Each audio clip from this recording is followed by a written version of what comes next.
Shortly after John Wilhelm became president of here, the union abandoned the NLRB election process entirely. It was the Las Vegas experience that convinced him. Our shift from NLRB elections to card check evolved over a period of time. As we moved toward true comprehensive campaigns and the conviction that workers should never be left to go one-on-one against their employers, we realized that we should leave NLRB elections behind altogether. We pioneered card checks in Las Vegas. I believe the best reading of the history is that card checks became more prevalent in the labor movement because of our extraordinary success in Las Vegas.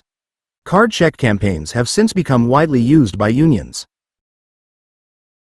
However, Jeff Fiedler, whom Wilhelm describes as the guru of comprehensive corporate campaigns, believes that most unions do not know how to execute them effectively. These actually are more complicated and difficult campaigns than are traditional campaigns, he says. More work, not less. Everybody is looking for less, not more. That's one problem. The key part of the work is convincing the members that they have a vital stake in the organizing process so that they will take part in job actions. 101. Chapter 10, Refining the Comprehensive Campaign. According to Mike Casey, the president of San Francisco's famous Local 2, if you organize the members and really take the time to talk to them about how organizing is the future, they will understand. The way we run our campaigns, our members are out on the streets because a lot of time the people working at the hotel you are organizing are too afraid to be out on the streets. You might have 300 workers in a hotel, and maybe only 50 will get out in the streets. Well, you can't win with just 50 people out on the streets. You've got to have hundreds or thousands of people coming into actions, and that happens because the rest of the local gets out on the streets. Casey is aware that the existing members must be pleased with the quality of the union's representation in order for them to participate enthusiastically in the organizing effort. As he explained, we've got to always be paying attention to the representation so we have the credibility with our members to get them out on the streets. Comprehensive campaigns are more costly and time-consuming than traditional hotshop organizing. But Casey finds that well-motivated members will participate enthusiastically as long as they believe that leadership understands what it is doing. We were in a 4-year campaign against the Park 55, a 7-year fight against the Marriott. It's grueling, but as long as you keep it fresh and keep making progress every step of the way and showing people that this is how we're winning, you can do it. I'm sometimes troubled by the lack of belief that members will do anything. I mean, part of it is leadership and staff, not believing that their members will actually do something. It's like they are not going to do it, we shouldn't even ask. Sometimes, of course, people are not going to get involved if you don't inspire them and ask them and show them that it's expected. Paying their dues is only the start, it's the least obligation of a union member. Before beginning a comprehensive campaign, a union must do considerable work to locate corporate vulnerabilities, which it will exploit during the campaign. The exploitation of company vulnerabilities is one difference between a comprehensive campaign and an NLRB campaign. According to Fiedler, you don't want to damage the business during an election. But you certainly can for a card check agreement fight. It's no holds barred. To be able to exploit weaknesses, the union must contact potential allies, other unions, politicians, immigrant groups, environmental groups, progressive interest groups, and community leaders. Here also increasingly makes sure that, before it begins its actual campaign, it has placed pro-union workers at the target facility. These union sympathizers, typically college graduates, are referred to as interns by here and salts by construction unions. The union maintains a continuing relationship with them during their time on the job. As Carl Lachow explained to me, we really work with all the kids that are in there. We have an organizer that meets with them every week. If the kids are interested in becoming organizers, we yank them out. Now it may be a little odd to say this, but in a way, since they have been working on the property, to us they are rank and file waiters or maids or cooks or front desk people, so even though many of them have a college degree, they have become rank and filers. Fiedler also believes that very few other unions, even those heavily engaged in organizing, recognize the importance of the workforce as a necessary part of the campaign. They think you do this stuff top-down and the workers don't matter. These kids don't get out there in organizing campaigns, don't go out there on strikes. They think they can look up on the internet, get a little bit of fucking information, and collapse the company. And I've met organizers who allegedly organized nurses, never met a nurse, just doing it over the phone. And this is sort of really stupid. And there's a lot of elitism. It's scary to me because it's not what I intended. Comprehensive is at every level. The greatest advantage to a union of organizing on the basis of worker committees is that when it succeeds, the newly recognized union is in a powerful bargaining position. It has enlisted and trained a large group of activists who understand the priorities of their coworkers. The strong bargaining position enables the union to bargain for neutrality and card check at other facilities. In San Francisco, Local 2, led first by Sherry Chiesa and then by Mike Casey, convinced hotel owners and managers that there would be continual union opposition to their efforts to get government approval or permits and no let-up in demonstrations until an agreement was signed. They succeeded so well that by the mid-1990s hotels began to approach the union, offering card check recognition before the union even requested it. The Wall Street Journal noted this unusual development. The biggest thing fostering closer collaboration is the realization that the union can muck up a big hotel project unless it is made part of the process from the start. In particular, hoteliers worry that union opposition could lead to extensive delays in getting necessary permits and approvals from the city, which has long had a reputation for being friendly to labor. And once a hotel's doors open, nobody wants to see picket lines outside, something that has happened in the recent past. Most developers don't want the risk of fighting the union during the construction or opening of a property, says Bob Murphy, a San Diego lawyer who represents hotel operators here. So they're trying to hammer out a deal with the union that makes sense. Take developer Chip Conley.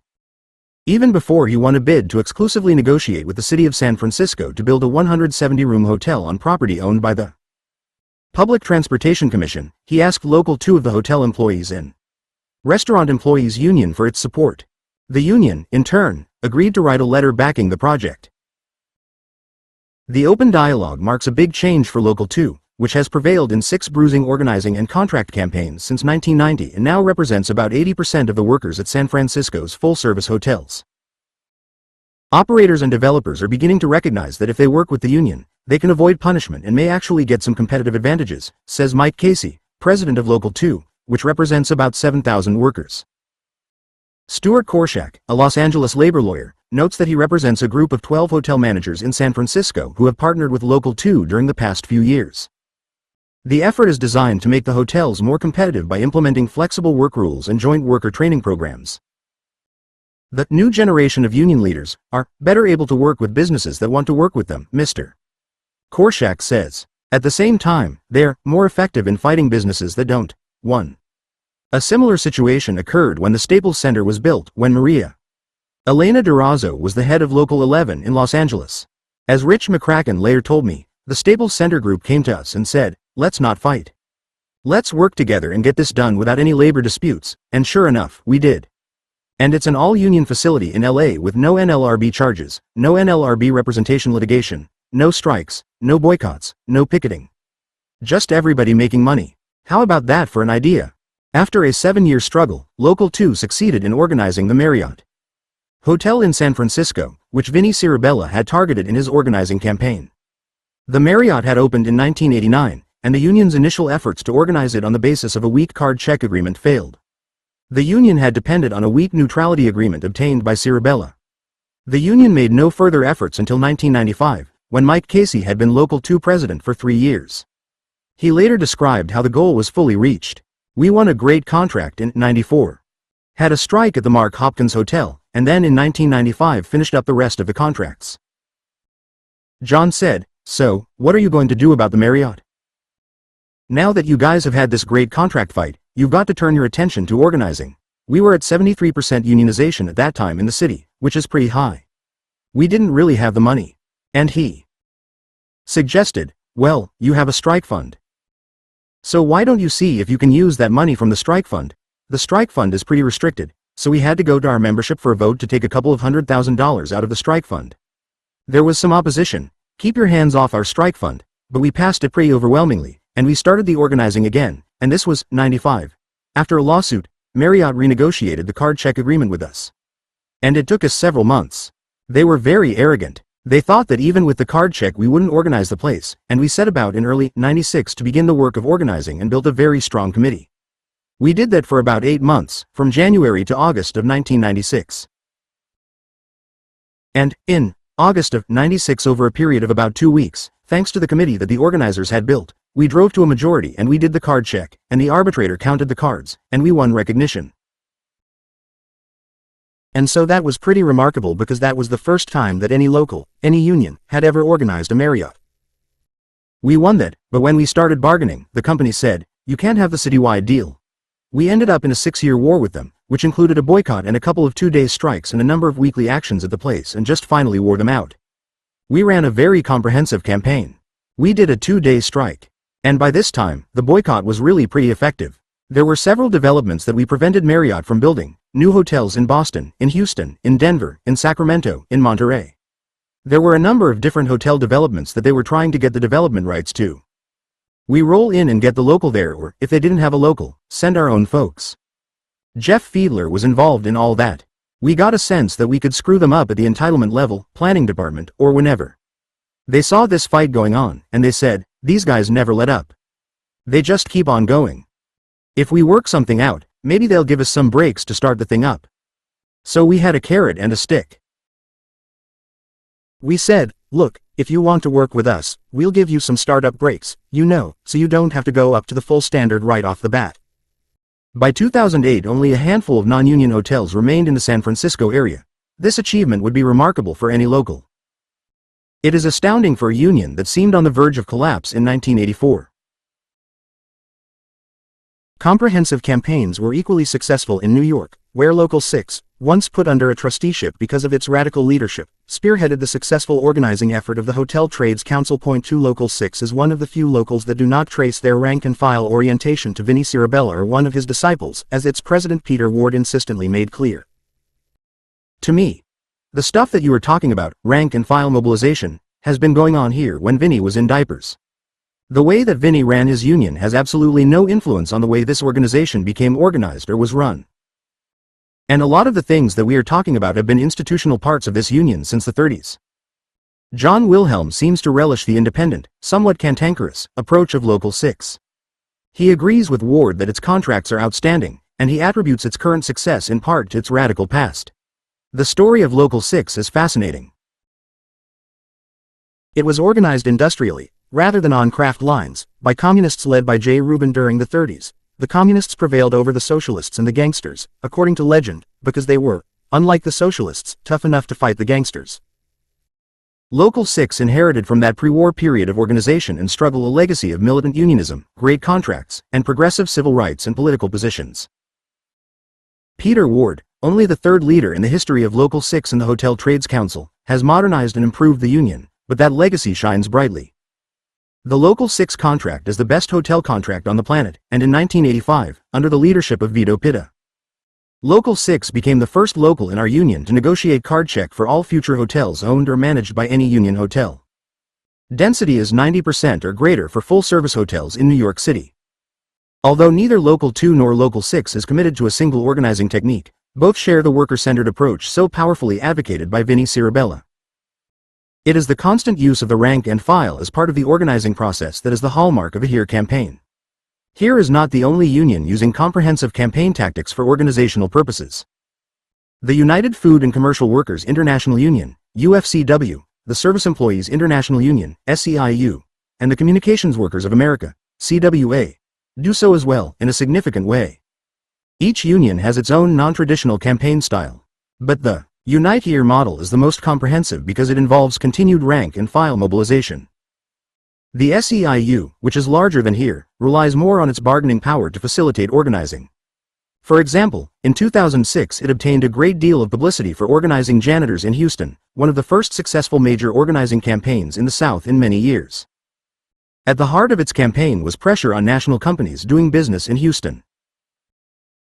The process was described to me by Kirk Adams. In Houston there was a real estate interest that we were dealing with, and Boston in New York, D.C., Chicago, L.A., and San Francisco basically owned 75% of the market. And cleaning companies who were dealing with in the North, Northeast, Midwest, and West Coast had about 70% of the market. So we thought from the very beginning we had a way to win this thing because we had significant leverage not in Texas, not in Houston, but in San Francisco, New York, Chicago, and other places based on the relationships we had both with the real estate interests and the cleaning companies. And so that was really the essence of the strategy. Even with this head start, the union put in considerable time in preparing the grounds. We spent a good 2 years developing political relationships, religious relationships, community relationships in the Latino community to make sure we weren't run out of town as outsiders, although certain folks tried to do that. Bishop Fuentes was incredibly important. It was the same type of leverage that permitted the janitors to win a strike against their employers. The folks who helped us sell that were the oil companies. That was at a time when the price of oil was incredibly high, the price of gas was going up like crazy. Their quarterly profits were in the $25 billion range. They were just very nervous about it. At first they said, "We're not the employer." But we started to come after them using the press and then their European markets, their stockholders, and their board.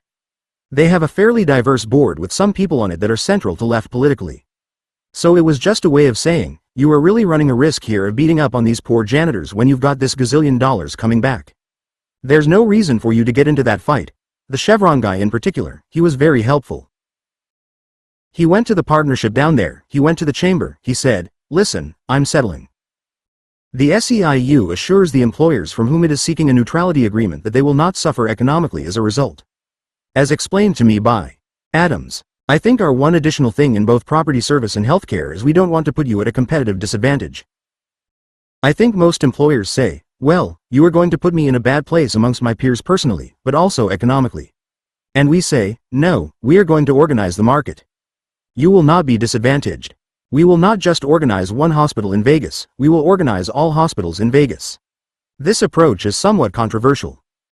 Reassuring employers is a common aspect of top-down organizing, a term with a bad reputation among union ISDS and pro-labor academics. Top-down organizing has on occasion been used by unions as a way of padding their membership rolls without working for the welfare of those organized.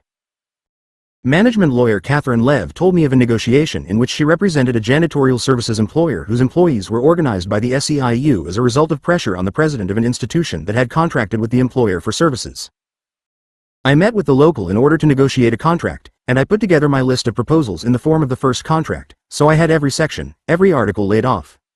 And I said, this is what I'm going to be asking for.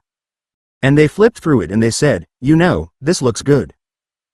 We want to wrap this up, we want this done as soon as possible.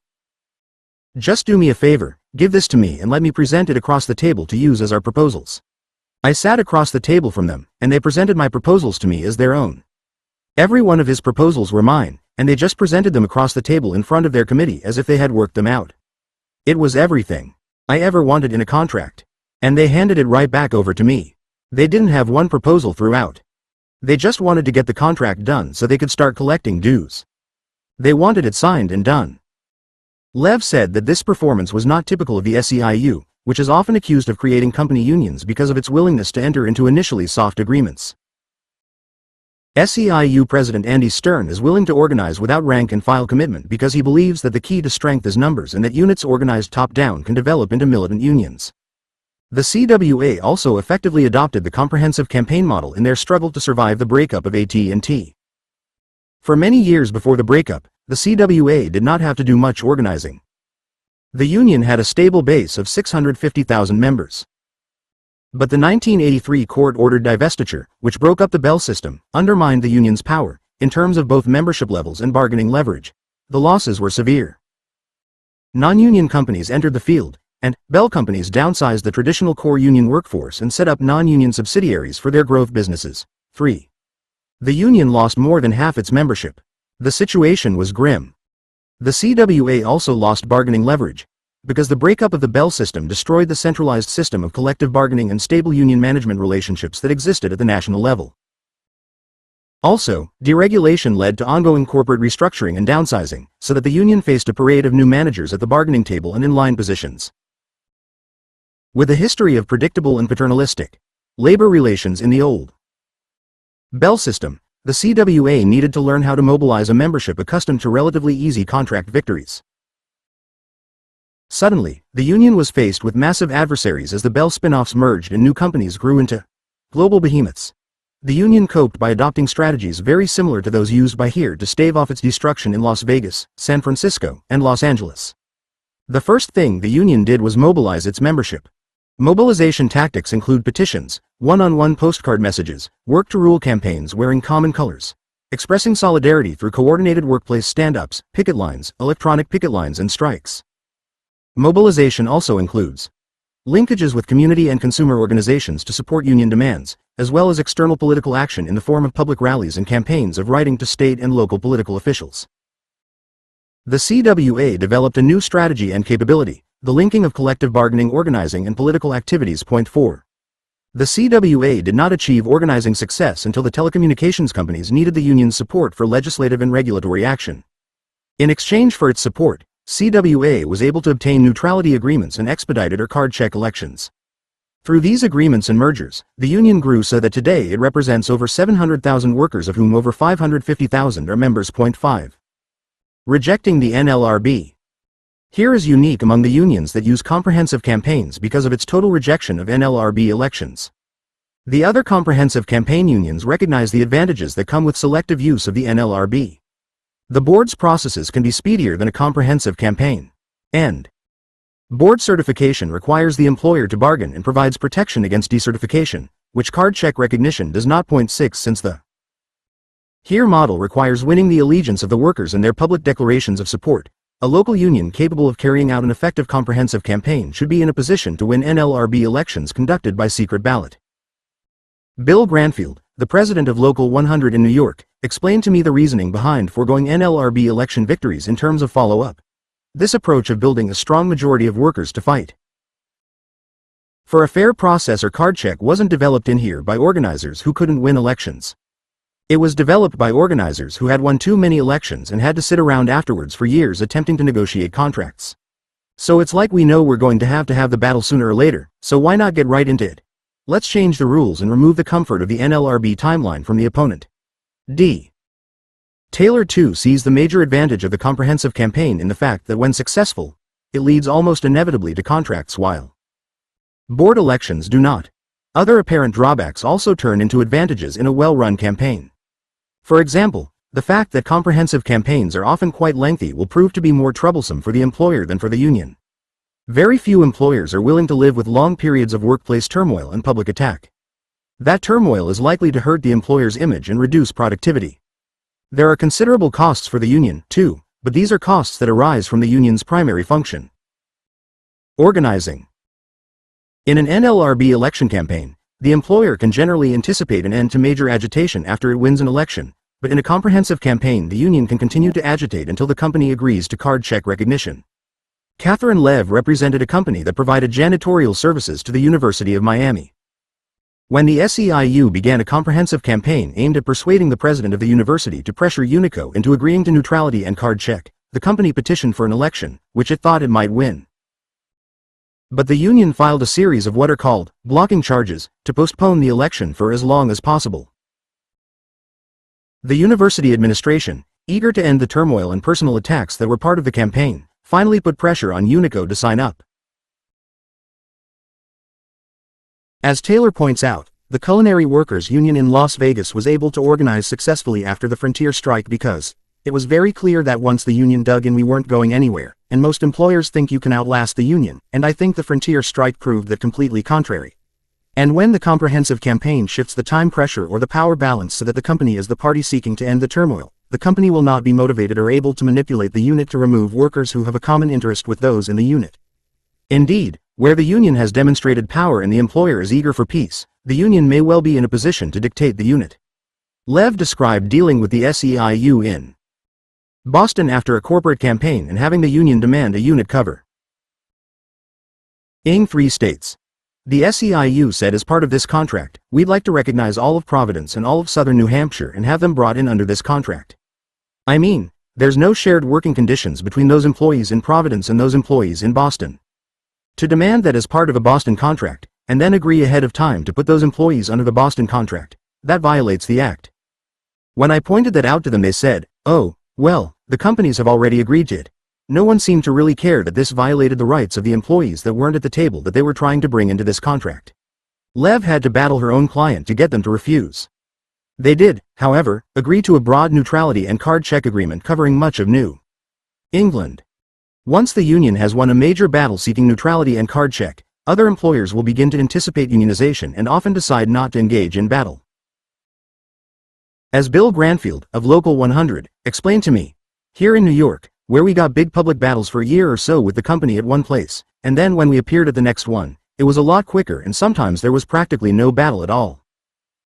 For example, when we first started organizing Aramark with this method among cafeteria workers in New York, the first one that we really mobilized against was Smith Barney.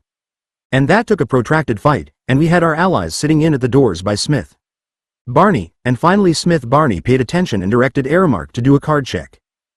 After that, we moved on to Solomon Brothers, and after that, J.P. Morgan Chase. We got the workers up there, and it just took a threat.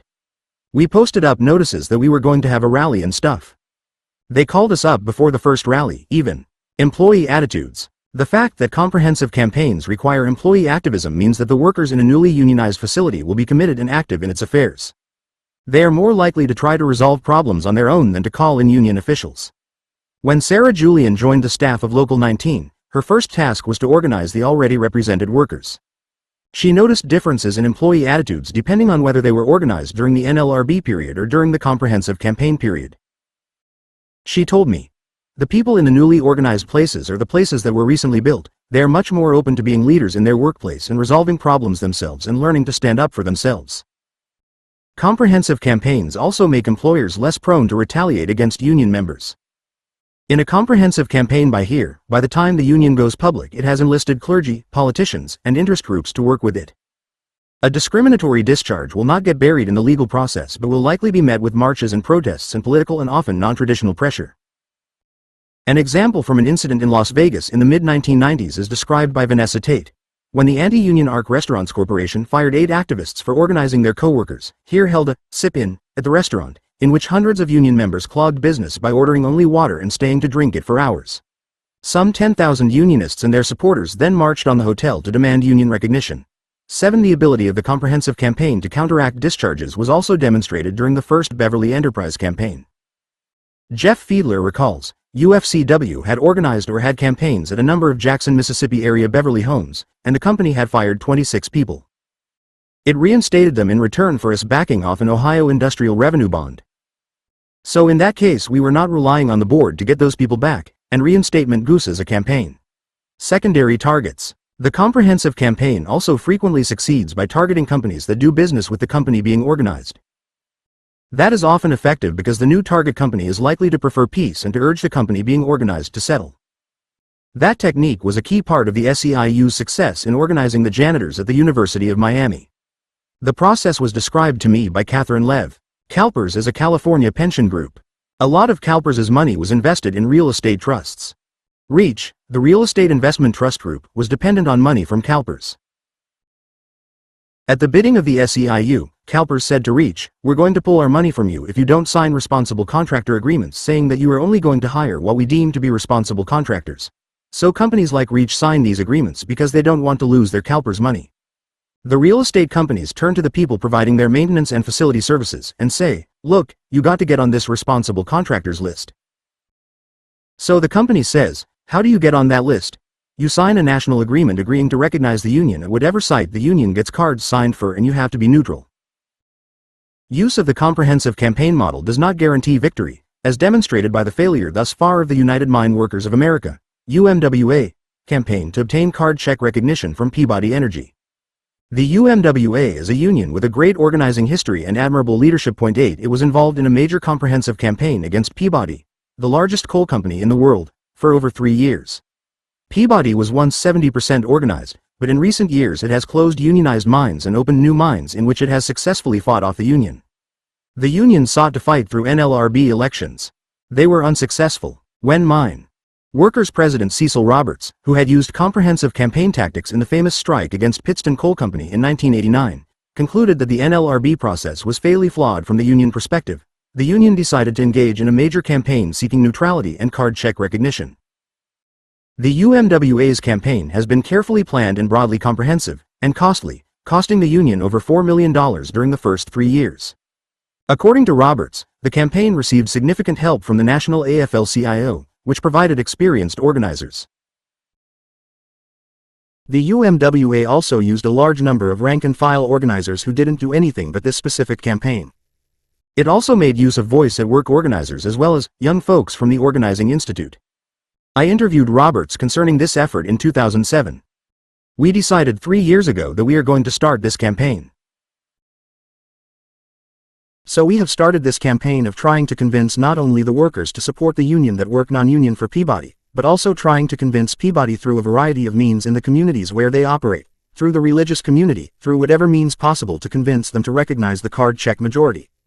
We just started talking to our own people by house calls, saying, "We need your help. We need you to be supportive on a community level. We need you to be at various meetings and rallies that we may be conducting in the future.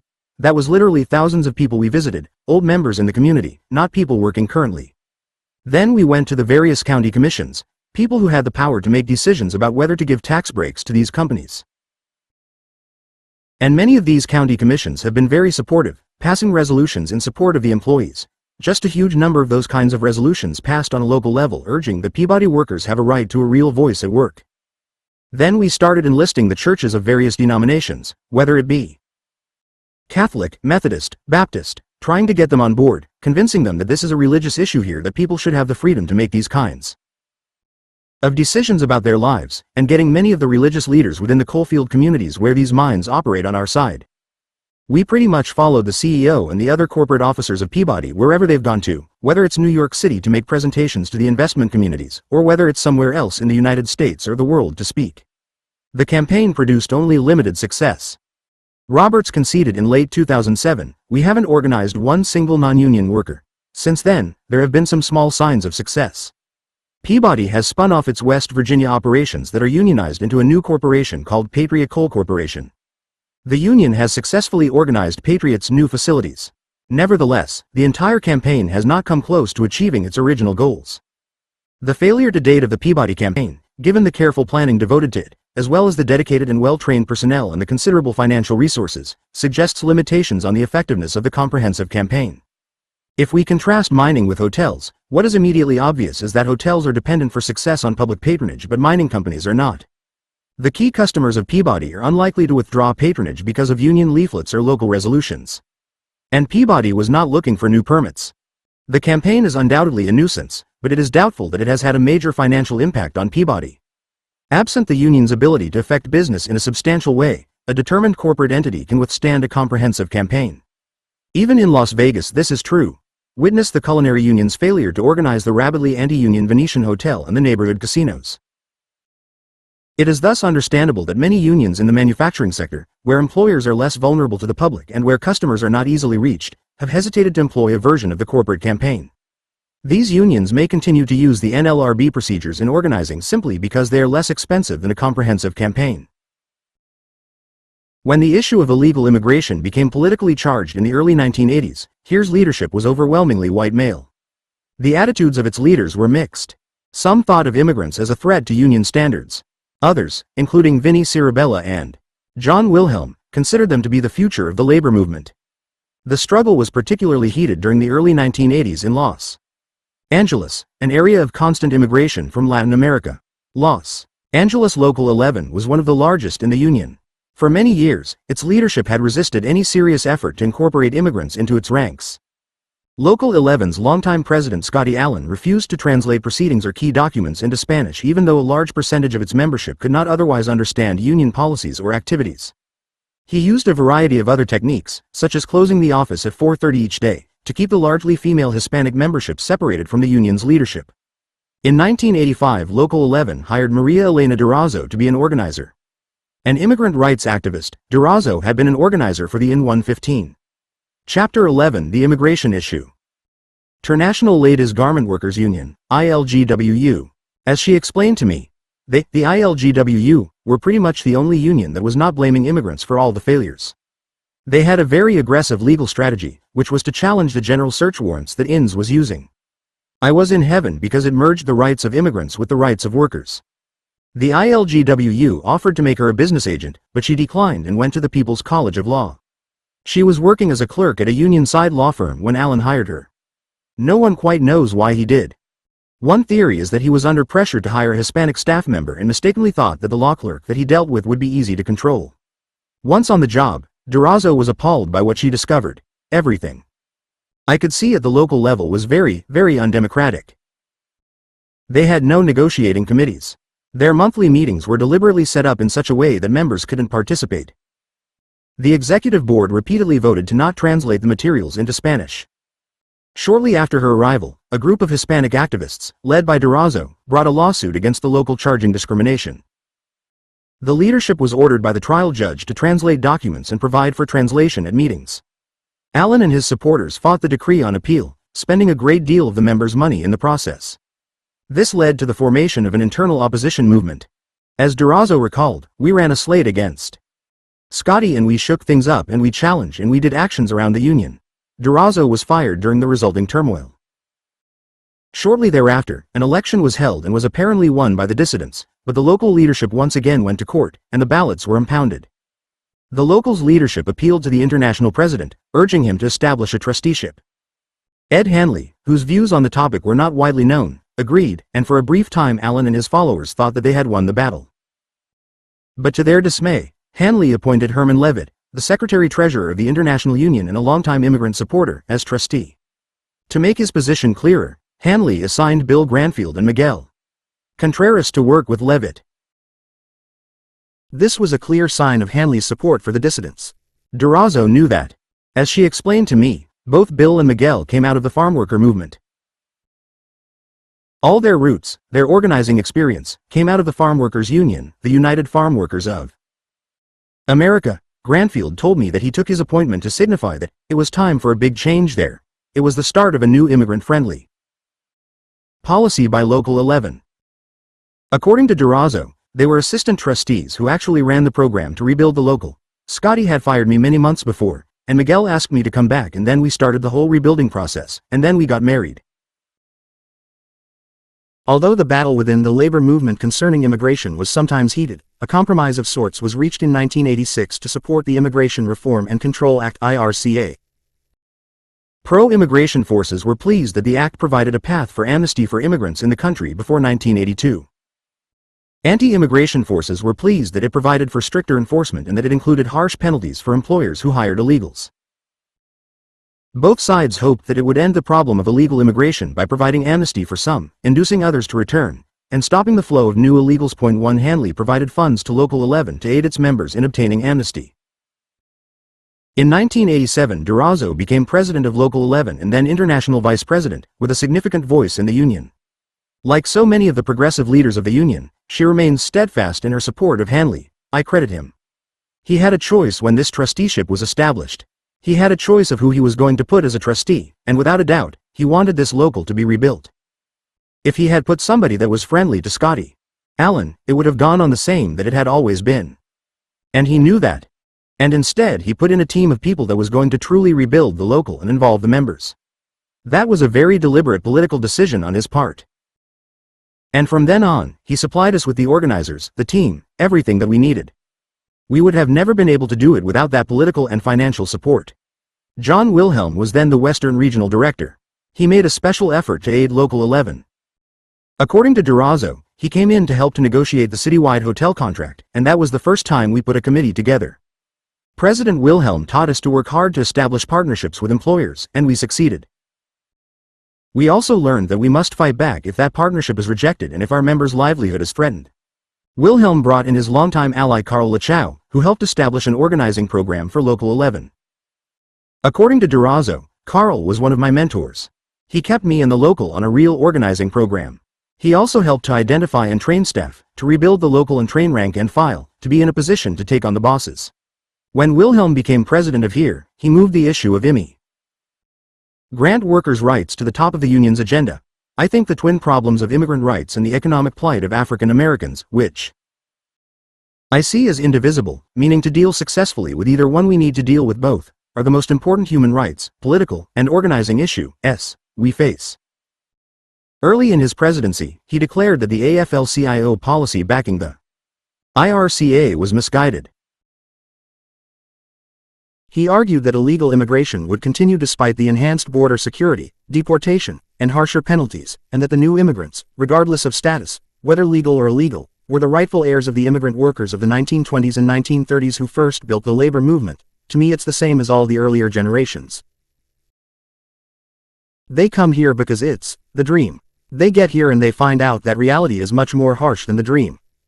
So when somebody comes along and says there's a way to fix that, they say, oh, okay, I came here to do better, and goddammit, I'm going to do better. I mean, that's how we organize the factories, right? In this position he was allied with key service industry unions, including the SEIU, Unite, and the farm workers. At the 1999 convention, the pro-immigration forces offered an amendment from the floor advocating repeal of the 1986 Act. After a period of intense debate with no agreement, the matter was deferred and AFL-CIO President John Sweeney appointed a committee headed by Wilhelm to study the matter. The committee recommended general amnesty for illegal immigrants currently in the United States and repeal of the IRCA. The new pro-immigrant policy, which was adopted by the AFL-CIO's Executive Committee in February 2000, contains sweeping language. The AFL-CIO proudly stands on the side of immigrant workers. The AFL-CIO believes the current system of immigration enforcement in the United States is broken and needs to be fixed. Our starting points are simple. Undocumented workers and their families make enormous contributions to their communities and workplaces and should be provided permanent legal status through a new amnesty program. Regulated legal immigration is better than unregulated illegal immigration. Immigrant workers should have full workplace rights in order to protect their own interests as well as the labor rights of all American workers. At the convention, with Maria Elena Durazo at his side, John Wilhelm spoke forcefully for adoption of the policy. As reported by the labor reporter David Bacon, he declared that his own union's support for sanctions in 1986 was a big mistake. Those who came before us, who built this labor movement in the Great Depression, in strikes in rubber and steel and hotels, they did not say, "Let me see your papers," to the workers in those industries. They said, "Which side are you on?" And immigrant workers today have the right to ask us the same question. Which side are we on? The convention erupted in applause. 2. The committee's recommendations were adopted overwhelmingly. The AFL-CIO immediately set about to explain and implement its new policy. In the summer of 2000, the AFL-CIO held a series of town hall meetings to announce the change in immigration policy and to reach out to immigrant workers to share their stories. The most impressive of these meetings was held in Los Angeles, where 20,000 immigrant workers turned out. 120. The impact of 9/11. By the fall of 2001, using the comprehensive campaign method to obtain card check agreements, here had made up the losses suffered during the Miller and Hanley presidencies. Then came 9/11, a compound tragedy for the union. Many of its members working at the Windows on the World restaurant in the North Tower were killed. Bill Granfield, the Secretary-Treasurer of New York Local 1001, had the grim task of searching morgues and hospitals to discover the extent of the devastation. He found out that 43 members had been killed. The physical destruction was followed by economic devastation. As John Wilhelm later recalled, in the aftermath of that day, as travel to and within the U.S. collapsed, as many as half our members were laid off for periods of time, many of them laid off for many months. The union was severely threatened. Simultaneously our income collapsed because so many of our members were laid off and not able to pay dues, the demands on our union to help our members. Chapter 12 here in the 21st century increased substantially, and collective bargaining became incredibly complex and challenging. The problems were exacerbated by the fact that many of the members of key locals, including Local 100 in New York, were undocumented. Bill Granfield turned to the restaurant owners in hopes of providing help for those who lost their jobs because of the downturn in the hospitality industry.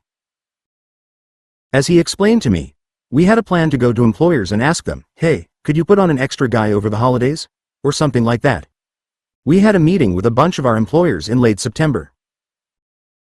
But they turned the agenda around and said, "We need relief from having to make contributions on pension and welfare because business is so bad that we are not making it." So that blew our idea out the door. What we learned was that the whole hospitality industry all around the country went into a nosedive after September 11th. Here's organizing efforts were put on hold in the aftermath of 9/11 while the union struggled to survive the general hospitality industry recession. According to John Wilhelm, help from other unions was crucial to here. Many unions rallied to our support, first and foremost the UFCW, led by its then Secretary-Treasurer Johansson, now UFCW President. SEIU was helpful financially and morally. For many weeks Andy Stern, the president of the SEIU, called me once a week just to see how we were doing. Here International Union laid off many employees, cut the salaries of those of us who remained. For the general officers, the cut was largest on a percentage basis, 20% initially, then 10% permanently. For other IU employees other than the lowest paid, the cut was 10%, which was eventually restored, and many local unions had to lay off employees or go without pay for periods of time. We came through it all stronger in many ways, but also mindful that the union was vulnerable. The 9/11 attacks were also a huge blow to the campaign for the rights of immigrant workers. The national mood immediately focused on security. Immigrants were seen as a threat. New immigration raids were staged, including Operation Tarmac, which rounded up suspected undocumented immigrants at the airports, including food service workers. Many immigrant workers, including documented residents who had lived legally in this country for decades, were thrown out of their jobs. Here leaders remained active in the effort to achieve immigration reform, working behind the scenes with legislators, politicians, and immigrant groups. By 2003 they decided the time had come to go public once again. Esperanza Ross, then working with Local 11 in Los Angeles, proposed the Immigrant Workers' Freedom Ride, a bus trip by immigrant workers intended to parallel the freedom rides of 40 years earlier.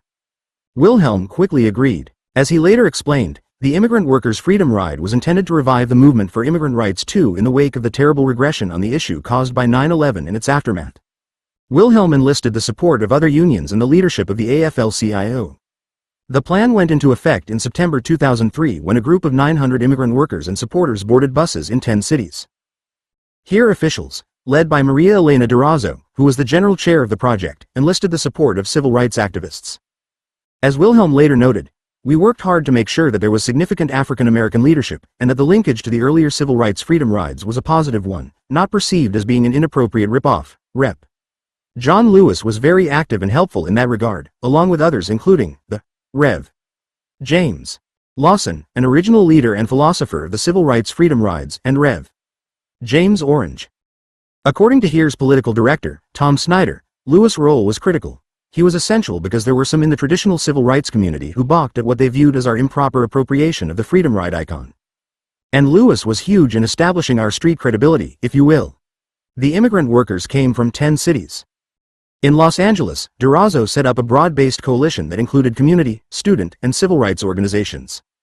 The Daily Bruin reported that 3 UCLA students of varying backgrounds took part. Daniela Conde, the daughter of Mexican immigrants.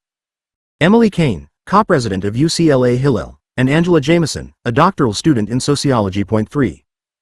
Beginning on September 23, the students, along with 900 immigrant worker activists from all parts of the country, traveled across the United States attending rallies, church services, and marches, all to support more worker-friendly immigration laws. As reported by Kent Wong and Carolyn Bank Munoz, at every stop along the way, supporters greeted the buses, shared stories, and encouraged the riders to take their message to Washington, D.C. At every stop the immigrants were greeted by local supporters and veterans of the civil rights movement and the labor movement. 4. There were also numerous hecklers and protesters, many overtly racist. In Sierra Blanca, Texas, the riders were interrogated by Border Patrol agents. When the agents boarded the buses and asked the riders to produce evidence of citizenship or permits, the riders held up signs announcing their refusal under the Fifth Amendment to answer. They began instead to sing, "We Shall Overcome," taught to them by organizers before the ride began. For 4 hours, the riders held firm until the Justice Department ordered them released. They resumed the ride with a sense of triumph and a greater feeling of unity. As UCLA student Angela Jameson told the Daily Bruin, "I felt that, ironically, it was a very positive thing to have happened because it brought solidarity to our group." The buses went to Washington, where the workers met with members of Congress and other government officials. The final stop was New York, where they took part in a massive rally for immigrant rights, with over 100,000 people in attendance. The ride received lots of media attention. Many articles, mostly favorable, were written about it. Typical was a column by John McCann in the Durham, North Carolina, Herald Sun. A 2-week, 100-city rally for immigration rights brought 2 buses from the Immigrant Workers' Freedom Ride to downtown Durham last week, where some 250 people stood in support of legalizing the many undocumented workers who comprise a vast pool of productivity. Immigrants are a financial burden during their first years in the United States, according to the NIF, National Immigration Forum. But give them 10 to 15 years to make some moves, the NIF said, and immigrants become contributors, from paying taxes that help shore up the social security system to being part of the American military fighting terrorism in Iraq. 5. The ride inspired a number of columnists, themselves immigrants or the children of immigrants, to put a human face on the issue. One of the most eloquent was Ricardo Pimentel, writing in the Arizona Republic, who described the fear that shadowed his mother's life in the United States. "My mother, a Mexican immigrant, probably wouldn't have been on the Immigrant Workers' Freedom Ride, which just concluded its cross-country trip to Washington, D.C. She would have been afraid. I'm not sure you get the significance of the phrase. Let me repeat it. She would have been afraid. Many folks, of course, view this as mere political theater. It was really the present-day freedom riders making the argument that immigrants who give more than they take have a right to freedom of travel. Mostly, however, they have the right to be free from fear. I'm not sure my mother ever was. Point 6. For those who took part, the trip was exhilarating. It expanded their sense of community, convinced them of the union's commitment to their cause, and put them in contact with supporters all over the country. Point 7 is D. Taylor told me, I think they got a larger sense of struggle in this country. During Wilhelm's presidency, the union has maintained close relations with the United Farm Workers. Here leadership made sure that Hispanics and other immigrants were in positions of leadership. Durazo now heads the Los Angeles County Federation of Labor, which has over 800,000 members. Wilhelm considers her to be the most eloquent voice of the new labor movement, a charismatic, inspiring woman. He has mixed but mostly positive feelings about her moving on to this new position. We made a gut-wrenching decision for her to run for the top position at the L.A. County Federation of Labor after the untimely passing of her husband, Miguel Contreras, who had previously led the council. Beginning with his leadership, and growing significantly under hers, the LA Labor Council is by far the most effective in the country, politically and otherwise. The costs of new programs and the repercussions from the crisis of 9/11 made Wilhelm and other key officers of here aware that the union's precarious financial position had to be fixed if the union was to undertake the types of organizing and political programs that they contemplated. This concern, as Wilhelm explained, was no doubt one of the many strands that led to our merger with Unite in 2004. Unite, the Union of Needle Trades, Industrial and Textile Employees, was formed in 1995 through the merger of two unions with storied pasts, the International Ladies Garment Workers Union, ILGWU, and the Amalgamated Clothing and Textile Workers Union, ACTWU. The ILGWU was once one of the largest labor unions in the United States. It was one of the first U.S. unions to have a primarily immigrant female membership. Throughout its history it was known as an activist liberal union. It was the union of Clara Lemlich, the Shirtwaist Strikers, and the Great Revolt. It was the union that defied the preconceptions of more conservative labor leaders, who thought that immigrants and women could not be organized. 8. ACTWU was probably best known for its long, semi-successful struggle to organize the J.P. Stevens Company. It was during this struggle that a young, one-time student activist named Ray Rogers developed the concept of the corporate campaign.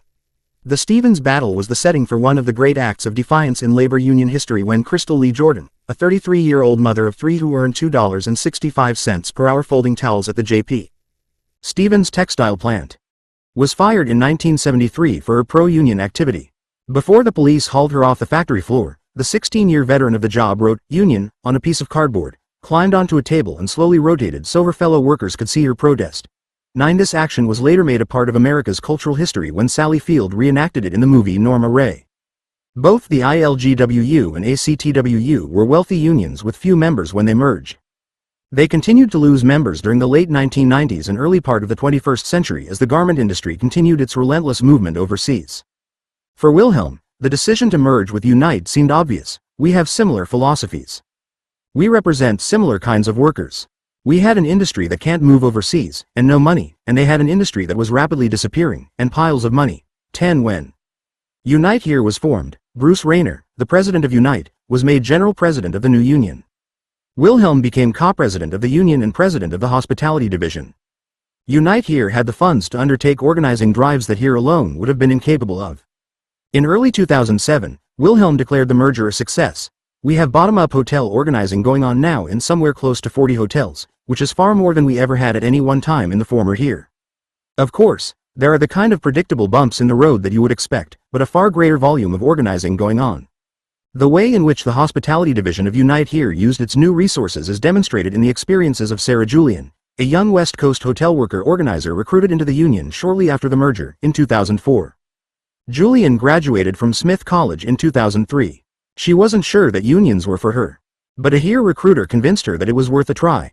I wanted to work with immigrant rights or economic and social justice. But my experience with unions before was like white guys from the Midwest, and that's just not who I am. I am a woman, and after college I worked a lot with immigrants and spent time in Latin America and spoke Spanish, and so when I heard about Unite here, it was like a union, but it wasn't. It was a lot of women and a lot of immigrant women, and it fit kind of with a lot of my life experiences. It wasn't my stereotypical idea of unions. She signed on, anticipating a few years of union experience to broaden her understanding of workers and unions. After a brief training course, she was assigned to develop worker committees at unionized hotels in anticipation of negotiations. She found the interaction with the workers stirring. They were patient with me because they had something to teach me. That was how I approached it, especially as a 23-year-old starting out organizing in an industry that I hadn't worked in. That was my whole approach, trying to be humble and learn from the workers about the industry. They taught me Spanish and they taught me about themselves, and they were happy to be respected. When the new contract was negotiated, Julian was assigned to work on organizing the DoubleTree Hotel in San Jose, a task made easier by virtue of a broad neutrality pledge signed by DoubleTree in 2006. We organized underground for about 3 years through 2004, 2005, and 2006, and the card check agreement nationally was signed in August of 2006. We already had a very strong committee by that point, and so basically a few weeks after the card check neutrality agreement was signed, we dropped cards, we got people signed up at 80% within 2 or 3 weeks, and we had the actual card check about a month after the national neutrality agreement was signed. The company agreed to recognize us, and we began bargaining in October of 2006. With the DoubleTree signed up, the union had achieved 90% density in San Jose. It then began an organizing drive at the Hyatt in Santa Clara. The first effort was to form an inside organizing committee. The process by which this was done was painstaking. We go through a clearing process. We have a couple of contacts inside. We start with people who worked in our union hotels that we already know. First, they agree to confidentiality, to not talk to anybody about our conversations. Secondly, they give us information about their coworkers, and so through the contacts that we have we go through a clearing process. We make sure that we know what that person gets mad about, we know their relationship to management, and hopefully if they are a leader or not. And then, we want to know if they are positive or negative towards the union. Once those criteria are met, we are ready to start house calls to form the committee. It goes kind of slowly at first because we only visit people that have been cleared, that have met all those criteria. It took us about 9 or 10 months to build a good cross-section of leaders from the different departments, and we began having committee meetings in May of this year. Then we had about a month and a half of secret committee meetings, and then the committee went out and solicited support from their coworkers to have a card check agreement. They went public through the leaflet with their faces on it saying, "We're the union committee and we want a fair process to choose the union through card check agreement." The same week that we went public, the company began captive audience meetings department by department. And the manager basically would just go in and lie about the union.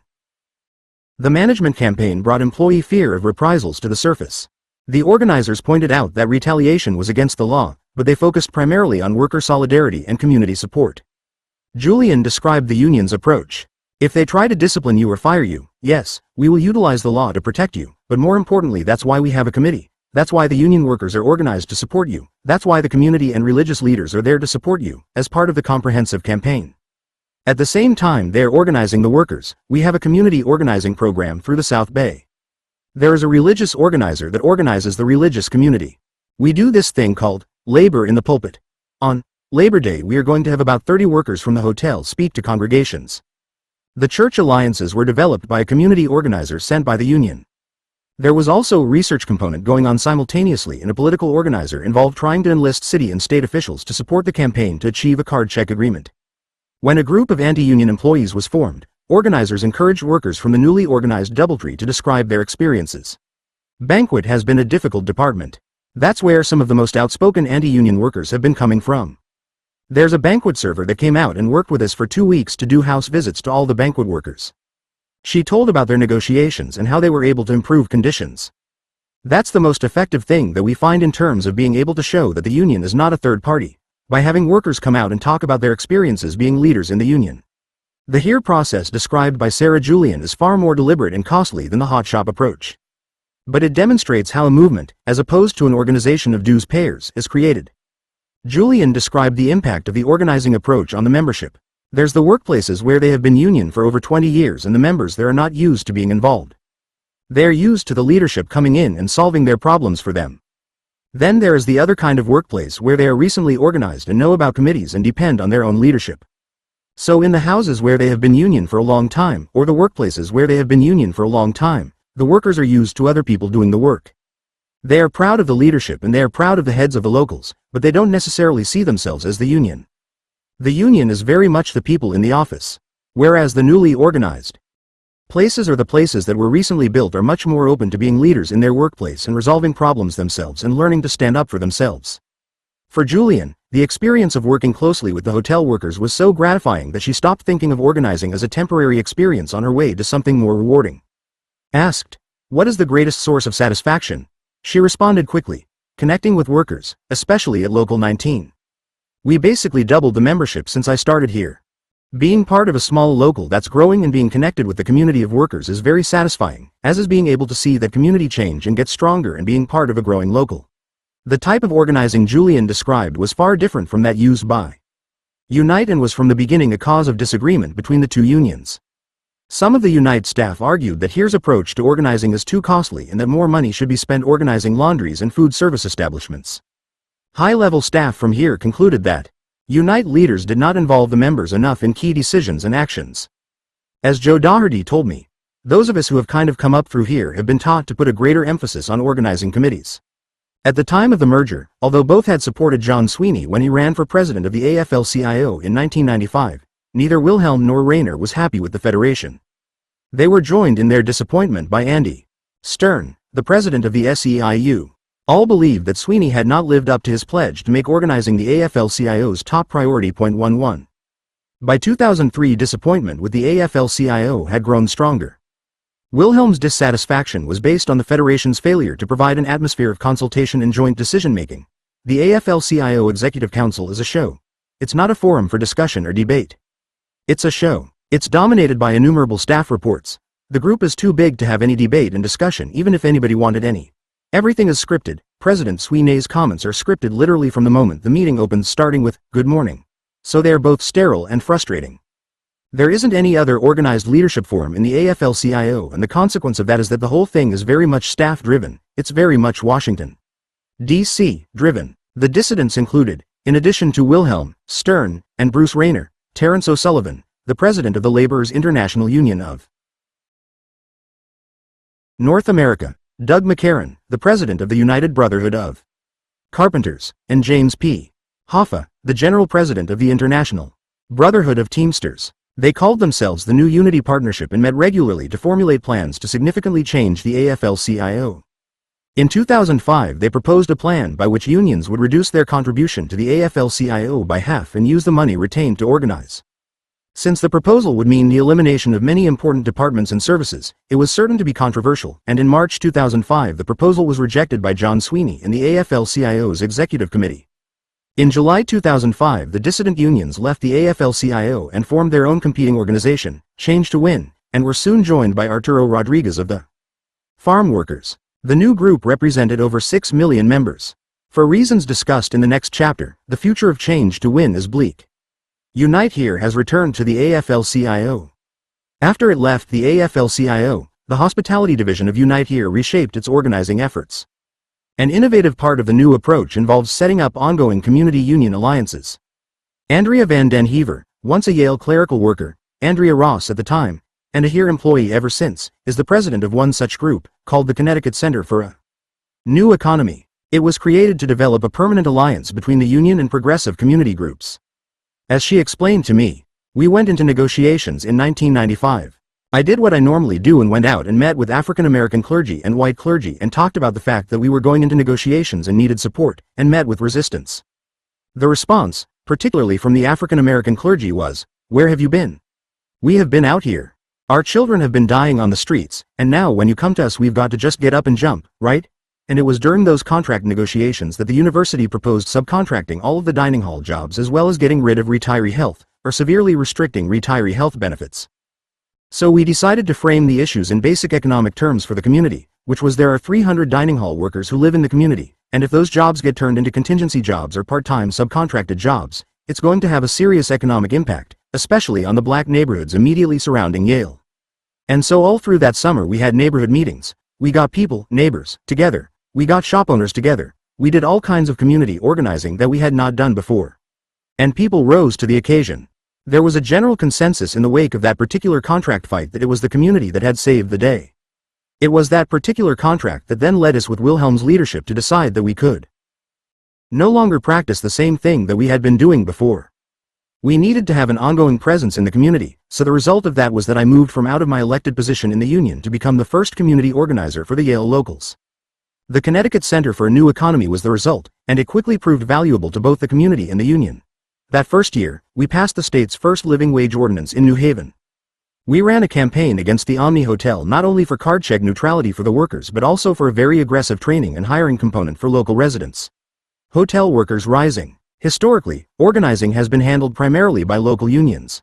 This made sense when the employers being organized were local or essentially autonomous divisions of larger corporations. But locally controlled organizing no longer makes as much sense as it once did. Tom Woodruff, the director of the Change to Win organizing program, told me that this is a major problem. Now that the local employer is a global conglomerate, it's impossible for a local union to effectively take that employer on. Which goes to one of the problems that we have in the labor movement, which is restructuring ourselves. We are basically structured as the economy was structured in the 1950s, and the whole economy has a different structure now. Woodruff acknowledged that this issue has caused problems for his home union, no question. In the SEIU, over the last 10 years, we've gone through a real revolution between the national unions and locals. That's a work in progress that's still going on. 12. At HERE's 2001 convention, the union decided that it needed to change its approach to organizing. As Wilhelm explained to me, we've become a globalized industry, so the old approach of our union in each city, standing on its own, didn't work anymore, and people were having increasing trouble bargaining and increasing trouble organizing. We had a balance between local ownership or local direction and local unions. But, of course, that all changed.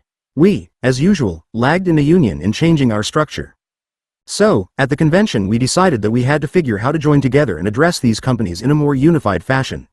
The new approach was to be at the heart of a major organizing effort called Hotel Workers Rising. The program was delayed but not stopped by the catastrophe of 9/11 and the ensuing drastic downturn in the hospitality industry. The program finally began in February 2006. Before then, a great deal of preparatory work was done getting HERE's members to understand the importance to each local of a broad-based organizing effort. A key part of the program was to use a coordinated collective bargaining process as a way of obtaining card check neutrality. To achieve coordination, the union attempted to arrange for local hotel agreements to terminate around the same time. Wilhelm explained that, we formally resolved that we ought to try to get as many big hotel city contracts as possible to expire in the year 2006. And the reason we picked 2006 was, just before the convention, the New York City Hotel Union, which is our biggest non-gambling hotel local, had negotiated a contract which expired June 30, 2006. Union contracts were non-uniform in terms of expiration dates before this resolution. HERE set about coordinating them as unobtrusively as possible during the next few years. The hotel industry seemed not to notice, which Wilhelm found almost insulting. It was symbolic of the lack of respect with which we had permitted the hotel industry to treat us.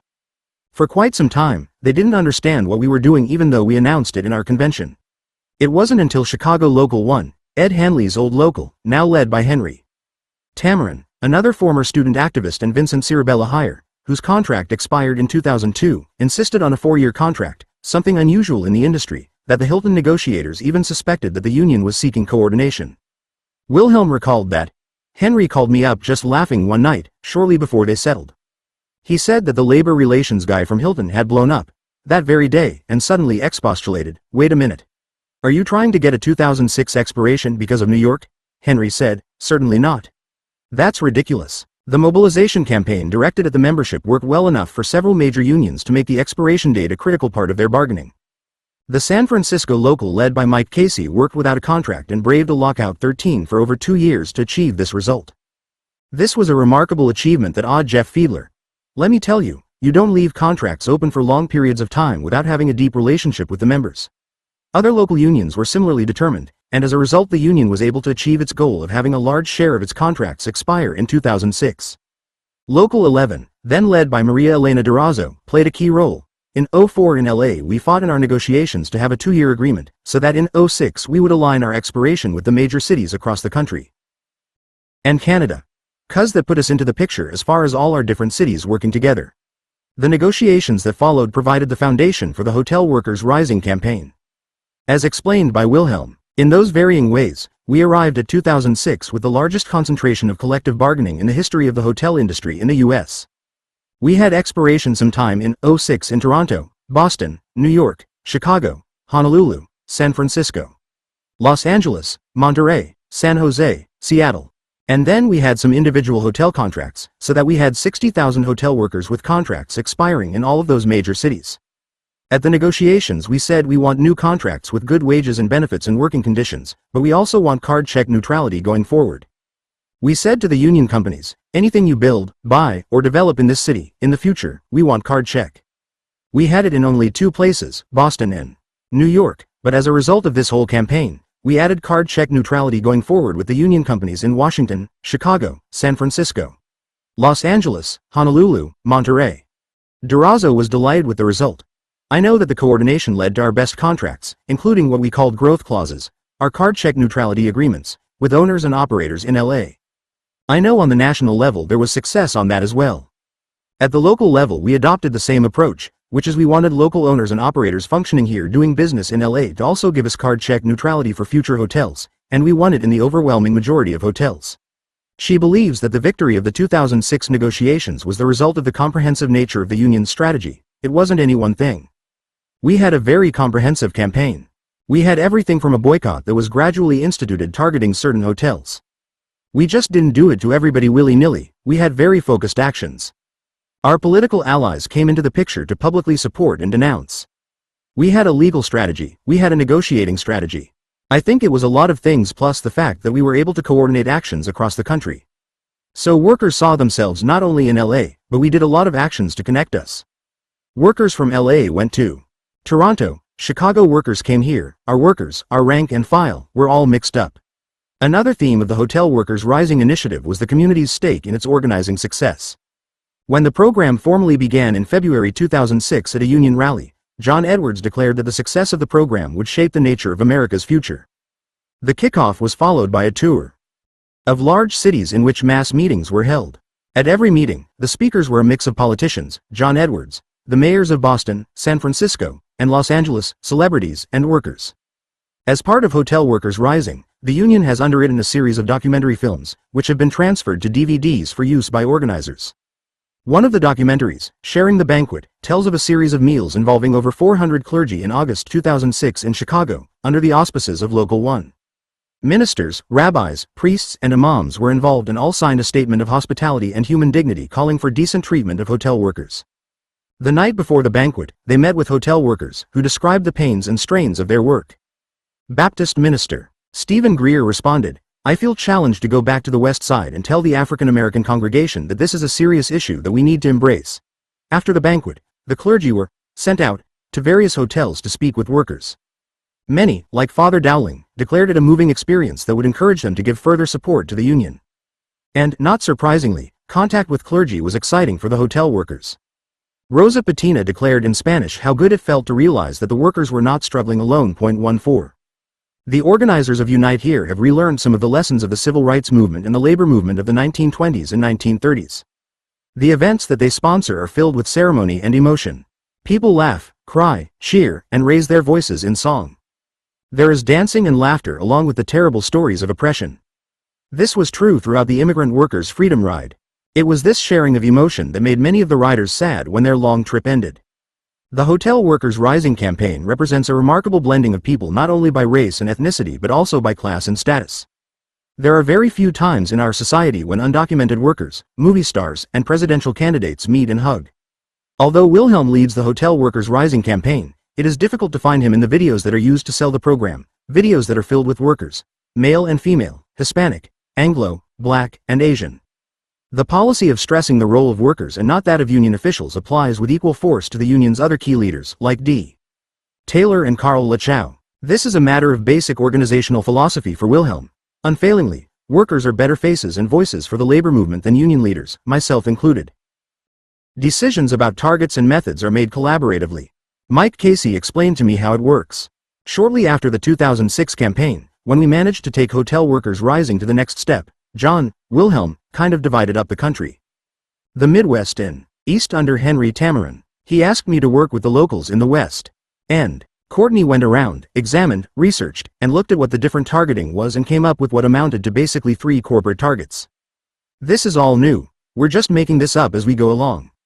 That's the other thing. People mention the Unite Here model of organizing. There isn't a Unite Here model of organizing other than we are committed to building committees.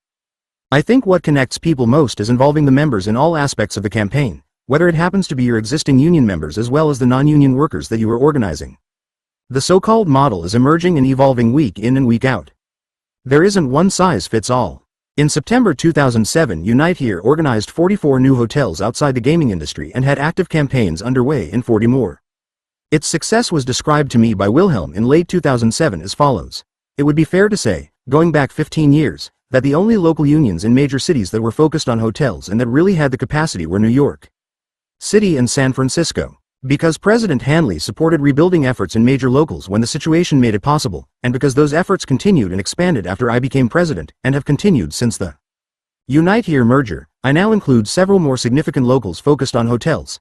In no particular order: Boston, Toronto, Washington, D.C., Chicago, Los Angeles, San Jose, Detroit, and Honolulu are pretty much there, and on the way are San Diego and Seattle, with Minneapolis and Vancouver a bit behind those two. By the end of 2008, the union had added roughly 11,000 new members in the non-gaming hotels. Membership increased each year of the campaign, by 3,000 in 2006, 3,500 in 2007, and 4,000 in 2008. The union has used both a carrot and a stick. The stick was opposing permits and taxpayer support. It has been most effective with new hotels. Carl Lachow explained the strategy to me. If a hotel is being developed somewhere, before it ever gets built, we try to look at what leverage might exist if the hotel is seeking some sort of taxpayer subsidy.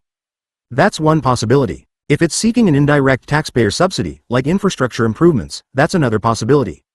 If it needs zoning permits, if there are arguments against the notion that a hotel can be built in that place, either environmental or whatever, we'll use it if we need to. On the other hand, the union has been eager to form alliances with the hotels it organizes, and it is in a position to provide all kinds of help to unionized hotels. This is something that Wilhelm has strongly supported. It could be political help in getting the approvals they need. It could be helping them attract capital from pension funds or something. Take a place like Austin. I've been trying to persuade a couple of the large hotel companies that if they develop a hotel in Austin, and agree to a card check, that they can get Democrat business, labor business, various kinds of business cause they know Austin. One of our developing tools is this thing called INMEX, which stands for Informed Meetings Exchange, which, you can go on the website and look at it. We have a huge number of subscriber organizations, most unions, Sierra Club, National Organization of Women, the NAACP, the Urban League, the National Council of La Raza, all kinds of people, and the proposition is that these organizations prefer to patronize union hotels because it's consistent with their values. Demonstrating that community support works both ways, the Toronto local led by Paul Clifford has followed the pattern exemplified by the Connecticut Center for a New Economy and has won allies and public support by demonstrating concern for other causes as well as its own. As described in a news report, in August 2006, 2,000 workers at 7 hotels in Toronto voted to authorize a strike, but they put the strike on hold during the 16th International AIDS Conference. We know the fight against HIV/AIDS is a fight against many issues including poverty. That is a struggle that we share, identify with and support, said Sheraton worker Habtom Ogbamichael, 15. Unite Here has been targeting hotels in the South and the Southwest. Texas is a particularly tempting target. Its 4 major cities, Houston, Dallas, San Antonio, and Austin, are filled with hotels and staffed by poorly paid, largely immigrant workers. The first 3 are among the 10 largest cities in the country. Austin is one of the country's fastest growing cities. In both San Antonio and Austin there are well-organized, progressive groups that would be eager to work with the union. Before the Great Economic Recession began, Here was readying itself for a major effort to organize the hotels of San Antonio and then Austin. It was also preparing for a major struggle to organize the Hyatt chain. It had put the two together in a major organizing effort at the San Antonio Hyatt, an effort led by former Unite organizer Willie Gonzalez and a key Here organizer, Yale graduate Donna Schneider. By the fall of 2009, the effort was ongoing, but it had run into problems described in the next chapter. It is still too early to tell what the long-term effect of the recession will be on membership and organizing. I interviewed Wilhelm on this topic in November 2008. He was concerned but far from depressed. He even pointed out that, bad as it was, the recession offered some opportunities since employers were themselves more vulnerable in several ways. It's a double-edged sword. On the one hand, first and foremost, it's a negative impact on the members because we have a lot of members laid off or who have their hours cut. It's also a negative impact on the union's treasury, which means that there is less money available to organize. A significant number of hotels and casinos that were planned, including a bunch for which we have card check agreements, either are being delayed or may never be built at all. On the other side of the coin, though, non-union employers are doing really draconian things to workers, and we believe that will significantly increase the interest in workers seeking out the union even if we haven't targeted a particular company. Then the second part of the other side of the coin is that the debt load that so many of these companies have taken on, particularly those that have experienced private equity buyouts but also others that simply borrowed tons of money to expand rapidly. The debt load they have taken on is something they could handle when the economy was booming and they had good cash flow. But a lot of them are really extremely shaky right now because the debt load is so huge and the cash flows are decreasing. It showed up first in gaming and now it's showing up in hotels, and so that makes bargaining for a first contract more difficult, but it also means that the companies don't have the strength they had to resist our organizing drives or to take a strike. He gave as an example of an organizing opportunity created by the downturn the Station casinos in Las Vegas, which had managed to remain non-union through a combination of maintaining a low profile and giving high wages and good benefits to their workers. They have about 14,000 workers in the classifications that we traditionally represent in Las Vegas. They are all non-union. They are aggressively anti-union. So two things happened. 1. They were bought out. There was a private equity buyout by a company called Colony Capital, which is a Los Angeles-based private equity firm which has been especially interested in the hospitality industry. And as is typical with those transactions, they loaded the company up with an extraordinary amount of debt. Had the business continued to boom, they could pay that debt, but the intersection of the enormous debt load and the resulting interest requirement and the collapse of the economy, the local casino business has been way down in Las Vegas. Just because of the overall economic crisis there, and so they now have come after the workforce with a vengeance. They have reduced benefits. They basically totally abandoned the carrot program. And if an employer never had a carrot program, no one ever noticed, but if you built a whole identity with your workforce on the carrot, and then you take the carrot away, that produces quite a reaction. The workforce is now very disillusioned with the company, and the company's debt load is staggering in relation to their business, and they are not as strong as they were. Now I don't underestimate them. I don't mean to sound cocky about this, but that is the flip side of the negatives of the economic crisis in my view in respect to organizing prospects. 138. During its first years, the Unite Here merger helped both unions, providing a strong membership base for Unite and needed financial resources for Here. It was not, however, a perfect marriage. The two unions entered the alliance with different approaches to organizing and collective bargaining. Unite did mostly top-down and hotshop organizing. Its leaders often cut deals with employers offering low-cost contracts and the promise of labor peace in exchange for recognition. They regularly controlled contract negotiation. Here organized through comprehensive campaigns using worker committees, job actions, and alliances with progressive groups. Its negotiations depended on rank and file involvement. Here leaders conceded that their method took longer but insisted that it produced better contracts. 1. The ideological differences between the different parts of Unite. Here were summed up in an article in the American Prospect. The Here Worker Committee bottom-up model of organizing, its leaders argue, produces a membership better able to win a good contract. It can take a long time, sometimes too long, one leader concedes. Chapter 13 Solidarity rebuffed. But the contracts justify the sometimes tortuous means. Unite leaders, by contrast, share a vision of union growth that can be more top-down, that is more wholesale than retail. The growth, organizing previously unorganized workers, justifies what may be less than stellar contracts. Here leaders couldn't disagree more. If I have to spend the next phase of my life fighting top-down organizing, says one, that's fine with me. 2. Young Here trained organizer Trent Leon Learman explained the value of the Here approach. I enjoy how we organize. It's intensive and very community-based and very worker-led. I've enjoyed how we focus on building strong committees and pushing workers to attend rallies and take leadership. I really agree with the model. I mean, it's a lot easier to go to the hotel and say, hey, we're going to be outside marching so grant us recognition, rather than going to the leaders inside the hotel and pushing them to get people out there marching. It's easier to have union staff go out and picket in front of the hotel and not have a whole lot of workers doing it. But the strength comes from the workers, and worker leaders are the ones that ultimately make the change. Once you have those leaders, I'm thinking of the Sheraton City Center, once we win there, then those leaders can help us fight in the next hotel in Baltimore, so it is a movement when you think of it like that. Another major source of tension was the different leadership styles of the co-presidents. Wilhelm leads through discussion and consensus. According to Jeff Fiedler, John Wilhelm is much more of a consensual leader than you will meet anywhere else. 3. According to D. Taylor, John never orders you to do something. He allows you to make the decision after discussion, thought, and deliberation. Wilhelm is viewed affectionately by those who have worked with him. If there is lurking unhappiness with his leadership among organizers or local presidents, it is not easy to find. Mike Casey, the dynamic leader of Local 2 in San Francisco, described Wilhelm's leadership in a phrase he borrowed from another Here organizer. A lot of union leaders develop followers, whereas John Wilhelm develops leaders. That's the type of leader he is. Bruce Rayner operates very differently. He is tempestuous and demanding, given to unilateral actions and no debate command decisions. He does not take advice from subordinates. One longtime organizer told me that, Bruce Rayner is a hotshot and top-down organizer with a big mouth. That's about it. Former HERE leaders who worked with Rayner found the experience unsettling and often unpleasant. One of the first to experience firsthand the change in leadership style was Jim DuPont, a HERE vice president who had directed the Food Services Division of the Union. He had worked closely with Wilhelm for many years before the merger and with Rayner, who became head of the division after the merger. Almost from the beginning, he found the new arrangement troubling. Rayner made up his mind, and that was it. Sometimes he would ask you what you thought, but it was only to make sure that you agreed with what he had already decided. He was the polar opposite of John, who would ask my opinion to help make up his mind.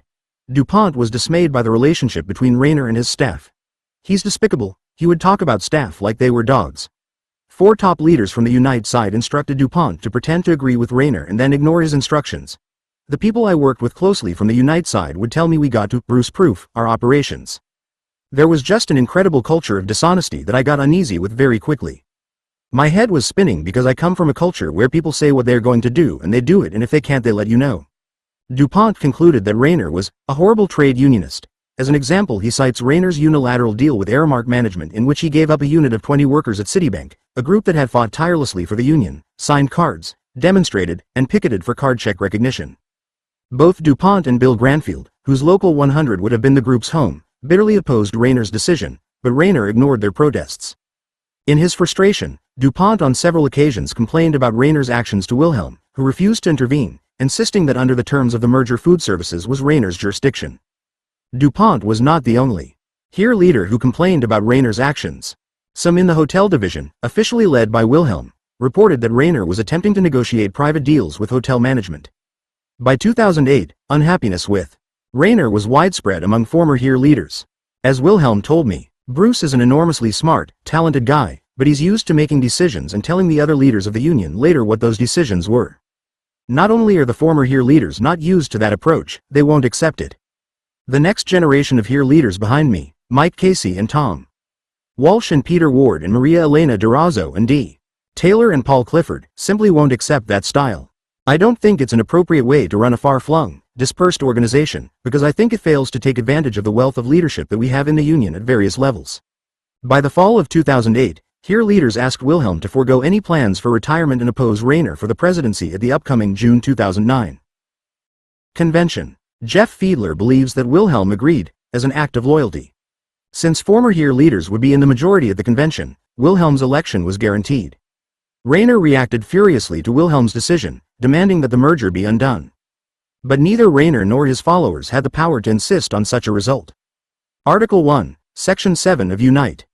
HERE's constitution provides that this international union may not be dissolved as long as 3 local unions or more oppose such dissolution. Article 5, Section 7 provides that a local may not withdraw from Unite HERE, go out of existence, dissolve, or join or amalgamate with a non-Unite HERE union without the prior consent of the JEB, General Executive Board, and the General Executive Board was controlled by former HERE leaders, who rejected Rayner's demands. They considered the merger a success. D. Taylor argued that the merger had helped the workers of both unions obtain first-rate contracts and had strengthened UNITE's joint boards. Let's take their old Midwest. About 60% of their entire membership now is former HERE locals. That's just one example. This merger's working both ways. Take the laundry workers here in Las Vegas. Former Unite. We took them over. Now we have by far the best laundry contract in the country, free healthcare, etc. They never could achieve that in isolation. Sometime in the winter of 2008, after it became clear that he would not be elected president of the union at its 2009 convention, Rayner, together with other former Unite leaders, formed a plan to force dissolution of the merged unions. Warren Peppicelli, formerly a Unite vice president and the head of the New England Joint Board, described the plan. In December, a group of leaders from former Unite met in a small room and hatched a plan to secede from Unite HERE by April. The strategy was a 3-pronged strategy, described as creating chaos and confusion. The first part of that strategy was to jump ahead and go into the courts and sue Unite HERE for corruption and to attack leaders of Unite HERE personally. If you get into court early, you can set the tone, it was said. The second leg of this strategy was to bring in SEIU, who attended those meetings, and tell Unite HERE that SEIU is going to go after the hotel jurisdiction and organized hotels, to put the fear of God into the leaders of Unite HERE. The third leg of this stool is for me the most troublesome. It was a strategy of collecting dues money, money from the joint boards and from our international, and to hire a consulting firm who is first going to send you letters about Obama, about the hope for employees' free choice, and then do a 180, as they would say, and to call you with lowball calls. To create dissension and pit worker against worker. When I reported this back to my executive board, we said, we will not go along with this strategy. Point 5. In subsequent litigation, Unite Here obtained copies of 2 documents that set forth the basic strategy of the Rayner Group. Document 66-2 included the following. Need a game changer. So other side realizes that when they wake up in control of the union on July 3, 2009, that they in fact have won nothing, no assets to control, affiliates who won't roll over, leader of the Unite forces in exile, polarized union. 3. Increasingly put the squeeze on them to make it harder for them to fight back. Financially and through destabilization. 4. Increasingly embarrass them and make them look bad for the union. 5. Isolation. Turn key allies against them. Document 66-3 included plans for convincing the Wilhelm faction that we will either take our resources with us or tie them up in a way that they will not be able to get at them for a long time. Starting in the winter of 2008, in accordance with the plan, Rayner bombarded the membership and labor activists with a series of emails, letters, and public statements attacking Wilhelm and his small clique of zealots. A staff person who received the emails told me that the beginning emails were defamation emails. Then, they transitioned into splitting emails, insisting that the merger be undone. As 2008 ended, the battle heated up. On January 5, 2009, agents of the Chicago and Midwest Regional Joint Board physically took over the Union Hall of Here's Local 24. They tried to remove Joe Daugherty, the local's elected president and the Michigan director of the union, from the union's office. Daugherty resisted. The events of the confrontation were described in an article in Labor Notes. Detroit's Unite Here Local 24 was padlocked in January after the union's regional board took over the local's office and removed the appointed state director. Officials of the Chicago Midwest Regional Joint Board say ejecting Michigan State Director Joe Daugherty was a necessary response to member complaints about the local's failure to process grievances. Many of Local 24's sidelined leaders, including Daugherty, were elected to local positions in December. After learning he was fired, Daugherty staked out an overnight watch inside the union's office. He said staffers from Chicago and Canada, flown in by the joint board for the takeover, kept him from placing phone calls and blared recordings of Unite Here President Bruce Rayner's speeches at full volume. Point 6. The claim that Daugherty was ousted after an investigation, because of faulty grievance handling, was contradicted by Local 24 shop stewards, who pointed out that they were not consulted. One shop steward said, "No one ever called me up. No one ever called any of the shop stewards and the elected officers that I know." 7. A majority of the members of Local 24 signed a petition urging Local 24 to end its affiliation with the Regional Joint Board. On January 22, 2009, in accordance with the plan described by Pepicelli, Rayner brought suit against Wilhelm and the Here members of the Executive Committee of the Union's Executive Board, charging that the Executive Committee infringed on his prerogatives as General President. He also accused Wilhelm of plotting to take control of the Union's financial resources, including, in particular, the Amalgamated Bank. He sought a declaration that specific unconstitutional acts of the defendants were null and void. 8. Rayner voluntarily withdrew the suit in February. In February 2009, Rayner entered into a client services agreement with the Organizing Group, Inc., led by Steve Rosenthal, who agreed to provide strategic advice on an ongoing basis. Rosenthal, who had been a major union political organizer, is a close personal friend of SEIU President Andy Stern. 9. Unite Here officials are certain that Rosenthal's subsequent actions were taken with the active support of Stern. 10. This is disputed by some SEIU officials. Shortly thereafter, Rosenthal launched a website, www.fixourunion.org. It contained a series of personal attacks on Here leaders. For example, under the headline, Stories of Greed, it states, President John Wilhelm is focused on himself, not Unite Here members. He funds locals and campaigns that increase his power and financial control. He even uses his power to help organizers invade your personal privacy. This was followed by an attack on the Canadian director of Unite Here, Nick Warhaug, who, it was claimed, is getting rich by wasting our dues dollars. Carl Lachow was charged with spending union money on himself and friends. In September of 2008, he took 15 of his friends to dinner and billed the union $2,395. Under the heading, Disaster at Local 11, the following charge was made. The leaders at Local 11 are sending their organizers all over the country in an attempt to consolidate their own power. Meanwhile, Local 11's dues-paying members are completely neglected. The final segment was an attack on the culinary. The casinos are empty and so are the union offices. With the gaming industry in distress, culinary and casino workers need their union more than ever to protect their jobs, benefits and working conditions. But your organizers are off in Detroit, Phoenix and Pennsylvania focused on union infighting instead of you. 11. Although the website suggested the existence of factual evidence in support of its charges, clicking on the link, Learn More, provided no additional relevant facts. Rosenthal claimed to be motivated by the Judaic tradition of Tikkun Olam, which translates as, repair the world. 12. It is difficult to understand how something positive for the world, or the cause of labor, could be achieved by writing the script for future management campaigns against the union. His inflammatory rhetoric seemed calculated to disturb the membership and to provide material for anti-labor blogs. It was not surprising when hotel management, battling unionization in Texas and California, began to distribute flyers copied verbatim from the website. 13. The rhetorical overkill of the website was matched by Rayner's comments to New York Times reporter Stephen Greenhouse. We're not going to allow them to hijack the resources that were put aside by generations of ladies and men's garment workers, Mr. Rayner said. We'll do whatever we have to do to show that we can't be held captive by a bunch of thugs. 14 thugs? John, Wilhelm, D. Taylor, Maria Elena Durazo, Sherry Chiesa? It might have been possible to find a more inappropriate way to describe the HERE leadership. But it would not have been easy. HERE leaders in the combined union consistently made clear that they would not voluntarily split the union. In a statement to the membership issued on February 4, 2009, a majority of the Unite HERE executive board, nearly all from the former HERE, rejected the idea. 15. We believe the merger that created Unite HERE made sense in 2004 and we believe it makes sense today. Combining our two unions helped us win a long strike in Atlantic City, and helped many joint boards gain membership and organize in new industries. Bruce Rayner has told us that he wants to throw all that out and break the union apart. He has told numerous people that he intends to create chaos and strife inside the union to achieve that goal. In fact, more than once, he has said to us either you agree to a divorce or we will destroy the union. 16. On February 9, 2009, Rayner distributed an email statement maintaining that the merger had failed to produce results and once again attacking John Wilhelm. John Wilhelm and his small band of zealots want to seize control of the union and UNITE's assets that were built through 100 years of hard work by low-income, largely immigrant men and women so he can then redirect them to the failed programs of a few of his favorite locals. We will not let that happen. Wilhelm and HERE have a history of spending recklessly and squandering resources. At the time of the merger, HERE was nearly bankrupt. They had mismanaged their money, including their national pension fund and some of their welfare funds. We bailed out these funds so their members could have their health care and pensions. We will not allow them to run this great union into the ground. 17. Like much that was to follow, Rayner's statement was misleading and factually inaccurate in places. It is true that HERE was in financial difficulty at the time of the merger. But as the Monitor's report made clear, this was a situation that Wilhelm inherited in 1999 and that was exacerbated by the economic fallout following 9/11.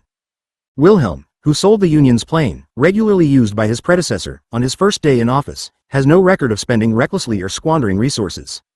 Indeed, it was Wilhelm who, as the Monitor noted in his report, imposed financial discipline on the union after he became president. The theme that Wilhelm and his followers have failed to properly respect the sacrifices of low-wage immigrant garment workers has been sounded repeatedly by Rayner and his allies. It is a particularly curious claim to use against someone with Wilhelm's long record of organizing and supporting immigrant workers. 18. The theme runs counter to the basic idea of labor solidarity. It suggests that immigrant garment workers would be dishonored by sharing the fruits of their labor with hotel workers.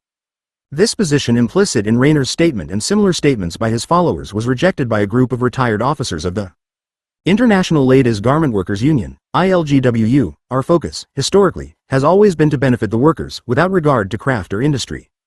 A hotel worker is as much a member of the working class as a garment worker in our day. We are more concerned with the principles which guide the union than with the members' trade. 19.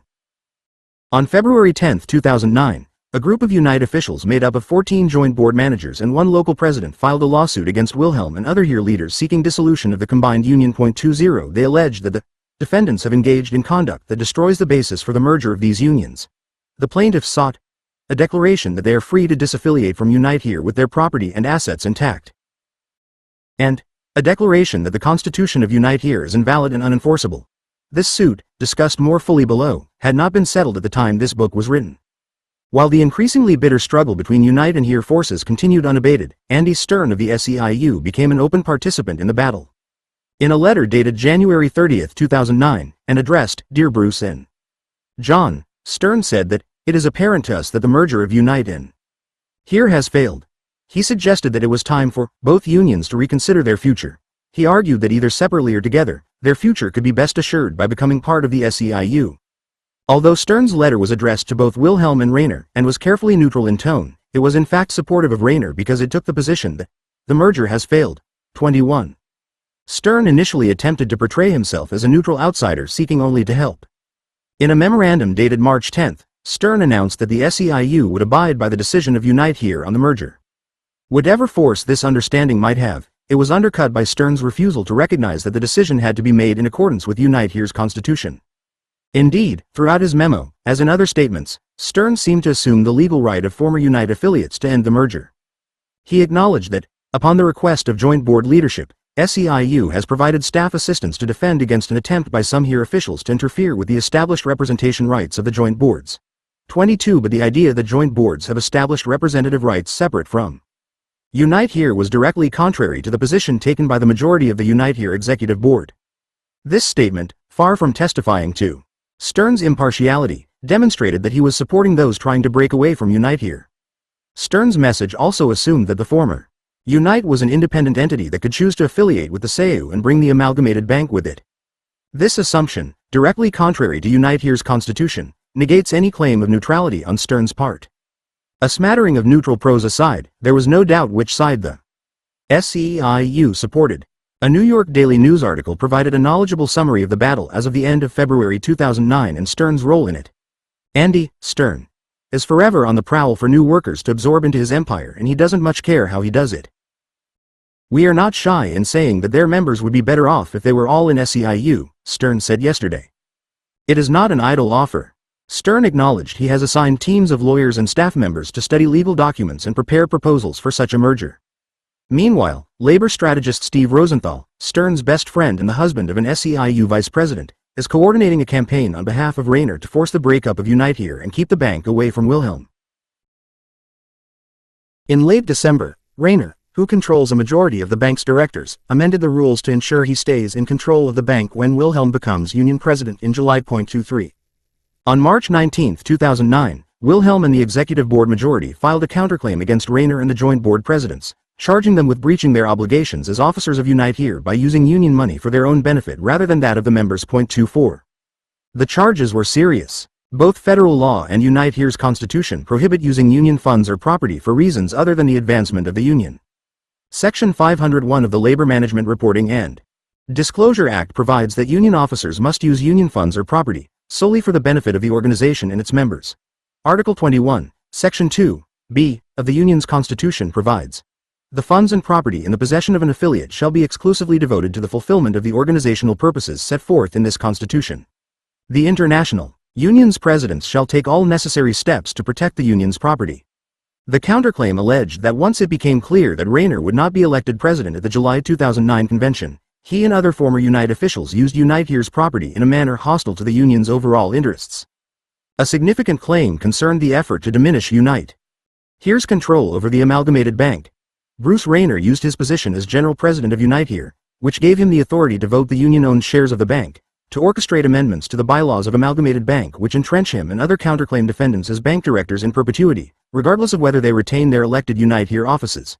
The counterclaim defendants were also charged with generally fostering secession from the union and using union funds for that purpose in direct violation of Unite Here's constitution.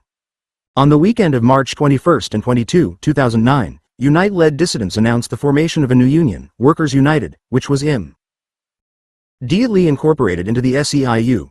Workers United is a shrewd choice of name. It conveys class solidarity, perhaps to obscure the fact that the organization represents a hostile effort to break up an established union. The breadth of the name suggests unlimited jurisdiction, broad enough to claim locals and joint boards of the former Unite and to challenge hospitality industry locals that were part of HERE. The breadth of the name also hides the absence of an obvious core jurisdiction. Workers United could not survive as a successful garment workers union. The garment industry in the United States was by then almost non-existent, and it has continued to shrink. Unite had done some effective organizing among laundry workers, some with the aid of former HERE personnel. But they then were too small a group to constitute a core union jurisdiction. It seemed clear from the start that the best chance for the new union to thrive was by establishing itself in the large and growing hospitality industry traditionally organized by Unite Here. And almost as soon as Workers United was formed, its president, Edgar Romney, a former vice president of Unite, indicated the union's intention to organize broadly and to take on Unite here. His initial statement bristled with a challenge to compete for hospitality workers. With this affiliation we will have the support of SEIU, and there is no question that we will be stronger together. SEIU has transformed the property services industry through incredible international campaigns for janitorial and security workers. Unfortunately, hospitality workers have not witnessed a similar transformation of their industries outside of a few metropolitan areas. Millions of hotel, hospitality and gaming workers in other geographic areas and types of properties have been left to fend for themselves. 25. The assumption behind Romney's remarks, that the SEIU had been more successful in private sector organizing than here, is incorrect. Here had organized roughly 19% of hotel workers and close to 50% of gaming workers.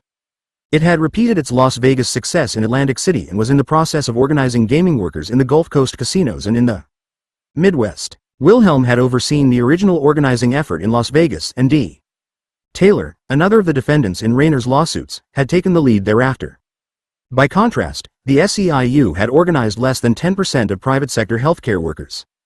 Nevertheless, Romney's claim that the remnants of Unite combined with the SEIU would be able to out-organize and overpower Unite here, though questionable, was not without basis. The SEIU had millions of members, lots of money, and first-rate organizing leadership. It was bigger and stronger than Unite here. In addition, the recession, then in full throttle, was bound to weaken Unite here. Jobs were lost. Planned hotels were delayed or cancelled. Workers were edgy. Immediately after the Workers' United Convention, Stern wrote another letter to Wilhelm and Rayner in which he seemed to promise that the SEIU would not attempt to raid here locals, SEIU including the Workers' United Conference will only defend those bargaining units and locals that have been part of Unite and its joint boards and or have voluntarily disaffiliated from Unite here as part of the Workers' United movement. 26. Read carefully. The letter offered little comfort to Wilhelm and others who were intent on keeping Unite here together. For one thing, it assumed the ability of locals and joint boards to disaffiliate from Unite here. With the carefully placed, Stern's letter also suggested the willingness of the SEIU to defend former here locals that have or will voluntarily disaffiliate from Unite here, and in the days following, a variety of attempts were made to persuade here members to quit the union and join Workers United. The tactics used included robocalls attacking the union's leadership and false claims made during the calls. On April 21, 2009, by a 32-0 vote with 3 abstentions, the General Executive Board of Unite here voted to suspend Rayner, the union's general president, for attempts to divide the union as well as promote SEIU. 27. Rayner resigned from the union on May 29 and was quickly made president of Workers United. By the time Rayner resigned, Unite here was engaged in a series of battles with the SEIU and Workers United. There were 3 main fronts: the law, the labor community, and battles for the allegiance of workers. Gillis v. Wilhelm, the case brought by Rayner and Unite vice presidents to dissolve the merger of the 2 unions, is likely to cost both sides lots of money. But the Rayner camp's chances to use the law to force a breakup of Unite here seem bleak. They made 3 basic claims. Their first claim was that the joint boards are independent trade unions, 28 entitled to leave at their option. Their second claim was that the HERE faction of the union entered into the merger in bad faith. The huge budget deficits demanded by the HERE faction to fund its goals and program demonstrate that the merger was viewed as an opportunity to exploit Unite and plunder its assets. The third claim was that the fundamental merger purpose of organizing hundreds of thousands of new workers in the hospitality industry has simply not been met.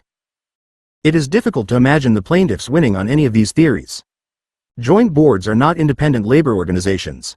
They are traditional union intermediate administrative units that were governed by Unite officials before the merger and by the national officers and the constitution of Unite here afterward.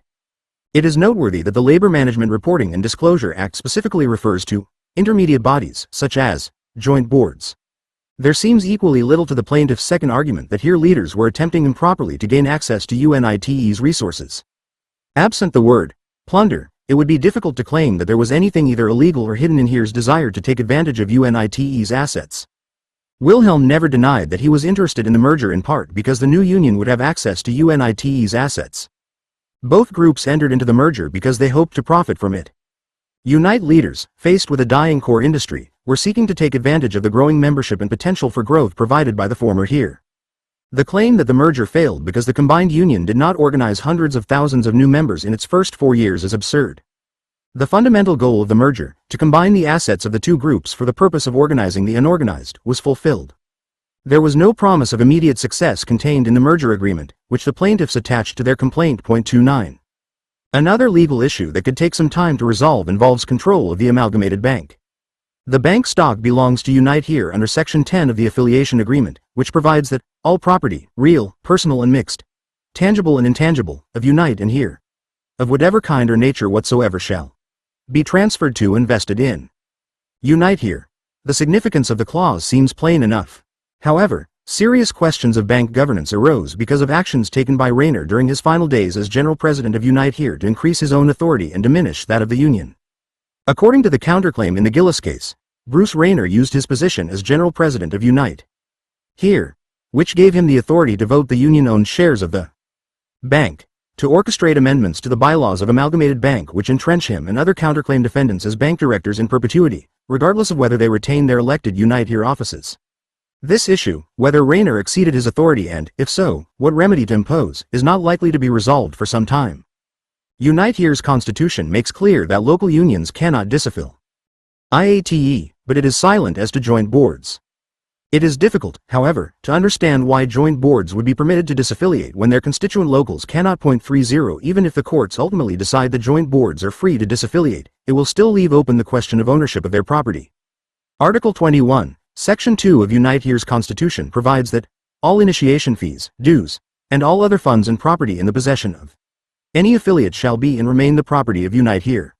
The counterclaim brought by Wilhelm and the other former Here leaders charging that Rayner mishandled union funds seems quite likely to succeed on the merits if it is actually tried.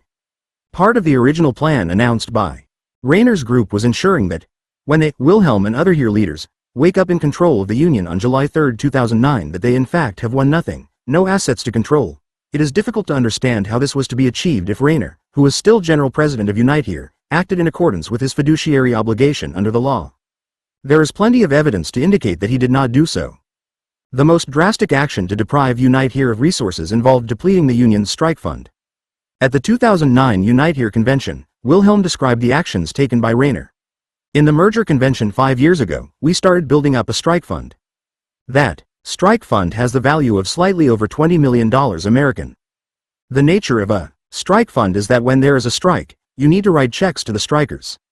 The strike fund needs to be liquid money readily available. Of that $20.5 million, we learned in the last few days that at least $19.5 million and probably closer to $20 million, that is all about a few $100,000, has been converted from cash money into stock in the Amalgamated Bank. Now, stock in the Amalgamated Bank is not like some other kind of stock that you can sell.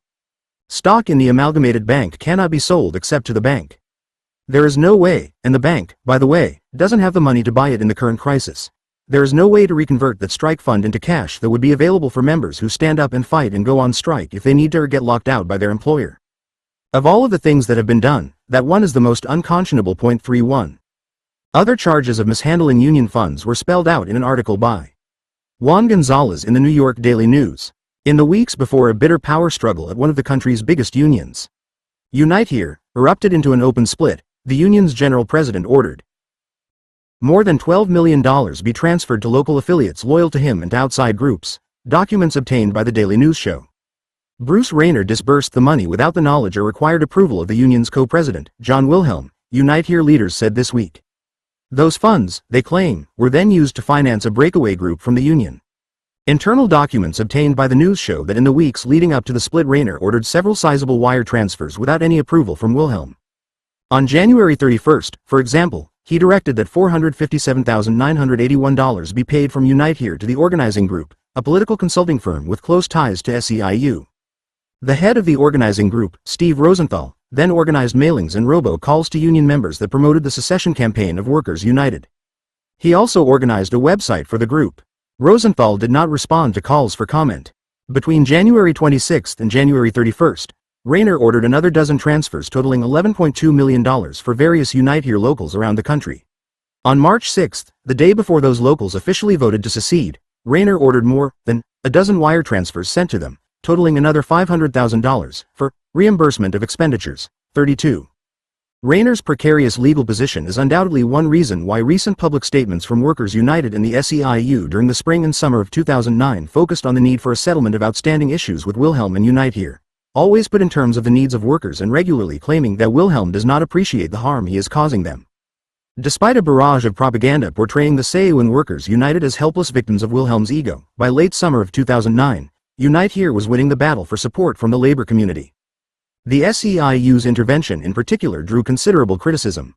On March 2, 2009, Mark Ayers, the president of the Building and Construction Trades Department of the AFL-CIO, issued a memorandum to leaders of the AFL-CIO titled, Interference into Internal Union Affairs. In it he said, "The fact that one large international union has chosen to insert itself into the affairs of Unite Here is deplorable and arrogant. We believe and hereby reassert our firm support for the leaders and members of Unite Here, and trust, through this union's own democratic process, it will self-determine its course for the future. We stand in solidarity with the members of Unite Here as their union resolves its internal differences." 33. Terry O'Sullivan, the president of the Laborers International Union of North America, wrote on 2 occasions to Andy Stern expressing his disapproval of the course the SEIU was following and politely disagreeing with Stern's version of the facts surrounding the dispute. During the spring of 2009, 24 labor federations formally condemned the SEIU's actions. Typical was the resolution of the San Diego and Imperial Counties Labor Council, which noted that the SEIU's reprehensible behavior not only undermines Unite Here's local unions, but will also be exploited by anti-union corporations and interest groups, and is contrary to the basic principle of solidarity. It concluded, resolved that the San Diego and Imperial Counties Labor Council condemns the intervention in the internal concerns of Unite Here by President Andy Stern and top SEIU leadership, and their actions designed to attack, disparage and weaken Unite Here, and condemns the campaign being waged against Unite Here and its locals with the reliance on corporate-style anti-union tactics, and condemns SEIU's disrespect for union democracy and the ability of Unite Here members to elect their own leaders and participate meaningfully in the functioning of their own unions. 34. Stern and Rayner, beginning in the spring of 2009, took a new tack, portraying themselves as eager for a fair resolution of the dispute. On May 1, Stern, Rayner, and Edgar Romney released a statement urging arbitration of outstanding issues if the parties were unable to negotiate a settlement. According to their statement, all 3 leaders who submitted the proposal want an end to the name-calling, accusations and public attacks against each union's leaders and members, and are willing and eager to put this dispute behind them through an expedited dispute resolution arbitration process. 35. Wilhelm quickly rejected the proposals. In a letter dated May 1 to Stern, he pointed to what was excluded from the non-intervention pledge. 36. Wilhelm was highly critical of the SEIU's arbitration proposal, pointing out first that Unite Here would have all the risk in such an arbitration, and SEIU would have no risk at all, because Unite Here has not tried to hijack SEIU membership, jurisdiction, and resources. On June 15, Wilhelm once again rejected Stern's offer to arbitrate. First, let's recap. You and other top SEIU officers conspired to split Unite Here, promote secession of thousands of members, remove assets, and organize in Unite Here's core hotel, gaming, and food service jurisdictions. You enlisted your longtime confidant Steve Rosenthal, who was paid by Bruce Rayner $500,000 in Unite Here dues money to conduct a months-long massive communications program that directed hundreds of thousands of mailers and phone calls into our members' homes all across North America. You used a private investigator to pry into my family's personal affairs as well as the personal affairs of other key leaders of Unite Here. No international union would agree to put its future members, its jurisdiction, and assets in the hands of an arbitrator. 37. Wilhelm's rejection of arbitration has confused many who sincerely want the internal union struggle to end and these formerly well-regarded unions to live in peace with each other. But the problem with binding arbitration arises because there is no natural jurisdiction for Workers United. It cannot survive as a garment workers union because of the lack of garment industry jobs. That is why Rayner agreed to a merger first with Here and then with the SEIU. In his effort to mediate the dispute, Joe Hansen suggested that food service organizing jurisdiction should be shared between Unite Here and Workers United, but to the extent that food services was organized historically, it has mainly been through Here. Unite Here has many more food service workers in its ranks than does Workers United. If Hansen's recommendations were cast in the form of an arbitral award, the result would be to transfer jurisdiction over some food service workers from Here to Workers United. That is why Stern and Rayner are so eager for arbitration and Wilhelm is so reluctant.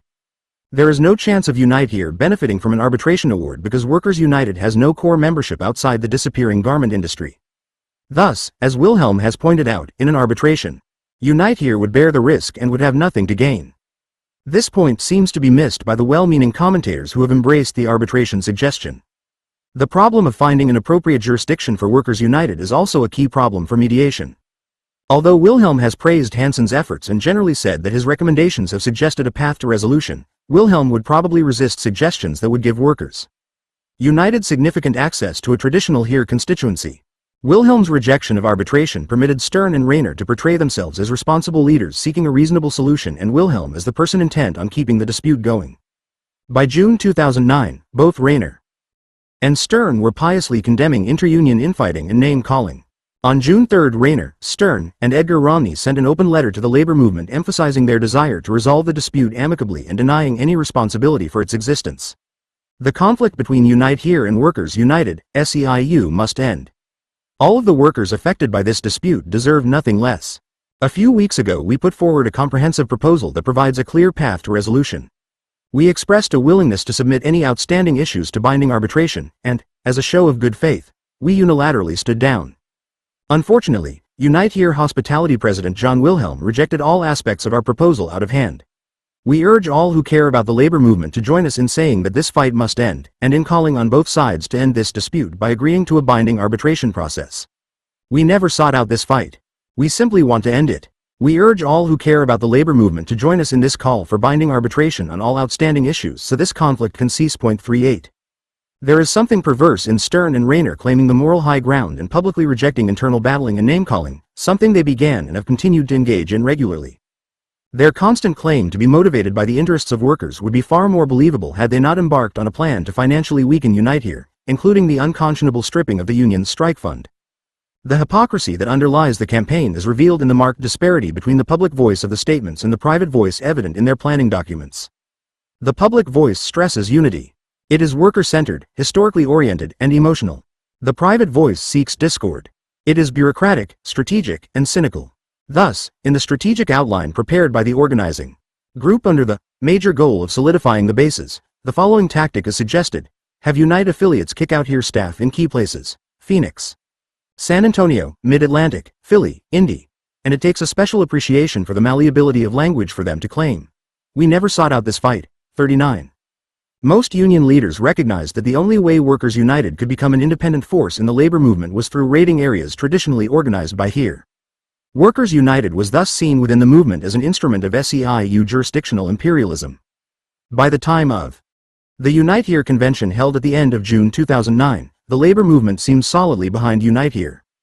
3 international union presidents addressed the convention. Gerald McEntee, the president of the huge 1.6 million member American Federation of State, County, and Municipal Employees, set the tone.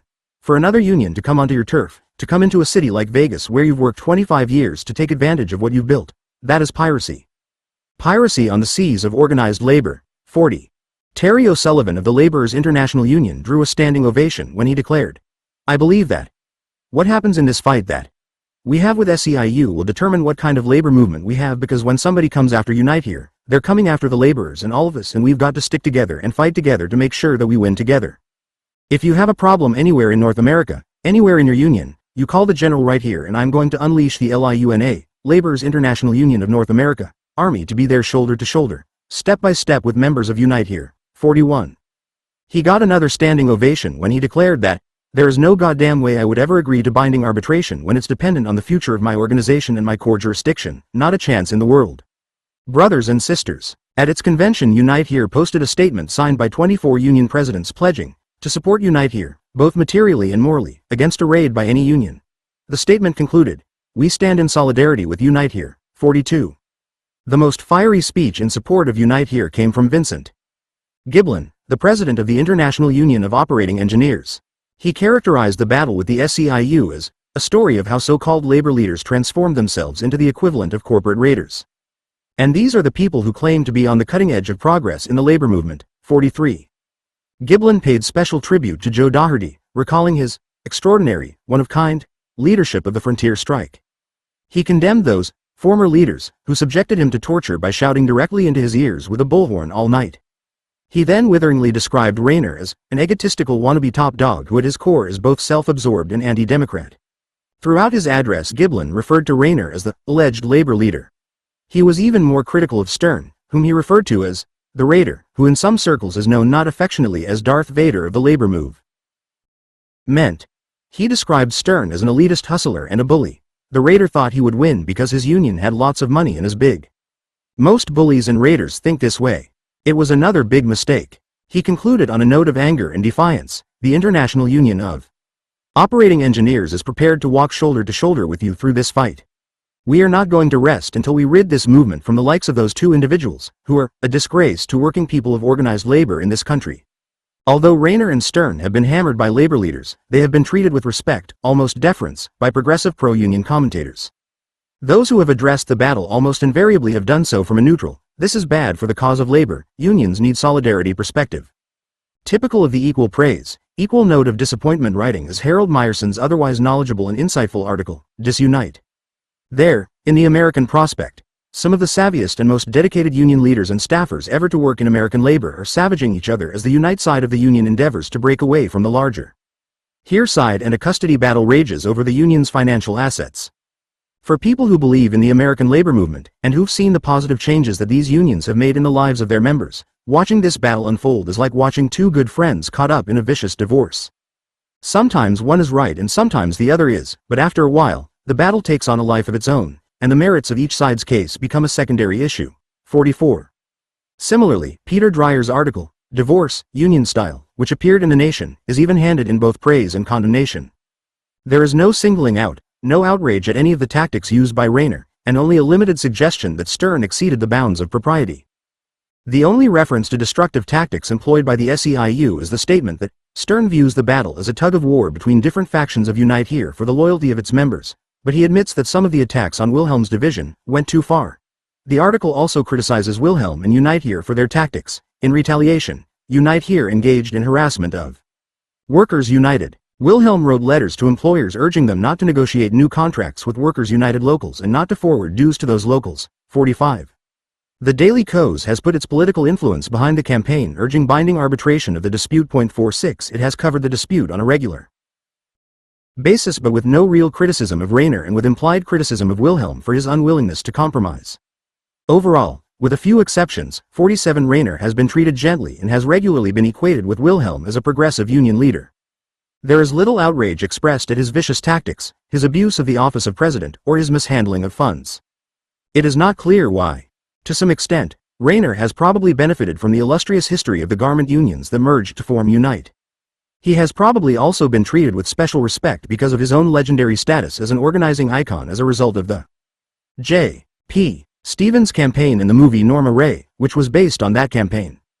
His positive role in the J. P. Stevens battle is widely accepted. He has won several prestigious awards at least in part because of it. For example, Rayner was the recipient of the 1999 Judge William B. Grote Alumni Award from Cornell's School of Industrial and Labor Relations. His commendation concluded, in the late 1970s, the TWU, Textile Workers Union, merged with the Amalgamated Clothing Workers of America to become ACTWU. Rayner became a leader of ACTWU and played a major part in the union's successful drive to organize workers at J. P. Stevens, dramatized in the Oscar-winning 1979 movie, Norma Ray, 48. The J. P. Stevens campaign and his connection to the film Norma Ray are mentioned in all favorable biographical material about Rayner. And the image captured in the film of the Northern Jewish intellectual organizer battling to organize the South is likely part of the reason why criticism of Rayner from liberals and progressives is so rare. It is a role that Rayner played with relish. When Crystal Lee Sutton, the inspiration for Norma Ray, died in September 2009, it was Rayner to whom the press turned for encomiums. And he responded with a strong, eloquent statement. Crystal was an amazing symbol of workers standing up in the South against overwhelming odds. 49. But the organizer portrayed in Norma Ray seemed so different from the Rayner of the Unite Here battle that I called Crystal Lee a few months before she died. What she related was a portrait of Rayner that emphasized his ego, jealousy, and hostility. He did not like me at all. He did not like it when the news reporters and all were coming to town, TV reporters, and they were coming to talk to me and to watch me when we were handing out leaflets and all and just talking union. He told me when those reporters came, for me not to talk to them, to send them over to him. And I tried to do it, but they wouldn't do it. They always said no, we're here to talk to you and to watch you in this thing. And he would get so angry, very hateful, and I learned to despise the man because it was all me. No matter where I was when he came, he tried to cause trouble for me, he was just so hateful. Bruce was a horrible man, and I'll never understand how he got to become president of that union. Ray Rogers, credited by many with developing the corporate campaign in the Stevens organizing drive, describes Rayner as a complete fraud. A longtime union activist who has followed Rayner's career described him as an egotistical lunatic and a narcissist. Rayner's relationship to the great garment workers tradition that he regularly cites is also far more troublesome than the biographical statements suggest. For example, in the summer of 2009, a group of former ILGWU workers issued an open letter attacking Rayner for his treatment of them and other union retirees. Dear brothers and sisters of the U.S. labor movement, we write on behalf of the almost 200 current members of the retired officers of the International Ladies Garment Workers Union. Our average age exceeds 80, with many members in their late 80s and 90s. We go back to the early 30s and fought in all of the major labor battles. Having lost our retirement income security as a result of the selfish and unprincipled conduct of Bruce Rayner, we must bring to public attention the anti-worker, anti-retiree policies of this self-described labor leader. We are particularly disgusted by the crocodile tears Rayner sheds publicly over the alleged attempted takeover by Unite Here of valuable assets and real estate. After spending our working lives building the ILGWU into one of the largest, wealthiest, and most powerful unions in the nation, and after being repeatedly told not to worry about your below-market wages, we'll take care of you when you retire, we were devastated when Unite, under Rayner's direction, summarily reduced our union life insurance benefits by an average of 95%. The letter goes on to detail the story of 93-year-old Sally Eisenberg and her deceased husband, Sam. Their retirement fund was reduced from $118,000 to $50,000. She recalls her husband's reaction, "Those sons of bitches. They, Rayner and cronies, came into our union and took our money and have no regard for us as union people. To do this to people that worked their whole life and to look forward to something, should I pass, that my wife should be able to get along, for a human being to do this is unbelievable. Unbelievable. Then, we received this letter, it happens to be maybe 5 or 6 months before he passed away, that they're reducing. It was bad enough they did it to $50,000, now they're reducing it to $5,000, which doesn't even pay for funeral services." Ironically, at around the same time that he pushed through the virtual elimination of our retirement security, Rayner raised his own salary as UNITE's president. Rayner, who supposedly worked full-time as Unite Here's general president, apparently, does not want the membership to know that he receives almost $100,000 per year from the Amalgamated Bank in addition to his union salary. We abhor the top-down leadership style of Bruce Rayner. On the other hand, we view favorably the bottom-up style of Democratic union leadership represented by John Wilhelm. Unlike Rayner, who has refused over the years to meet with the ILGers, John Wilhelm has sought us out, met with us, knows about the history of our dear union. Rayner is a banker first and foremost. Wilhelm is a trade unionist. 50. By the summer of 2009, Workers United probably had about 100,000 members, roughly 50,000 fewer than Rayner and Stern had anticipated. It is very unlikely that Wilhelm will change his position on binding arbitration. That means that the future of Workers United turns on its ability to raid or organize in competition with Unite Here. Widespread success in raiding Unite Here appears very unlikely. Those whom Rayner has constantly attacked as Wilhelm's small band of zealots provide Unite Here with a powerful shield against raids in key cities. Many in the zealot band were protégés of Vinnie Cirabella. In addition to Wilhelm himself, the Cirabella protégés singled out as targets by Rayner include Sherry Chiesa, D. Taylor, Paul Clifford, Bill Granfield, Joe Doherty, Henry Tamarin, and Carl Lachow. Those not directly trained by Cirabella include Mike Casey, Tho T. Du, of Local 2, Maria Elena Durazo, Tom Walsh, the current leader of Local 11, Eric Gill, of Local 5 in Hawaii, Gioconda Arguello Klein, and Peter Ward, all of whom have worked closely and effectively with Wilhelm. The unions led by the Zealots control much of the major hotel markets in key cities. They are all formidable organizers and leaders. Local 1 in Chicago is led by Henry Tamarin, who was recruited into the union in 1973 by Vinnie Cirabella. In 2003, the Chicago Tribune magazine did an extensive, admiring profile of him which stressed his dedication to the union and his willingness to stay a tough course. It concludes, he arrived in Chicago 3 years ago to clean up the mess at one of city's major labor organizations, Local 1 of the Hotel Employees and Restaurant Employees International Union. Tamarin would go on to pull it off, leading his ragtag army in a mass march up Michigan Avenue last summer and ultimately to victory in contract talks with 25 of the city's hotels. In the process, he remade a weak-in floundering union local into a rising star in the slowly brightening firmament of the Chicago labor movement. 51. A major here stronghold is Local 2 in San Francisco, Hugo Ernst's one-time local, now led by Mike Casey. Union density in the city is near 85%. The union has been so effective in organizing that owners frequently contact Casey before they build new hotels in the San Francisco area, see Chapter 10. Even former dissidents acknowledge Casey's effectiveness. Mark Norton, a former Alliance of Rank and File activist, recently told me, "I've been a member since 1976. I've seen a variety of leaders and kinds of leaders. At the moment, I would say that the leadership we have now is the best that I've seen." The former Secretary-Treasurer of Local 2 is Tho Thi Du, a Vietnamese refugee and longtime community organizer described by several of my informants as an incredible organizer.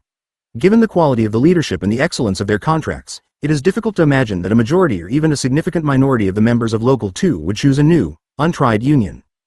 Down the coast in Los Angeles is Local 11, which has been the subject of a fierce attack on fixourunion.org. Maria Elena Durazo, another of the defendants in Rayner's lawsuit, recently gave up the leadership of the Local to lead the 800,000-member Los Angeles County Federation of Labor, probably the strongest federation in the country. Durazo remains on the executive board of Unite Here. The daughter of migrant farm workers who worked in the fields of California until she was in high school, Durazo, together with her husband, the legendary United Farm Workers organizer, Miguel Contreras, transformed Local 11 in Los Angeles from a bastion of Anglo dominance to a major fighter for immigrant rights. She led the Immigrant Workers' Freedom Ride and was national co-chair of the Obama campaign. She played a major role in the election of Hilda Solis, now the Secretary of Labor, to Congress. She has long been a strong supporter of Wilhelm. 52. Her work is being carried on successfully by the current president, Tom Walsh, whose ethnic background, half Irish, half Mexican, seems to represent the Local's past and current makeup. Workers United's chances seem virtually non-existent in New York, where Peter Ward leads Local 6. Local 6 has a long history of militancy and success. It was one of the first unions to take an active role in the civil rights movement. As Wilhelm explained to me, Peter Ward, only the third leader in the history of Local 6 and the Hotel Trades Council, has modernized and improved the union, but that legacy shines brightly. Under Peter's leadership, the Local 6 contract has become the best hotel contract on the planet. In 1985, under the leadership of Vito Pitta, Local 6 became the first local in our union to negotiate card check agreements for all future hotels owned or managed by any union hotel. The combination of the card check agreement together with Peter's aggressive organizing program has resulted in density of 90% or greater for full-service hotels in New York City. Supporting Local 6 in the area of food services is Local 100, led by Bill Granfield, the one-time farm workers organizer who played a key role in turning Local 100 around. Here appears to be invulnerable in Las Vegas, where D. Taylor and Gioconda Arguello Klein lead the mighty Culinary, a union far easier to attack on a website than to defeat. The union that battled the LRDs for 6 years and has taken on MGM, Sheldon Adelson, and the Hilton chain and selected and trained hundreds of rank and file organizers, and which has organized both Las Vegas and Atlantic City, is likely to prove invulnerable to the SAU and Workers United. D. Taylor's achievements as Secretary of the Culinary have been well recognized both by its members and by outsiders. The union's successes have been the subject of frequent newspaper 53 and scholarly 54 articles. There is fierce loyalty between the Local's current president, Gioconda Klein, and D. Taylor, who first recognized her ability and persuaded her to become active in the union. As Klein later recalled, "We were together for a long time. D really understands, what the working people need and is willing to fight for everything that we need." The political power of the Culinary was shown in the 2008 political election. Wilhelm pointed this out in a letter to the entire membership. "Our program in Nevada led the move of that state from Republican to Democrat, won the state by double digits for Obama, captured a congressional seat from a 3-term Republican incumbent, outperformed every other state in the Latino vote, and recaptured the state Senate with the result that our own Stephen Horsford becomes the state Senate majority leader. 78% of Latinos voted for Obama, higher than the national average of 66%, and higher than every other state including California, Colorado, and New Mexico." This program was led by Executive Vice President D. Taylor, Vice President Gioconda Arguello Klein, and Local 226 Political Director Pilar Weiss, with assistance from Local 165 and several other affiliates, 55. Nor would Local 26 in Boston be easy pickings for the SEIU. Wilhelm helped transform the Local in the early 1980s. As reported by Betsy Aaron, in 1982 Wilhelm came to Boston to help the new leadership of Local 26 negotiate its first contract. Wilhelm mapped out a strategy, which predated by 20 years the organizing innovations now associated with leading-edge union locals. Trust was a keystone of the process. Trust led to the slow but steady irrelevance of occupational divisions, 56 in 2001, led by the formidable Janice Liu. The Local played a key role in the union's ability to survive the severe downturn in the hospitality industry after 9/11.57. At one point, Liu had card check agreements with over 17 area hotels. In fact, Workers United has made no real effort to raid any of these locations. It did attempt to harass Tom Walsh and the new leadership of Los Angeles Local 11, which had proposed a dues increase, always a possible source of division. Workers United and SEIU operatives ran a campaign urging members of Local 11 to vote against the increase. According to one Local 11 staff member, SEIU sent multiple mailings to our members, leafleted some of our shops and robo-called repeatedly our membership, telling them to vote no on the increase. They used tactics that probably would most impact their own organization, but they, like the boss, underestimate the rank-and-file leadership. The air war from SEIU ironically gave our leaders more motivation to win and win big. Well over 90% of the membership voted to approve the increase. There was a battle in Detroit, where wages were low and new jobs scarce. But Joe Doherty is not someone to pick a fight with. His record in Las Vegas is by now legendary. His remarkable commitment was described in a 1998 article in the New York Times. Joseph Doherty has not taken a day off since September 21, 1991, when 550 workers, maids, cocktail waitresses, bartenders, cooks, walked off their jobs at the Frontier Hotel. He did not realize that the walkout, the nation's longest in almost 4 decades, would end up lasting nearly 6.5 years. Pickets credited Mr. Doherty for helping to sustain morale. Joe was our glue, Ms. Preciado, a former striker, said. We called him Street Joe, 58. By midsummer 2009, Carl Lachow was convinced that we beat them back in Detroit. The big city that seemed most open to raiding when Workers United was organized was Philadelphia. Wilhelm had gone out of his way to strengthen the role of the Philadelphia Joint Board, which had jurisdiction over the area. When hotel contracts for Here's Local 274 expired and new contracts were negotiated, the Philadelphia Joint Board was added to the certification. The leadership of Local 274 was weak. Although Warren Heyman, one of the Yale organizers, was assigned to Philadelphia on a part-time basis, his instruction from Wilhelm was to make the merger work. As a result, Local 274, which represented hotel workers, and Local 634, which represented school cafeteria workers, were put under the joint board run by Lynn Fox of Unite. Local 274, which had contracts at 16 or 17 hotels, did not have a strong committee structure. Heyman's efforts to get the workers more involved were stymied because the joint board rejected his ideas for staff development and worker leadership. When Workers United was formed, the Philadelphia Inquirer pointed out the potential struggle for membership and suggested that Workers United, led by Lynn Fox, had a significant advantage in Philadelphia. When the unions merged, the area hospitality workers local, here Local 274, was in disarray.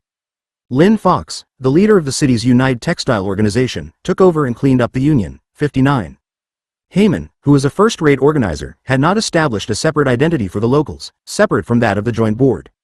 When, after the formation of Workers United, Wilhelm asked him whether they could hold Philadelphia, he said, probably not. He was surprised when the leaders of the cafeteria workers told him, look, we don't want to leave Unite here. We want to leave the joint board, though, because we hate the joint board. The entire executive committee voted to stay with Unite here as long as they could be separated from the joint board.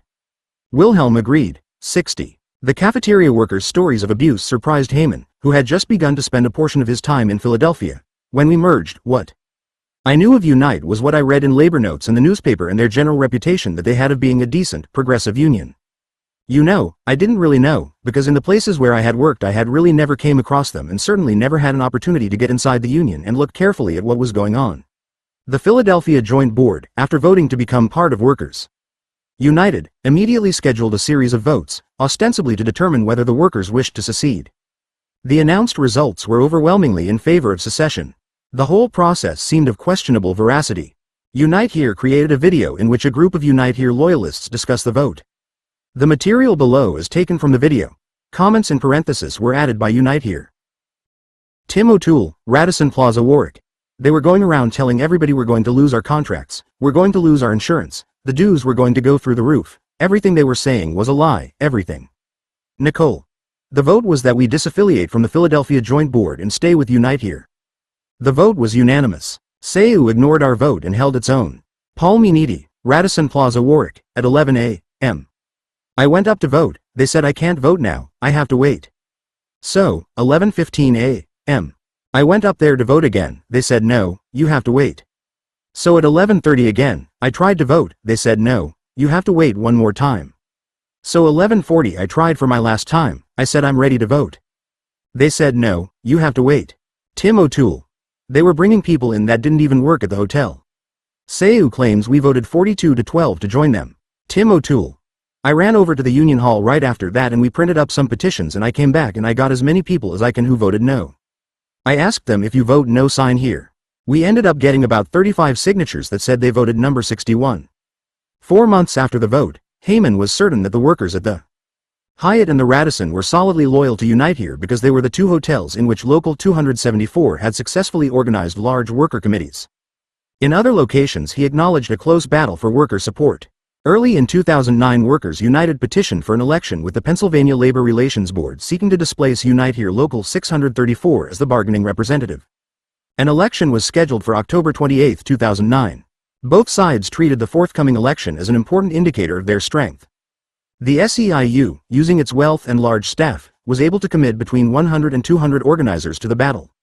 In house calls and in its literature the SEIU attacked both Warren Heyman and Doris Smith, the longtime president of the local. Heyman told me early in the campaign, "I'm reading stuff they're putting out about me in Philadelphia. Their materials are right out of the management playbook." The attacks on Heyman and Smith were at best a risky tactic. My experience in conducting field studies of union organizing campaigns convinces me that using personal insults against people whom the workers know is a bad way to organize and a good way to antagonize workers. Here did not have the same number of organizers, but the union did have a more experienced cadre that included not only Heyman but also Wendy Walsh, once a member of Yale's Graduate Student Union, who had just been elected president of Unite Here's Florida local. Walsh, in typical Here fashion, recruited a large team of rank-and-file organizers from the membership of Local 634. According to Heyman, these volunteers were the heart of the Unite Here campaign. During their off time they went door to door announcing that their goal was to protect and rebuild the local. Everyone expected a close vote. But, as Heyman exultantly told me, when the election was held, we kicked their ass. The final vote was 1,121 votes for Unite Here Local 634, 551 votes for the SEIU Philadelphia Joint Board, and 10 votes for no union. According to a Unite Here press release, this is the third noteworthy victory for Unite Here in recent months in its struggle against SEIU. In August 2000, Delaware North Company food service workers ratified a contract with Unite Here, thwarting an SEIU raid in the process.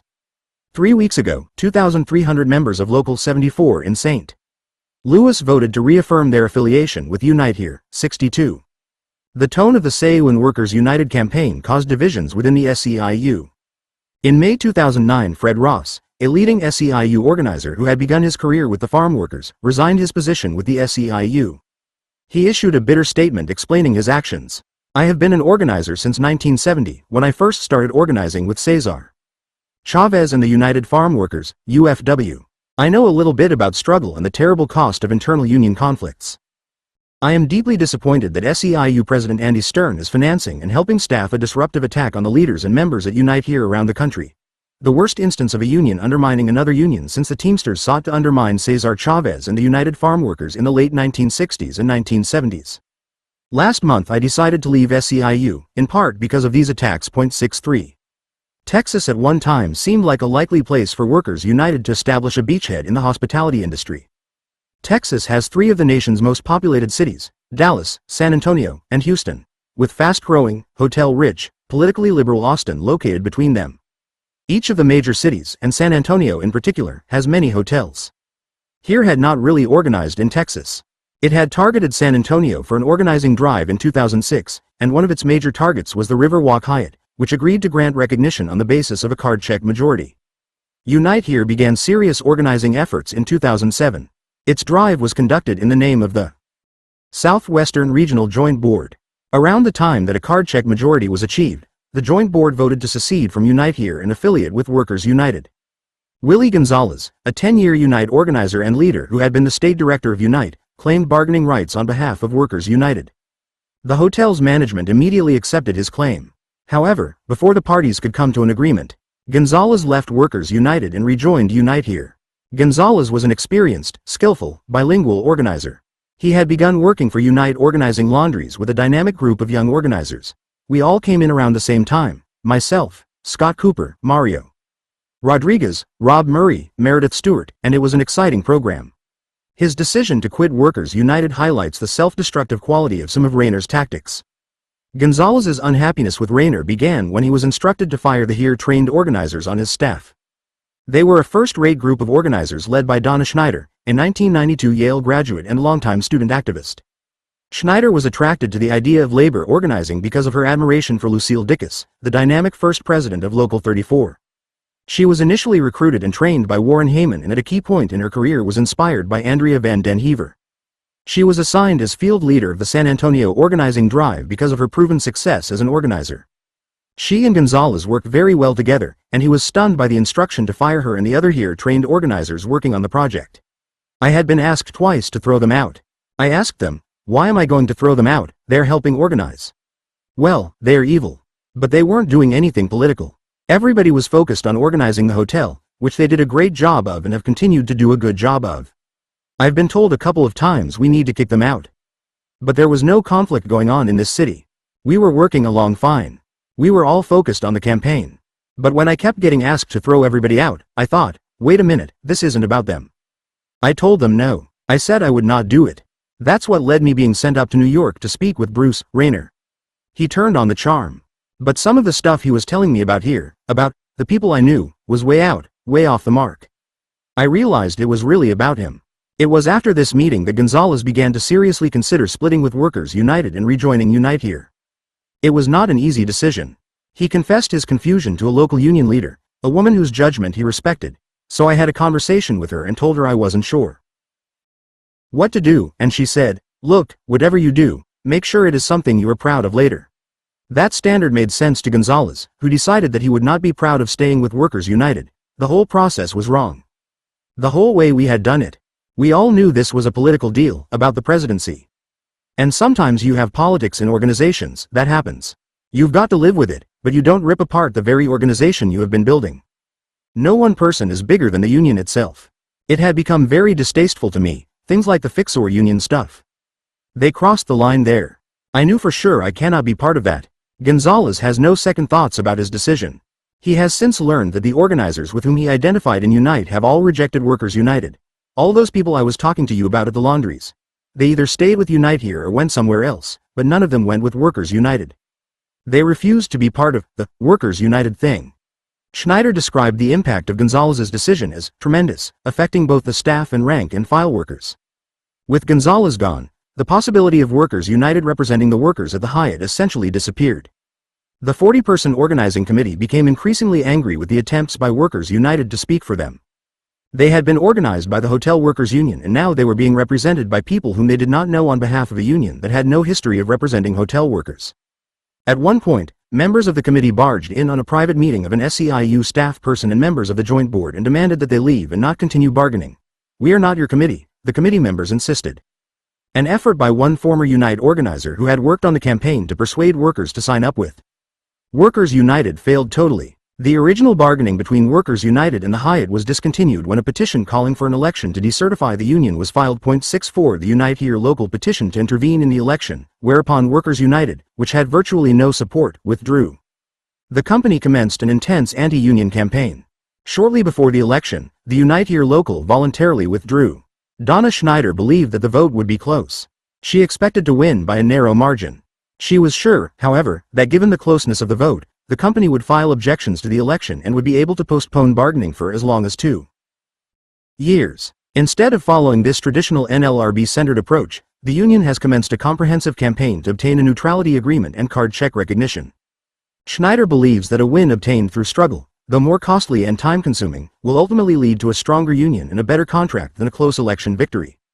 This is the HERE approach. It is an application of Bill Granfield's comment. This approach of building a strong majority of workers to fight for a fair process or card check, it wasn't developed by organizers who couldn't win elections. It was developed by organizers who had won too many elections and had to sit around afterwards for years attempting to negotiate contracts. It's going to take a battle, so let's build and plan and get into the battle on our timeline. Schneider had worked with and admires Bill Granfield. The leaders of the Hyatt local are pleased with the decision. According to Schneider, the members of the organizing committee believe that they were able to exercise power by holding off the election and that they are now ready to take part in an active campaign. She reports that in every captive audience speech conducted by the company there are workers who speak up and challenge what is said. Had Gonzalez, who has a strong personal following among workers and organizers, stayed, Workers United might have developed a strong presence in Texas. What seems clear now is that when the Grand Hyatt in San Antonio is unionized, it will be Unite Here that represents its workers. What now appears likely is that the Hyatt organizing effort in Texas will become part of a larger battle between Unite Here and Hyatt Corporation. The union had long been considering taking on Hyatt nationally. It held back because of the recession and its focus on its battle with Workers United. But Hyatt's anti-worker actions in the Boston area and the response to them has provided the union with a rare opportunity to take on the company nationwide. The basic story was described in an article in Fortune magazine titled, "A Mess. Hyatt's Housekeeping Scandal." What was Hyatt thinking? That no one would notice? That no one would care? Well, the privately held hotelier, which announced plans recently to go public, screwed up big time. Everybody knows that now. Even Hyatt knows, although something tells me it hasn't completely sunk in yet. "I think that we feel that there are certain aspects of the transition that we could have managed better," says Farley Kern, a Hyatt spokesperson, "and that we really do regret that." The transition? Here's what Hyatt did. At 3 o'clock on a Monday afternoon, August 31, managers at 2 Hyatt-owned hotels in Boston and 1 Hyatt-managed hotel in Cambridge, in a coordinated effort, summoned their entire housekeeping staffs, fired everybody on the spot, and immediately outsourced the jobs to a staffing company based in Atlanta. Lucine Williams, a single mom from Barbados who worked at the Boston Hyatt Regency for nearly 22 years, remembers the moment. "I could not believe my ears," she says. "I was in shock.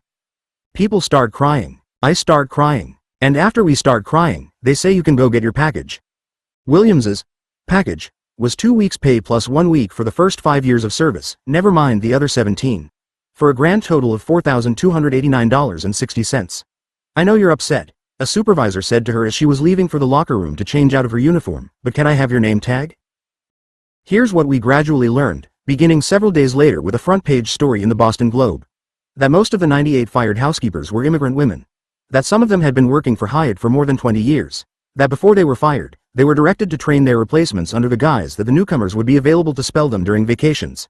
That whereas the job had once paid nearly $16 an hour, it now paid minimum wage in Massachusetts, $8 an hour.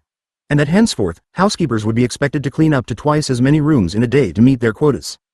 All hell broke loose. Local 26 of Unite Here, the hotel workers union, which has never had a contract at any Boston area Hyatt, nevertheless rushed to the aid of the fired workers, organizing a press conference and a big downtown demonstration. In Chicago, about 200 union hotel workers, upset with the slow pace of contract talks in the Windy City, got themselves arrested for blocking hotel entrances and took advantage of the spotlight to publicize the plight of their sisters in Boston. The Boston Taxi Drivers Association threatened to refuse all fares to and from Hyatt hotels in Boston, and Massachusetts Governor Deval Patrick, a Democrat facing what could be a tough re-election campaign next fall, threatened a Hyatt boycott covering anyone on state business unless the fired workers were rehired. Hyatt, now trying to defuse the situation, last week offered the fired workers a new deal. Not their old jobs back, but a choice. Either a new job with a different staffing company, at the old rate of pay, guaranteed through the end of 2010, or career counseling and job retraining, also at the old rate, through next March. Either way, they'd get to keep their health insurance coverage for 6 more months. The Hyatt 100, as they're now known, thought about the offer over the weekend. Then on Monday, they voted overwhelmingly to reject it. Now the union is calling for a nationwide Hyatt boycott. Matthew Walker, Unite Here's National Director of Strategic Affairs, says the union has contracts at 40% of Hyatt hotels nationwide. "I wouldn't give them marks for being the worst union busters," he says.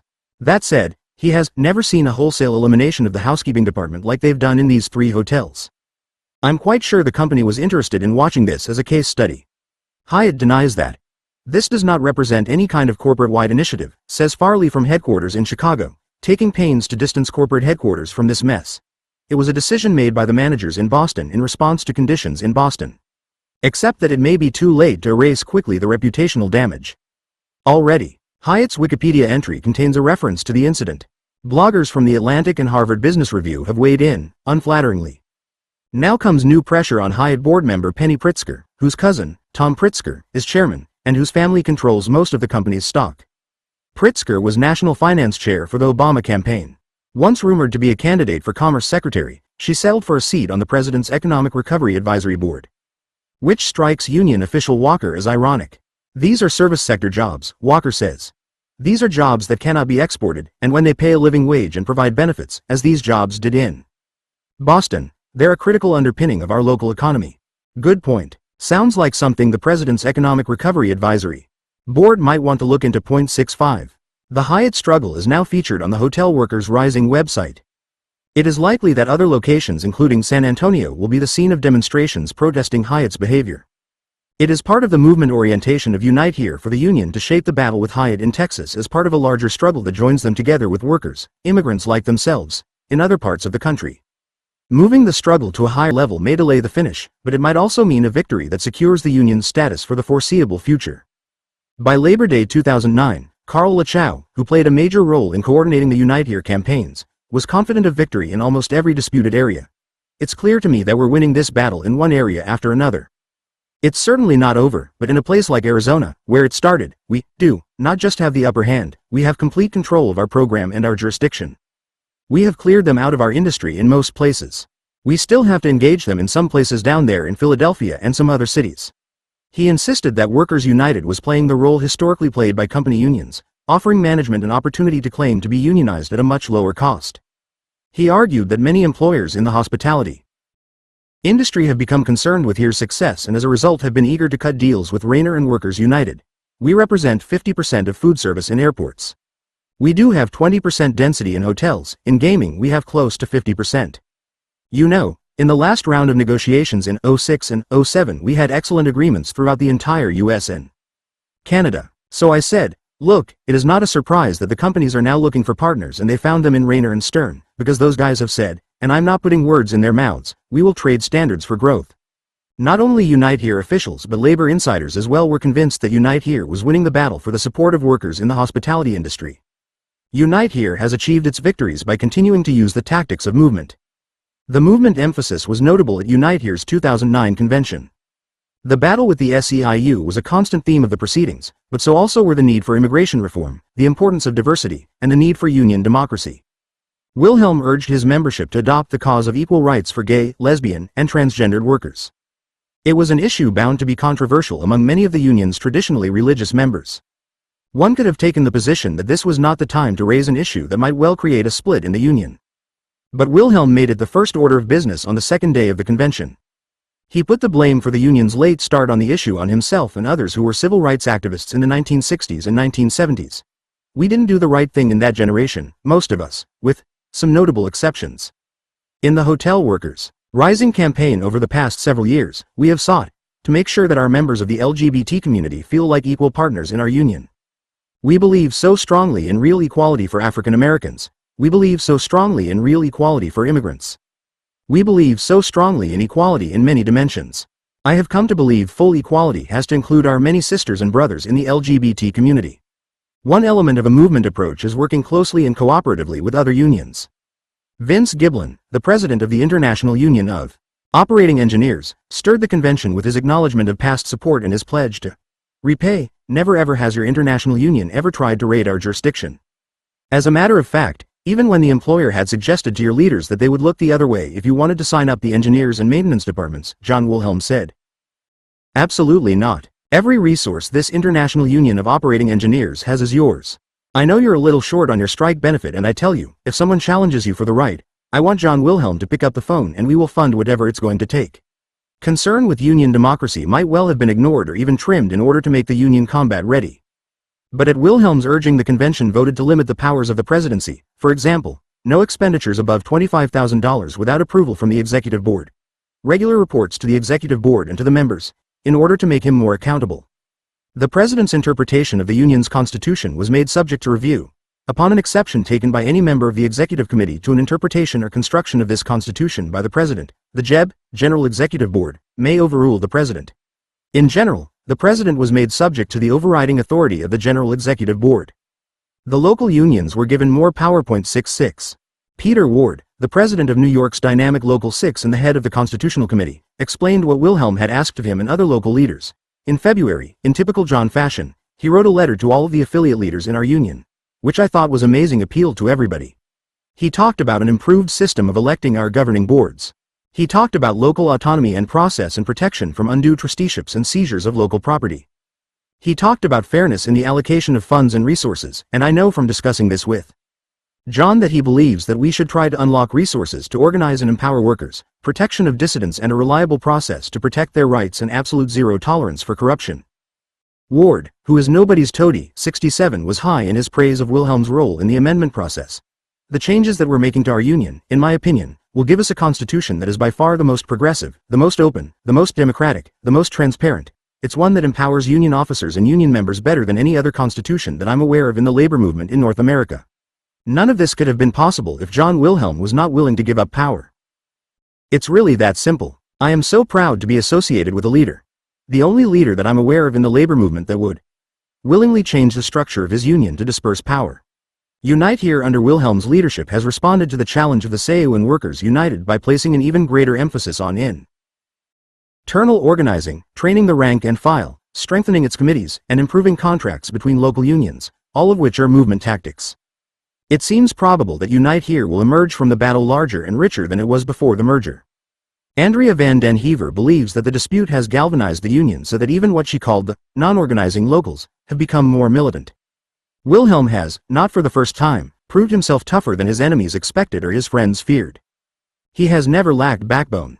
His toughness showed up early in his labor career when he refused to stay down while being beaten by a cop during the 1971 Yale maintenance worker strike. It showed up again in Yale negotiations when he proposed a series of unorthodox bargaining tactics. It was visible in his patient leadership of Las Vegas organizing during the late 1980s and again when he urged Mike Casey to use his strike fund to organize the San Francisco Marriott. Workers United is smaller than was first anticipated. Because of the refusal of 2 joint boards to go along, instead of 150,000 members it has at most 100,000 currently paying dues. And its position is precarious. Garment industry jobs are still being lost. It is possible, indeed probable, that the courts will hold that the efforts of joint boards to sever relations with Unite Here are invalid. If that happens, Workers United will be poorer. What effect that would have on membership is unclear, but it might well cause additional defections. It is not surprising that Stern and Rayner are now eager to settle the battle that they, Rayner especially, started. Each has seen his status within the ranks of organized labor diminished, although each was controversial before the battle with Wilhelm. Discussions of both Stern and Rayner have for some time included references to their overpowering egos. Their actions have given the customary accusations new force. Rayner set about destroying a union to avenge his rejection. Stern has joined in attacks on a former ally to increase his own leadership position. They have both along the way made false charges, and they joined together in attacking Wilhelm for provoking a battle that they planned, started, and carried out with deplorable zeal. Rayner's behavior has revealed an angry, destructive aspect of his personality that goes well beyond egotism. It manifests itself even when it harms his self-interest and weakens his position.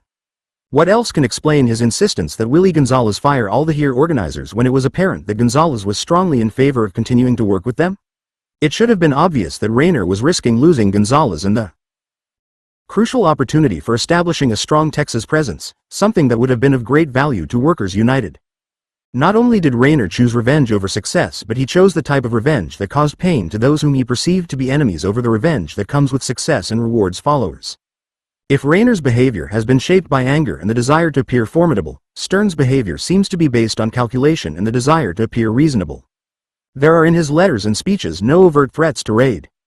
He has used instead the self-serving assumption of UNITE's right to secede, the carefully phrased claim of the right to intervene to protect the free choice of workers, and the repeated statement of disappointment at Wilhelm's refusal to compromise. Rayner's status within the labor movement has been substantially weakened and is likely to be weakened further as his dishonorable behavior in trying to force an end to the merger becomes more widely known. His departure from the ranks of labor's influential leaders is justified and long overdue. 68. Stern is different. He has been a significant voice for reform and progressive political causes. He understands the importance of organizing, and he cares about the status of organized labor. He has through a variety of legitimate techniques built the SEIU into a powerful union. He has led the union to stake out positions on important issues, such as the threat to workers from private equity firms. His position that organizing should take precedence over standards deserves to be stated, debated, and given a chance to succeed. But he has lost credibility with many who once saw him as the voice of liberal unionism. The power of his ego has been recognized and his willingness to advance at the expense of one-time allies has been observed and deplored. The battle has cost him money, prestige, and staff. He is currently facing challenges to his leadership, most notably in California. Other challenges may be brewing. Organized labor could use his energy and intelligence. He remains for news media and casual observers the public voice of activist labor. But he has been irrevocably scarred with activists, union leaders, and pro-labor scholars, all of us who watched the unfolding of his ambitions with dismay. Perhaps the fallout from this battle will make him a humbler leader. That would be highly desirable. As for Unite here, it is likely to emerge from the battle as strong as ever. Its leaders have remained united and supportive of each other. Its young organizers continue to find meaning and satisfaction in their tasks. Its members remain overwhelmingly loyal. This page intentionally left blank. One reason that Cerebella's national organizing project failed was the inadequacy of the NLRB representation election process. It is a complex process that has not worked well for unions. Unions generally begin the formal campaign with a large majority of card signers but often end up losing the election or even withdrawing. There is considerable debate about why. Many believe that elections are lost because of employer threats and retaliation. Some, myself included, believe that the most significant problem with board elections is that employers have three major, related advantages: access, coverage, and delay. The access imbalance. Soon after passage of the NLRA, the Supreme Court held that an employer has the right, under the First Amendment, to urge its employees to vote against representation. 1. This right has since been incorporated into Section 8(c) of the Act. Once it was determined that the employer had the right to state its views, the question inevitably arose. 179. Chapter 14. The problem of access. Whether the employer, by virtue of its management and property rights, could assemble the employees, make its case against representation, and deny the union the chance to respond or to enter its premises. In the 1956 case NLRB v. Babcock and Wilcox Company, the Supreme Court overturned a board decision requiring the employer to grant limited access to its property, the parking lot, to union organizers. The board had concluded that without access, the union would be at a serious disadvantage in getting its message to the employees. It held that the employer was guilty of an unfair labor practice by refusing limited access to company property to union organizers. The board ordered the employer to rescind its no distribution order for the parking lot and walkway, subject to reasonable and non-discriminating regulations, in the interest of plant efficiency and discipline, but not as to deny access to union representatives. The Supreme Court reversed. It held that the board had improperly treated organizers under the same standard that it used to determine employee rights. It is our judgment, however, that an employer may validly post his property against non-employee distribution of union literature if reasonable efforts by the union through other available channels of communication will enable it to reach the employees with its message, and if the employer's notice or order does not discriminate against the union by allowing other distribution. Although the court drew a distinction between the rights of employees and the rights of non-union organizers, it acknowledged that the right of self-organization depends in some measure on the ability of employees to learn the advantages of self-organization from others. Consequently, if the location of a plant and the living quarters of the employees place the employees beyond the reach of reasonable union efforts to communicate with them, the employer must allow the union to approach his employees on his property. The court commented that the issue of access to company premises by non-employee organizers involved a balancing of Section 7 rights against the rights of ownership. Accommodation between the two must be obtained with as little destruction of one as is consistent with the maintenance of the other. When the inaccessibility of employees makes ineffective the reasonable attempts by non-employees to communicate with them through the usual channels, the right to exclude from property has been required to yield to the extent needed to permit communication of information on the right to organize. In NLRB v. United Steelworkers of America, the Supreme Court held that the employer was not required to give unions the chance to respond to captive audience speeches. Writing for the court, Justice Felix Frankfurter concluded that the Taft-Hartley Act does not command that labor organizations as a matter of abstract law, under all circumstances, be protected in the use of every possible means of reaching the minds of individual workers, nor that they are entitled to use a medium of communication simply because the employer is using it. Justice Frankfurter seemed to contemplate a vigorous effort by the board to evaluate the relative ability of the parties to get their message heard. If, by virtue of the location of the plant and of the facilities and resources available to the union, the opportunities for effectively reaching the employees with a pro-union message, in spite of a no-solicitation rule, are at least as great as the employer's ability to promote the legally authorized expression of his anti-union views, there is no basis for invalidating these otherwise valid rules. The court's opinion in Newton, the steelworkers case, did not describe how the board was to measure whether an appropriate balance existed. The board, lacking the ability to make quantitative judgments, sought to introduce some element of balance in 1966 when, in Excelsior Underwear, Inc., it ruled that, within 7 days after a consent agreement or after the board has directed an election, the employer must file with the regional director an election eligibility list, which would then be turned over to the union. In 1969, in NLRB v. Wyman Gordon Company, the Supreme Court upheld the board's authority to do so. 6. Anyone familiar with union organizing realizes that a list of names delivered shortly before an election cannot in any way be equated with weeks or months of captive audience speeches. Using names and addresses to make contact during non-working time is a difficult and sensitive business. Some employees inevitably resent the intrusion. In addition, my own experience as the recipient of more than 30 Excelsior Lists 7 suggests that they often contain wrong names and old addresses. For many years the board simply assumed that no imbalance exists whenever a union has some ability to reach employees through meetings, leafleting, phone calls, and home visits aided by Excelsior Lists. In 1988, 20 years after the Newton decision, the board in Gene Country 8 attempted to give substantive meaning to the balancing approach suggested by the Supreme Court. Referring to the language of Babcock, the board developed a general test for determining when organizers might have access to company property. In all access cases, our essential concern will be the degree of impairment of the Section 7 right if access should be denied, as it balances against the degree of impairment of the private property right if access should be granted. We view the consideration of the availability of reasonably effective alternative means as especially significant in this balancing process. In the final analysis, however, there is no simple formula that will immediately determine the result in every case. The board applied this standard in Lechmere, Inc. 9, in which it ordered the company to cease and desist from barring the union organizers from the parking lot. 10, in Lechmere, the union's repeated efforts to organize employees working at a grocery store in a suburban shopping center in Connecticut were unsuccessful. The First Circuit affirmed the board's opinion. 11, writing for the majority, Judge Bruce M. Selya concluded that the Gene Country approach was well within the board's discretion. He noted that, although the Section 7 right is the worker's right, not the union's right, unions and their agents, derivatively, enjoy the protection of Section 7. The Supreme Court reversed. 12, although it was willing to recognize the possibility that organizers in some limited, unusual circumstances might be entitled to some minimal access to company property, it warned that, to gain access, the union has the burden of showing that no other reasonable means of communicating its organizational message to the employees exists. This finding was not to be made on the basis of a balancing test. Justice Clarence Thomas accused the board of eroding Babcock's general rule that an employer may validly post his property against non-employee distribution of union literature. He continued, "We reaffirm that general rule today and reject the board's attempt to recast it as a multi-factor balancing test." The court's opinion, by virtue of its cursory analysis of the union's options, made clear how close to impossible it is for unions to show that they have no reasonable means of communicating with workers. Justice Thomas mentioned that the union could have used mailings, phone calls, and home visits. But he added that such direct contact, of course, is not a necessary element of reasonably effective communication. Signs or advertising also may suffice. And he pointed out that signs, displayed, for example, from the public grassy strip adjoining Lechmere's parking lot, would have informed the employees about the union's organizational effort. The court did not explain why so drastic a rule was necessary or how its ruling was compatible with a statute that sought to increase the practice of collective bargaining and eliminate inequality of bargaining power. Remarkably little weight is given to advancing the policies of the Act.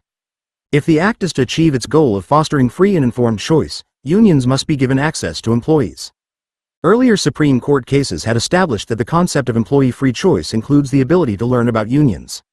For this right to be meaningful, it must at appropriate times outweigh traditional employer property rights. That was the point of the Supreme Court's 1945 decision in Republic Aviation Corp. v. NLRB 13 outlawing no solicitation rules that applied during non-working time. The implications of the court's reasoning in the Republic Aviation case were broad, but they were never turned into reality. The court's access decisions over the years reveal a major theme in the development of the NLRA, the increasing triumph of traditional property rights over the policies of the Act. Taken together, these decisions give employers a massive advantage over unions, which employers have quickly learned to exercise. It is the company's advantage in access that most invalidates the analogy between board elections and political elections. The employer can use whatever work time it wishes to assemble its employees and explain why it would not be in their interest to vote for the union. Tom Woodruff, the director of the Change to Win Strategic Organizing Center and a longtime SEIU organizer, pointed this out in a slideshow. Now we're getting ready to elect a president for 2008. Let's assume this. Candidate A has a list of all the voters, names and addresses, social security numbers, everything about them, and has it years in advance of the election. Candidate B gets a list 30 days before the election and half the addresses are wrong. Candidate A gets to appear in all the debates, but gets to decide when the debate is, gets to make an opening statement and a closing statement, and there are no questions allowed. And candidate B can't even appear in the debate. According to union organizers, companies are routinely using this advantage through increasingly intense and time-consuming campaigns.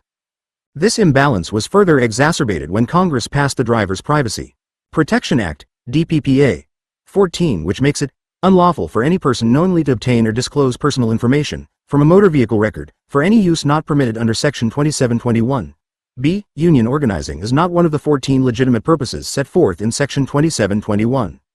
Section 2723 provides that any person who knowingly violates the Act will be fined, and Section 2724 provides for hefty penalties for violations. 15. If a union runs afoul of this section by obtaining and using names and addresses obtained through license plate identification, heretofore a common practice, it is likely to be subject to significant damages, even if its organizers behave in an exemplary manner. Thus, in Pickler v. Unite, 16, the Third Circuit upheld class-based liability against Unite for using license plate numbers even though one of its purposes, preparation for litigation, was legitimate under the DPPA. The court also held open the possibility of punitive damages, despite the fact that there was no abusive behavior by the organizers. This statute, aimed at stalkers, and probably enacted with no thought to its impact on union organizing, can be a major impediment to the primary step of getting workers and organizers together. Thus, it seems that Congress, without addressing the issue, has by passing the DPPA made organizing significantly more difficult for unions. Coverage. Only employees can vote in NLRB elections. Determining which workers are employees for purposes of the Act is crucial to the board's role. The definition of employee in Section 2(3) of the Act gives no guidance beyond the exclusion of certain categories. Otherwise, it simply provides that the term employee shall include any employee. To make the issue even more problematic, the term has been narrowed by congressional language excluding certain categories of workers such as supervisors, in terms that are equally difficult to define. When the NLRA was first enacted, it was clear that the drafters meant to include the vast majority of wage earners within the protection of the Act. But the history of the Act since 1947 has included the steady narrowing of coverage on the basis of common law notions of employment and loyalty. During its first decade, the board, eager to make the Act inclusive, interpreted the term employee in terms of giving rights to those vulnerable to economic exploitation. Accordingly, it held that newsboys who might not have been servants at common law were employees because they were dependent on the publisher for their livelihood. 17 in NLRB v. Hearst Publications, Inc., 18. The Supreme Court affirmed that the mischief at which the Act is aimed and the remedies it offers are not confined exclusively to employees, within the traditional legal distinctions separating them from independent contractors. Congress responded in the 1947 Taft-Hartley amendments by specifically excluding independent contractors from the definition of employees. In NLRB v. United Insurance Company of America, 19, the court accepted the policy change created by the new definition. The failure to define the term employee, a term with a rich common law history, together with the exclusion of independent contractors, established a statutory policy of determining employee status through common law principles. The right of control over the way the job is performed by the claimed employee is the crucial test. Right of control is a slippery concept. There are many jobs, such as truck driving, that are performed alone and the mechanics of which are not subject to control. If such workers are treated as independent contractors, the Act's basic policy of balancing economic power is unachievable. The extent to which the definition of employee under the right of control test can contradict the Act's policy is exemplified by port drivers. Port drivers, who have been declared independent contractors, haul cargo from ships to warehouses and rail yards. They are poor and without unionization have virtually no bargaining power. According to John Wilhelm, almost all immigrants, port drivers, have no benefits. They work incredible hours in order to make ends meet. They are a horrific source of pollution because, since they can barely make ends meet and they have to buy their own trucks, they have these old rattletrap trucks. They're old, they're inefficient, they're horrible. This has turned into a system of near slavery. According to AFL-CIO General Counsel John Hyatt, the widespread use of independent contractors makes it more difficult for unions to strike. And these days in so many industries, in the manufacturing and service sectors, you have so many independent contractors and you have so many virtual workplaces, it is much easier for employers to withstand strikes even without striker replacements than I think used to be the case. Another category capable of removing large numbers of workers from the protection of the Act is that of supervisor. The Taft-Hartley amendments removed from the Act's coverage any individual employed as a supervisor, a term defined very broadly to include any individual having authority, in the interest of the employer, to hire, transfer, suspend, lay off, recall, promote, discharge, assign, reward, or discipline other employees, or responsibly to direct them, or to adjust their grievances, or effectively to recommend such action, if the exercise of such authority requires the use of independent judgment. 20. As might be expected with a definition of this breadth, the issue whether a particular person or group constitutes supervisors arises frequently, and no clear line between supervisors and lead workers can be discerned, particularly with reference to such qualities as responsibly to direct, or effectively to recommend. 21. Whenever skilled floor-level lead workers are found to be supervisors, they are removed from the reach of labor solidarity, which thereby diminishes the power of the strike weapon and correspondingly lessens the effectiveness of unions in collective bargaining. Supervisors, although they often favor the union's bargaining position, 22 are not permitted by law to support their fellow workers. They are regularly required to act as strike breakers by performing struck work and training replacement workers. 23. The vagueness of the definition gives employers an additional benefit, the ability to delay an election by objecting to the union's proposed unit on the grounds that it includes supervisors. As every knowledgeable observer agrees, delay helps employers. Unions that have obtained a substantial majority of card signers want a quick election. Sometimes this goal is impossible to achieve because of unit issues. In order to get a speedy election, unions are frequently required to agree to remove key supporters from the unit, a concession that may well come back to haunt them if bargaining reaches an impasse. If applied to the full extent of its language, the statutory definition of supervisor is broad enough to cover almost all professional employees and most lead workers.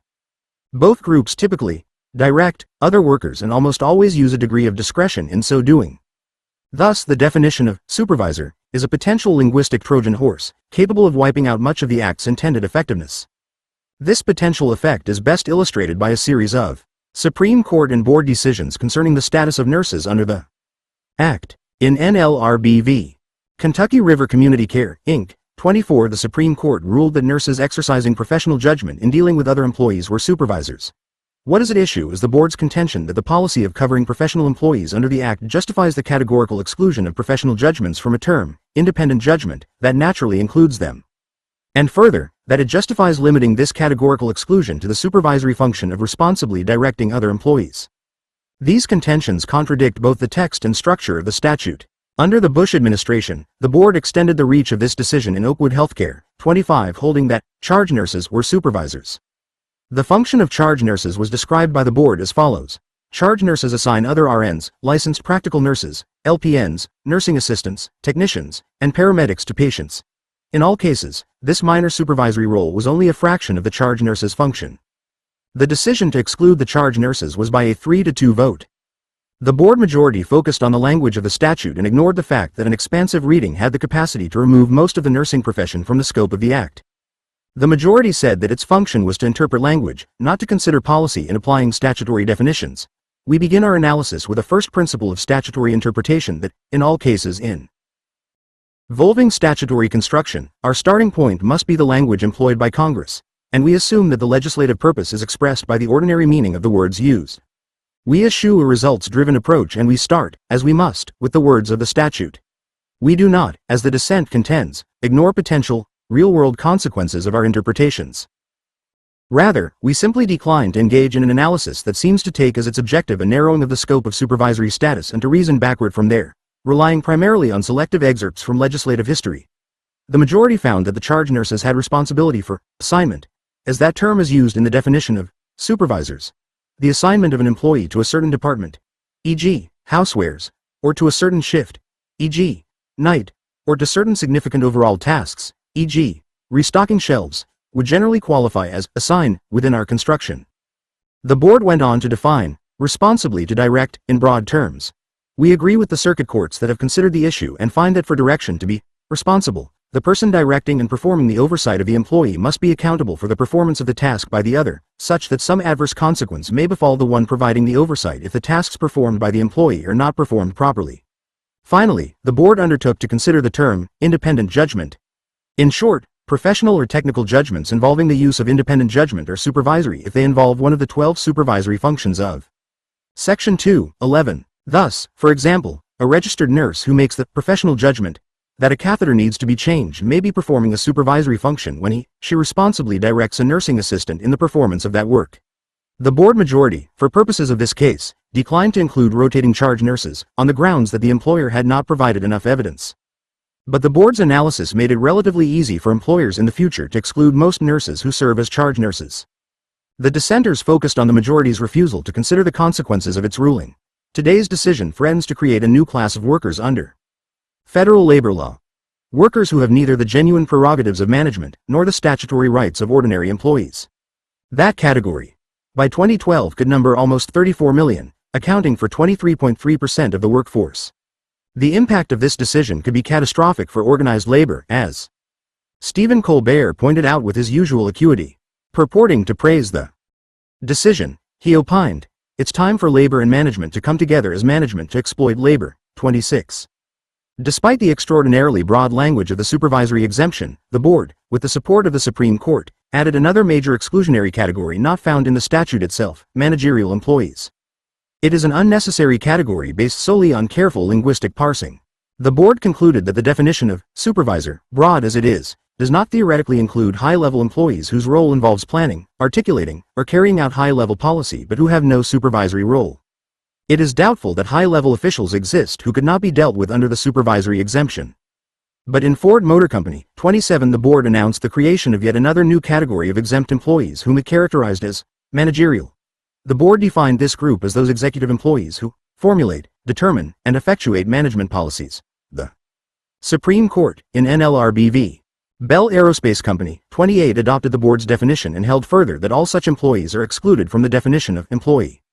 Both supervisory and managerial exemptions are usually used to exclude certain individuals from voting and from the bargaining unit. Occasionally, however, the exclusion of a group of employees on the grounds of supervisory or managerial status will make an entire unit inappropriate.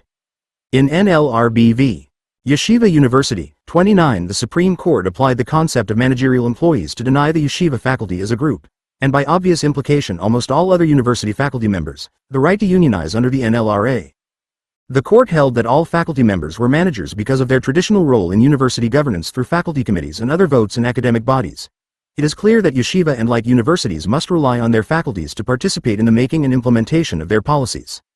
The large measure of independence enjoyed by faculty members can only increase the danger that divided loyalty will lead to those harms that the board traditionally has sought to prevent.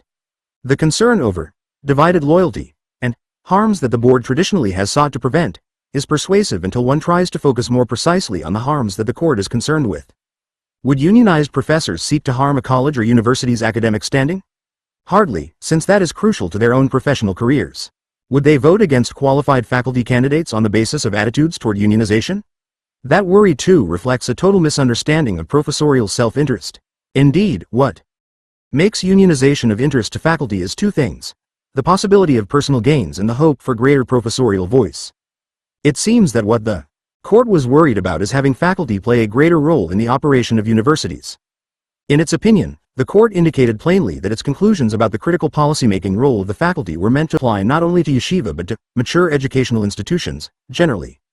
The board has followed the court's lead and has held faculty members to be managers when there is the appearance of collegial responsibility. There are many reasons why the board's fairly literal application of the yeshiva exemption is unfortunate. First, active roles in university governance do not give faculty control over their own wages or many aspects of working conditions, such as hours of teaching and vacations. Second, many universities contain elaborate structures of faculty governance but limit final decision-making authority to full-time administrators. In such cases, the board should consider the realities of academic power. Third, the yeshiva decision, which was decided by a sharply divided court, 5-4, is fundamentally at odds with the basic national policy of free choice with respect to unionization.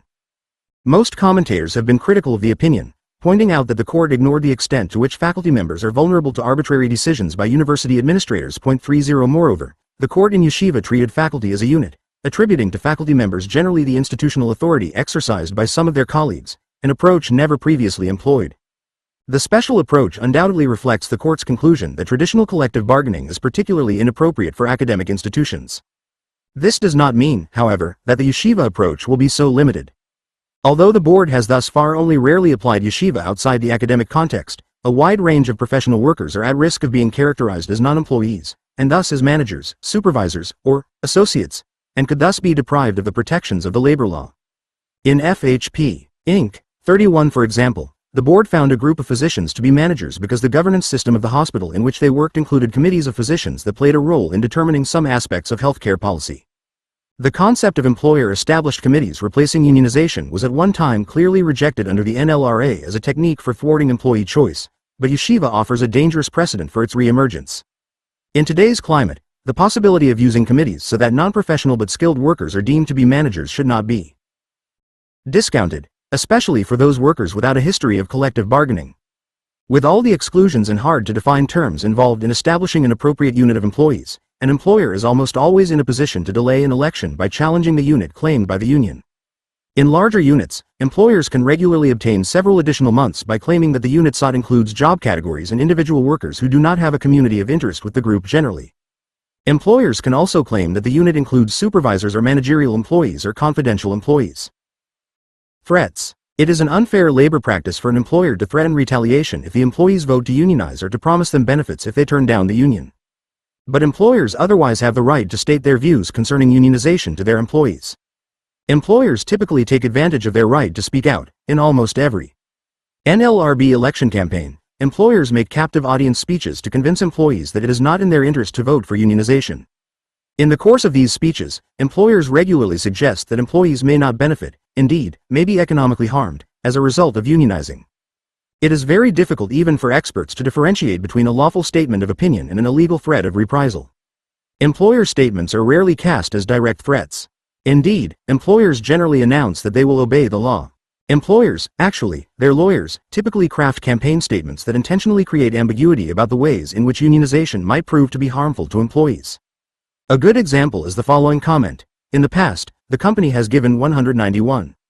Chapter 15, the regulation of employer campaign conduct. You all the wage increases and fringe benefits it could afford and still stay competitive. If we cannot remain competitive, there is no reason for us to stay in business. Similar statements are made in almost all representation campaigns. Are such statements likely to be interpreted by employees as predictions of harmful consequences that will flow from unionization regardless of the employer's wishes or as a threat to curtail or go out of business? If such statements are interpreted as threats, will employees be intimidated and vote against the union? Does the location of the business matter? Or the makeup of the workforce? Are immigrant workers easier to coerce than native-born workers? These are not easy questions, and neither the NLRB nor the courts have the ability to give informed answers. Although it has been administering the NLRA for over 70 years, the board has never investigated empirically whether a particular type of statement or action has a coercive impact.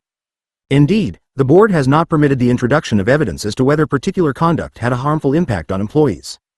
It has said that, in evaluating the interference resulting from specific conduct, the board does not attempt to assess its actual effect on employees, but rather concerns itself with whether it is reasonable to conclude that the conduct tended to prevent the free formation and expression of the employee's choice.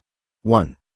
The lack of reliable information about the impact of employer statements ensures that the evaluation of ambiguous statements will turn on political ideology.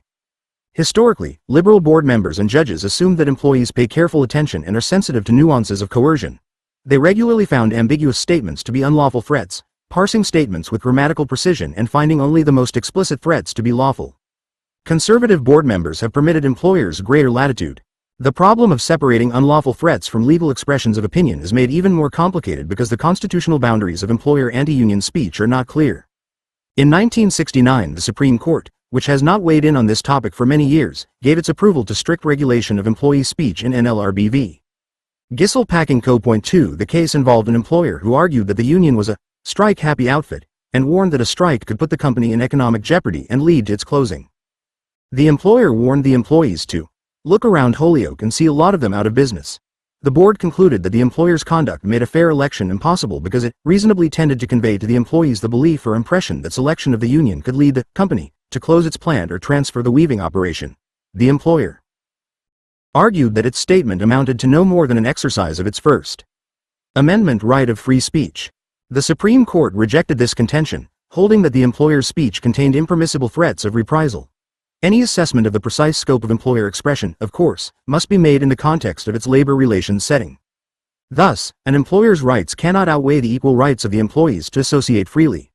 And any balancing of those rights must take into account the economic dependence of the employees on their employer and the necessary tendency of the former, because of that relationship, to pick up intended implications of the latter that might be more readily dismissed by a more disinterested ear. Implicit in the court's analysis is the conclusion that employees are carefully attuned to intimations of reprisal and that, faced with subtle threats, they will vote against unionization. Otherwise, the justices would not have concluded that employer statements containing no overt intention to retaliate against union supporters nevertheless infringed on employee free choice and were thus not protected by the First Amendment. The court restricted an employer's First Amendment protection to a prediction, carefully phrased on the basis of objective fact to convey an employer's belief as to demonstrably probable consequences beyond his control. It also stated that an employer was not constitutionally protected in expressing its belief that the union might lead to a plant closing even if its belief was sincere, unless, which is most improbable, the eventuality of closing is capable of proof. In responding to the employer's argument that the line between so-called permitted predictions and proscribed threats is too vague to stand up under traditional First Amendment analysis. The court commented that an employer can easily make his views known without engaging in brinkmanship. At the least, he can avoid coercive speech simply by avoiding conscious overstatements. Only the court's factual assumption about the special nature of labor relations and the particular vulnerability of employees can explain why normal First Amendment protections do not apply to employer statements. In other contexts, the court has been unwilling to assume that speech has a coercive or threatening impact. It has rejected the claims of government officials that they are able to predict the impact of speech on bystanders. It has insisted that remedies for unlawful speech be limited in such a way as to protect whatever legitimate message the speech might contain. And it has rejected the idea that the identity or position of the speaker may justify regulation. Point 3.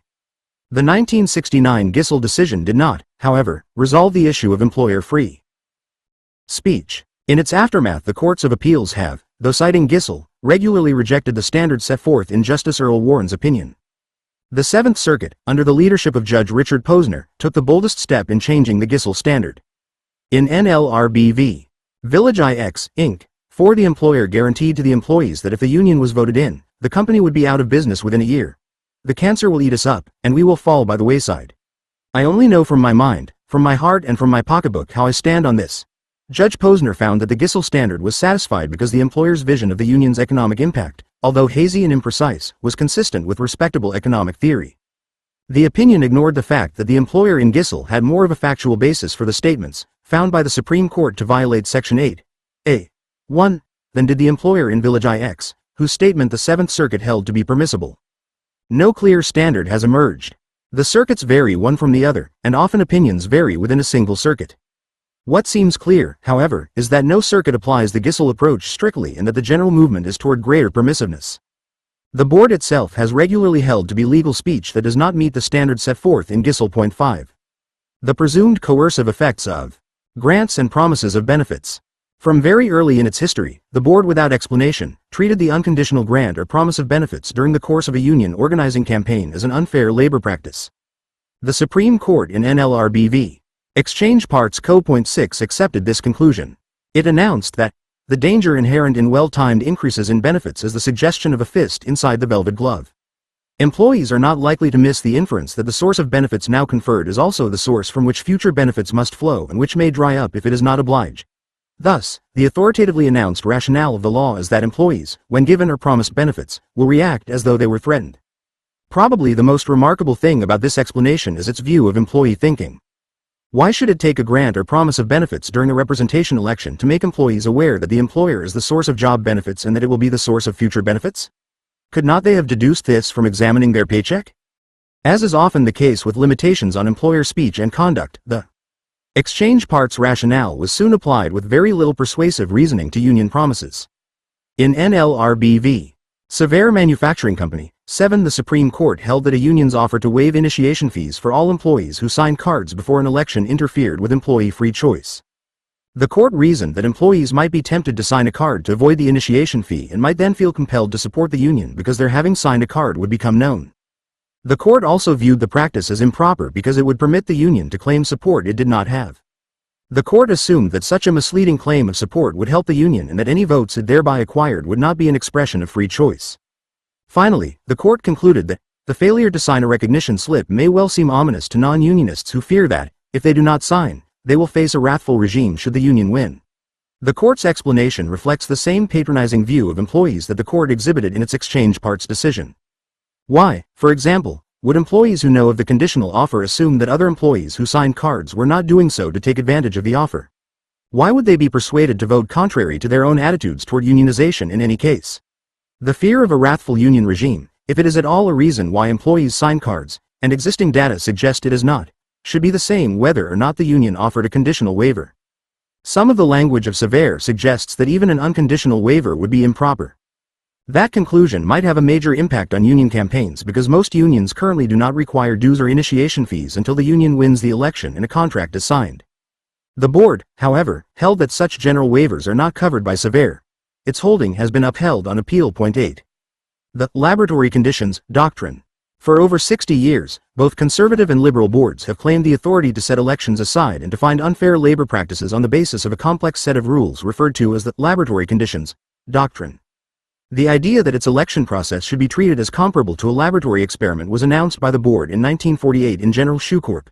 9, in which the board declared, "It is the board's function to provide a laboratory in which an experiment may be conducted, under conditions as nearly ideal as possible, to determine the uninhibited desires of the employees.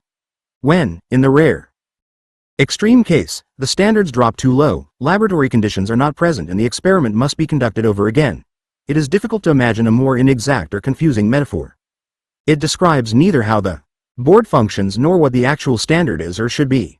The metaphor suggests a need for pristine purity and shutting out improper influences, when the act contains no warrant for such a standard but seems rather to have contemplated a rough and tumble atmosphere common to labor relations. 10. The laboratory image, reinforced by the use of the term experiment, suggests an environment in which events can be observed easily and causality definitively determined by the board. Neither is so, however, since the board does not investigate the impact of campaign tactics. Thus, there was a man behind the curtain quality to the doctrine from its inception. The doctrine has been used, however, to set aside elections, typically but not solely employer victories, on the basis of conduct that the board concluded violated the proper degree of campaign purity. The main use of the doctrine has been as a makeweight in finding that employer speech interfered with free choice by improperly suggesting negative consequences from unionization. 11. The doctrine has also been employed in the context of the interrogation of employees concerning their attitudes toward the union. Unless they are counseled, employers or their representatives will often question employees either about their support for the union or about the grievances that gave rise to the organizing effort. Although there are many reasons other than the desire to coerce that might lead to this interrogation, traditionally the board has held that both types of questioning violate the statute, the former as an implied threat, the latter as an implied promise. The courts of appeals have always been uneasy about the board's categorical treatment of interrogation. 12. But they have generally gone along with the board's basic approach, which has been that interrogation is unlawful unless it contains certain safeguards such as assurances against reprisal and an agreement to grant recognition if a majority favors representation. 13. If these requirements were not met, the board would hold that the employer's actions constituted an unfair labor practice, regardless of the employer's motivation and regardless of whether the circumstances otherwise indicated that the employees questioned felt threatened. An employer that simply assured its employees that it would not retaliate would not meet these standards, and its questioning would therefore constitute a violation. 14. Appeals to prejudice. In Sewell Manufacturing Company, 15, the board said that it would set aside elections in which one or the other party used appeals or arguments to inflame the racial feelings of voters in the election. The board justified its decision on the grounds that it has the responsibility to ensure that the voters cast their ballots in an atmosphere conducive to the sober and informed exercise of the franchise. The board distinguished for these purposes between statements temperate in tone and those not intended or calculated to encourage the reasoning faculty. The initial effect of the decision was to set aside elections in which employers used appeals to bigotry to defeat unionization. However, with the passage of the 1964 Civil Rights Act and changing attitudes about race, shortly after the Sewell decision these appeals ceased, in part because workforces became more integrated, in part because these statements supplied evidence of discrimination, and in large part because bigotry became less acceptable. Much of the litigation following Sewell has concerned union efforts to appeal to employees on the basis of racial or ethnic solidarity, a technique particularly likely to be employed when the workforce is largely black or made up of members of an ethnic minority. The board has generally permitted unions to raise racial issues in this fashion, distinguishing between appeals to bigotry and appeals to racial pride. The courts of appeals have been less accepting than the board of these union tactics, 16, probably reasoning that if racial appeals are improper when used by an employer, they also should be improper when used by a union. The entire line of cases demonstrates the inevitable difficulty of the board's and the court's assumption of the role of censor. Why should employees be denied a union because racial feelings were expressed during the course of the campaign? Why do unions need protection against racist comments, which leave the employer open to the union response that it is the employer's goal to keep the employees separated whereas the union joins them together? 17. Retaliation. The law with respect to retaliation is clear. Employers may not discharge or otherwise retaliate against employees who support the union. Yet many scholars believe that discriminatory discharges are common and are increasing. There are several reasons why an employer may not feel bound to follow the law. First, an employer can often mask its motive by pretending that the discharge was for cause the worker violated a rule or has performed poorly. It can litigate this issue in a variety of forums over a long period of time. It can argue its case first to the general counsel, then to the administrative law judge, then to the board, and then to a court of appeals. Years are likely to go by before a final judgment is reached, and if there is any evidence of wrongdoing on the part of the employer has a good chance of winning its case. The courts of appeals in particular are reluctant to order the reinstatement of employees who, they're convinced, deserve to be terminated. 18 Even if the employer loses the case, the cost in back pay is likely to be small, what the employee would have earned less what he or she did earn or could have earned if he or she were diligent in seeking other employment. When the employer has been found to have discriminatorily discharged a union supporter, the remedy includes reinstatement. Several studies have shown that such employees rarely return, however, and that even when they do, they are likely to quit soon afterward. 19 Thus, to the extent that employers are tempted to discharge employees in order to coerce employees into voting against representation, the law is unlikely to be much of a deterrent. Winning an NLRB election is only a step toward unionizing. To secure meaningful representation, the union must be able, after the election, to negotiate a collective bargaining agreement acceptable to its members. The law provides almost no help toward achieving this goal. The NLRA requires only that the employer meet at reasonable times and confer in good faith with the union. Section 8(d) specifically states that good faith does not compel either party to agree to a proposal or require the making of a concession. It is easy for an employer to use the mandatory bargaining process as a device to rid itself of the union by making demands that it knows the union will not accept and by rejecting proposals that the union cannot abandon without losing its members' support. Bargaining to avoid an agreement without violating the NLRA is a common technique of employer counsel, particularly during first contract negotiations. 1. First contract negotiations are almost invariably difficult and contentious. Unions come to the table seeking massive changes in every aspect of the employment relationship. A union will typically propose contract terms that include higher wages, improved benefits, wide 199. Chapter 16 The duty to bargain and the protection of employee choice. Spread use of seniority, a grievance system ending in binding arbitration, a union security clause that seems to require membership, a dues checkoff provision, and a clause denying management's right to discipline employees unless it has good cause. Employers enter first contract negotiations with a view to ceding as little power as possible and with a goal of limiting cost. Employers are likely to oppose every change that the union is seeking. 2. Given the basic difference in starting points and goals, it is not surprising that first contract negotiations often turn out to be tough, antagonistic, and prolonged. If no agreement is reached, the union may file charges alleging that the employer has breached its duty to bargain in good faith. The board and the courts are then required to determine whether the employer engaged in hard bargaining or bad faith bargaining. Not surprisingly, their decisions are confusing and contradictory. Courts and commentators agree that an employer acts in bad faith when its behavior indicates an unwillingness to come to agreement. 3 But that is difficult to prove.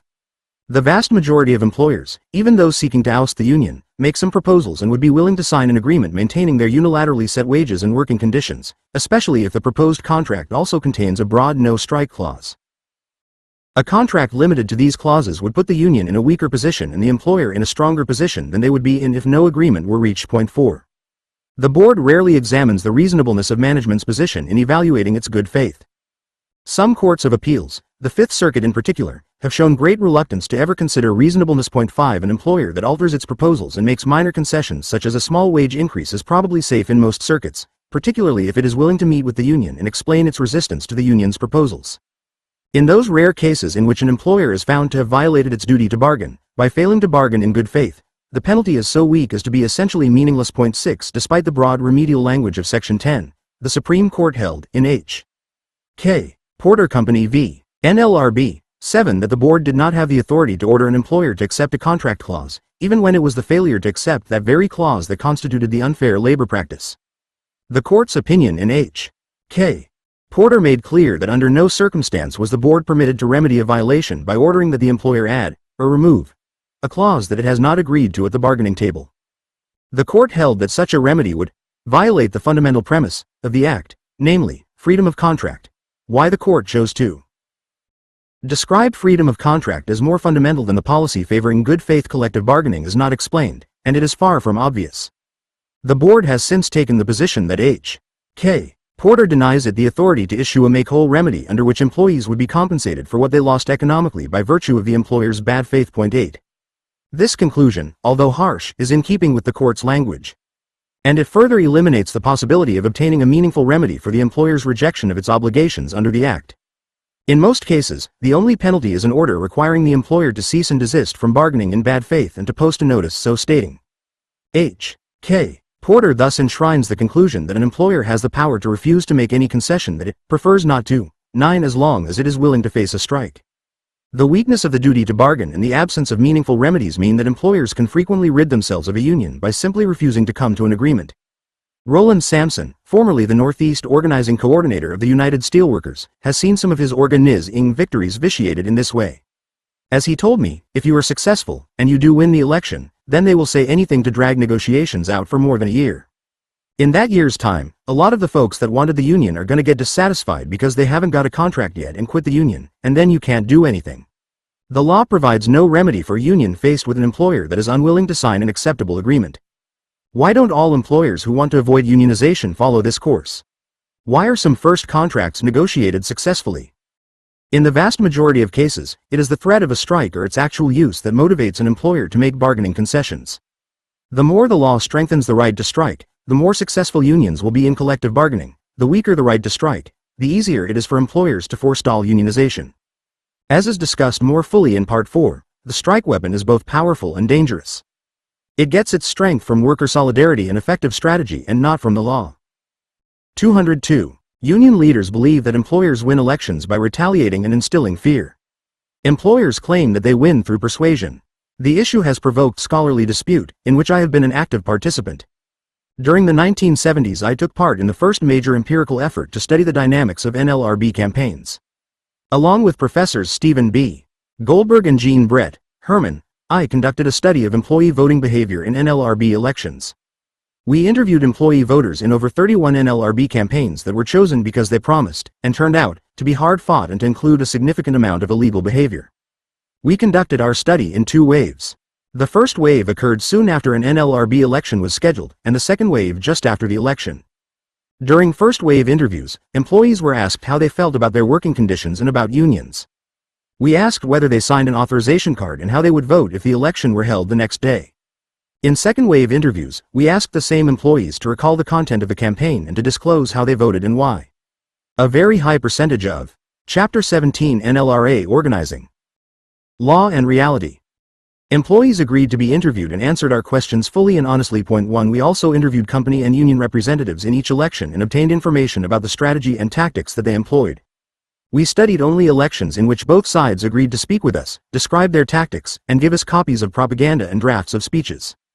To determine whether there was illegal behavior, we submitted our findings to Melvin J. Wells, an administrative law judge and a well-recognized expert on NLRB law. One of our major findings was that most voting behavior was correlated more strongly with attitudes than with campaign tactics. Point 2. We formed indexes from the employees' answers that measured job satisfaction and attitude toward unions. These indexes accurately predicted roughly 81% of the vote. For example, employees with a satisfaction score below 18 voted 3-1, 303-99, for union representation. Those who scored 18 or above voted 3-1, 453-149, against union representation. Thus, knowing whether an employee's satisfaction score was greater or less than 18 allowed us to predict the vote with 75% accuracy. Point 3. We concluded that employee attitudes, measured prior to intense pre-election campaigning, thus form strong and stable predispositions to vote for or against union representation. The relationship between predispositions and vote was not only powerful but also broadly general. Attitudes and intent predicted the vote in Midwestern farm communities, urban ghettos, and rural Kentucky towns, among employees working in factories, warehouses, retail stores, nursing homes, and offices, in units ranging from 4 to nearly 400 employees. Attitudes and intent predicted the vote for men and women, whites, blacks, and Hispanics, the old and the young, and the well and poorly educated. They predicted the vote when local unemployment was low and when it was high. This conclusion was and remains at odds with both board and court decisions and the writings of commentators, much of which rests on the assumption that employee choice is easily manipulated during a campaign, particularly when employers try to instill fear of reprisal. Pre-campaign attitudes did not predict the vote of roughly 19% of employee voters. The majority of these were voters whose pre-campaign attitudes suggested that they would vote for the union but who voted against representation. Job satisfaction scores for those employees were higher after the campaign than before the campaign. Similarly, they became less favorable toward unions. The implication of these data is that successful employer campaigns make employees feel better about their jobs or less positive toward unions. It is noteworthy in this regard that the only company theme reported by substantially more company voters than union voters was that the employer had treated employees well. The impact of access. We measured the familiarity of voters with the campaign. The result demonstrated the advantage that companies have because of their ability to make captive audience speeches. Both union and company voters showed familiarity with the employer's campaign. Union voters, however, were significantly more familiar with the union campaign than were company voters. Familiarity with the themes of the union campaign was almost 3 times greater among employees who attended union meetings than among those who did not. Why didn't more employees attend union meetings? The most common reason for not attending was that meetings were held at an inconvenient time or place. Had more undecided voters attended union meetings, it is likely that several union losses would have been victories. Undecided voters who voted for representation were significantly more familiar with the union campaign than those who voted for the company. Our findings gave strong support to the argument that rules concerning access to employees, which permit captive audience speeches and deny unions a right to reply, give employers a significant advantage that is capable of determining the outcome. It is an advantage that employers have learned to exploit with increasing effectiveness. As Tom Woodruff, the director of the Change to Win Strategic Organizing Center, explained to me, it is increasingly common for employers to turn a place upside down and do nothing but campaign for a couple of weeks. Threats and reprisals. The board, the courts, and most commentators assume that employees will recognize implied threats and that the perception of threats will cause them to vote against representation. Judge Learned Hand explained the rationale for this theory in NLRB v. Federbush Company. 4. What to an outsider will be no more than the vigorous presentation of a conviction, to an employee may be the manifestation of a determination which it is not safe to thwart. 5. This view is widely shared. It is believed by company consultants, union organizers, most commentators, and most scholars. John Wilhelm, with his many years of organizing experience, believes that when an employer devotes precious time to speeches and union bashing, its purpose is not to convince but to intimidate. He described a Canadian representation election in which the union had cards signed from 80% of the membership. 24 hours later, the company has an American union buster on the premises, so they stopped production for 5 days and harangued the people for 5 days. And the basic point they made was, if we close down our factory for 5 days just to harangue you about the election, think what we might do if you actually have a union. And the union got slaughtered, even though they had 80% of the cards. But Wilhelm's conclusion attributing the defeat to fear of retaliation does not follow automatically from his story. It could be that after 5 days of uninterrupted access, the employees were convinced either that the company was more concerned with their welfare or that the union was more likely to prove a hindrance to them and to the company than they believed when they signed a card. The accepted truth that fear of reprisal shapes board elections is contradicted by our data. If fear of reprisal is the reason card signers vote no, the fear should have been manifested in a variety of ways in the elections we studied. Unions should have lost a higher percentage of elections in which threats were used than elections in which they were not. Employees should have reported more threats in those elections. They should have mentioned them more frequently in explaining both their votes and the votes of other employees. In our analysis, none of these manifestations of the impact of threats occurred. We found no basis for concluding that employers won elections by creating fear of unlawful reprisal. Union organizers are often convinced that a pre-campaign majority turned into a vote against representation because the employer cleverly suggested that it would retaliate in the case of a union victory. But organizers get a skewed view of the election. What they learn about the dynamics of a campaign overwhelmingly comes from union voters, those who remained loyal. But union voters far more than employer voters perceived the employer to be making threats. For example, 47% of union voters reported that the employer raised the possibility that a union victory could lead to job loss. Only 24% of company voters mentioned this argument, even though it was a standard part of all employer campaigns. Employees who were most strongly anti-union tended to report the least adversarial of the employer's comments. For example, he told us to make up our own minds. The decision was up to us. This standard employer statement, aimed at demonstrating fairness, is usually followed by a strong attack on the union. Employees who voted no rarely reported the hostile aspect of its campaign. Our findings suggested that the most effective employer tactic was to use the campaign to increase job satisfaction.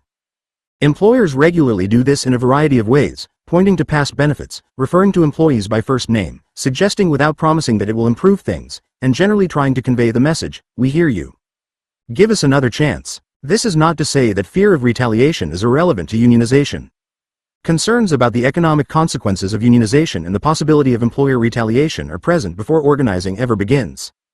Indeed, these concerns often prevent employees from seriously considering unionization until their dissatisfaction or concern about existing conditions becomes great enough to overcome their fear. It is precisely because these fears are present before and throughout the campaign that they are so little affected by most employer campaign tactics. In the course of our study, we concluded that the effort to protect employee free choice by limiting employer speech was futile and likely would remain so. 6. Inevitably, it led the board to make distinctions that had no basis in reality.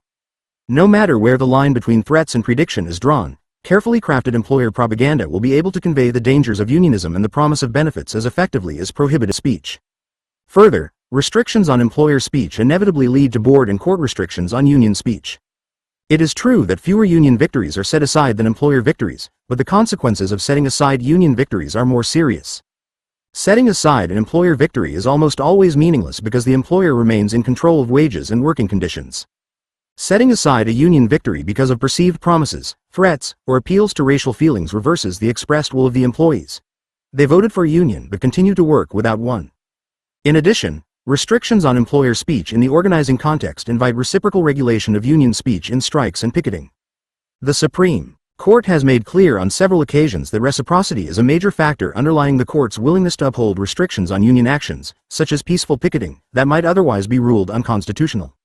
Under any analysis consistent with First Amendment holdings in other areas, the provisions of Sections 8b, 4, and 8b, 7, the secondary boycott and organizational picketing prohibitions, should both be held unconstitutional.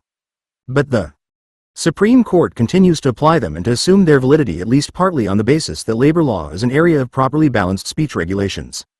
On the basis of our data, and our conclusion that regulation of employer speech did not provide protection for employees but did create unnecessary limitations on union speech and picketing, we suggested a significant deregulation of employer speech. This suggestion was from the first controversial. Point 7. Our conclusions were praised by some scholars. 8 and attacked by others. Point 9. Most union supporters doubted our factual conclusions and rejected our recommendations on the grounds that they would leave employees with no protection against predatory employers that use threats to thwart unionization efforts. Amid the flurry of interest, we made our raw data available to William T. Dickens, then an assistant professor at the University of California. After reevaluating our data using probit analysis, a technique that we did not employ, he concluded that employer threats and actions taken against union supporters, along with written communications, and captive audience speeches all have statistically significant effects on voting. 10. Insofar as Dickens found that written communications and captive audience speeches have an effect on voting, his conclusion was consistent with our findings. Dickens also agreed with our conclusion that predisposition determines a great deal of vote. Workers' disposition toward unions is by far the most important influence on their vote. Workers who signed a card and said they were for the union at that time were considerably more likely to vote union than those who refused to sign a card or those who signed a card but said they were not for the union at that time. 11. Dickens also concluded that supervisors talking individually with each worker about an election would lower the probability of the average worker voting union by nearly 13%. This conclusion is consistent with John Wilhelm's opinion that one-on-one meetings between supervisors and workers are the employer's most effective tactic. It is used increasingly. Dickens's major conclusion was that a tough, but legal, company campaign would likely have a significant impact. A set of simulations were run in which every company ran the representative strong campaign, but employed only legal tactics. The results show that the legal tactics probably have a substantial effect. With respect to illegal speech, Dickens's difference from us is rather small, and it is tentative.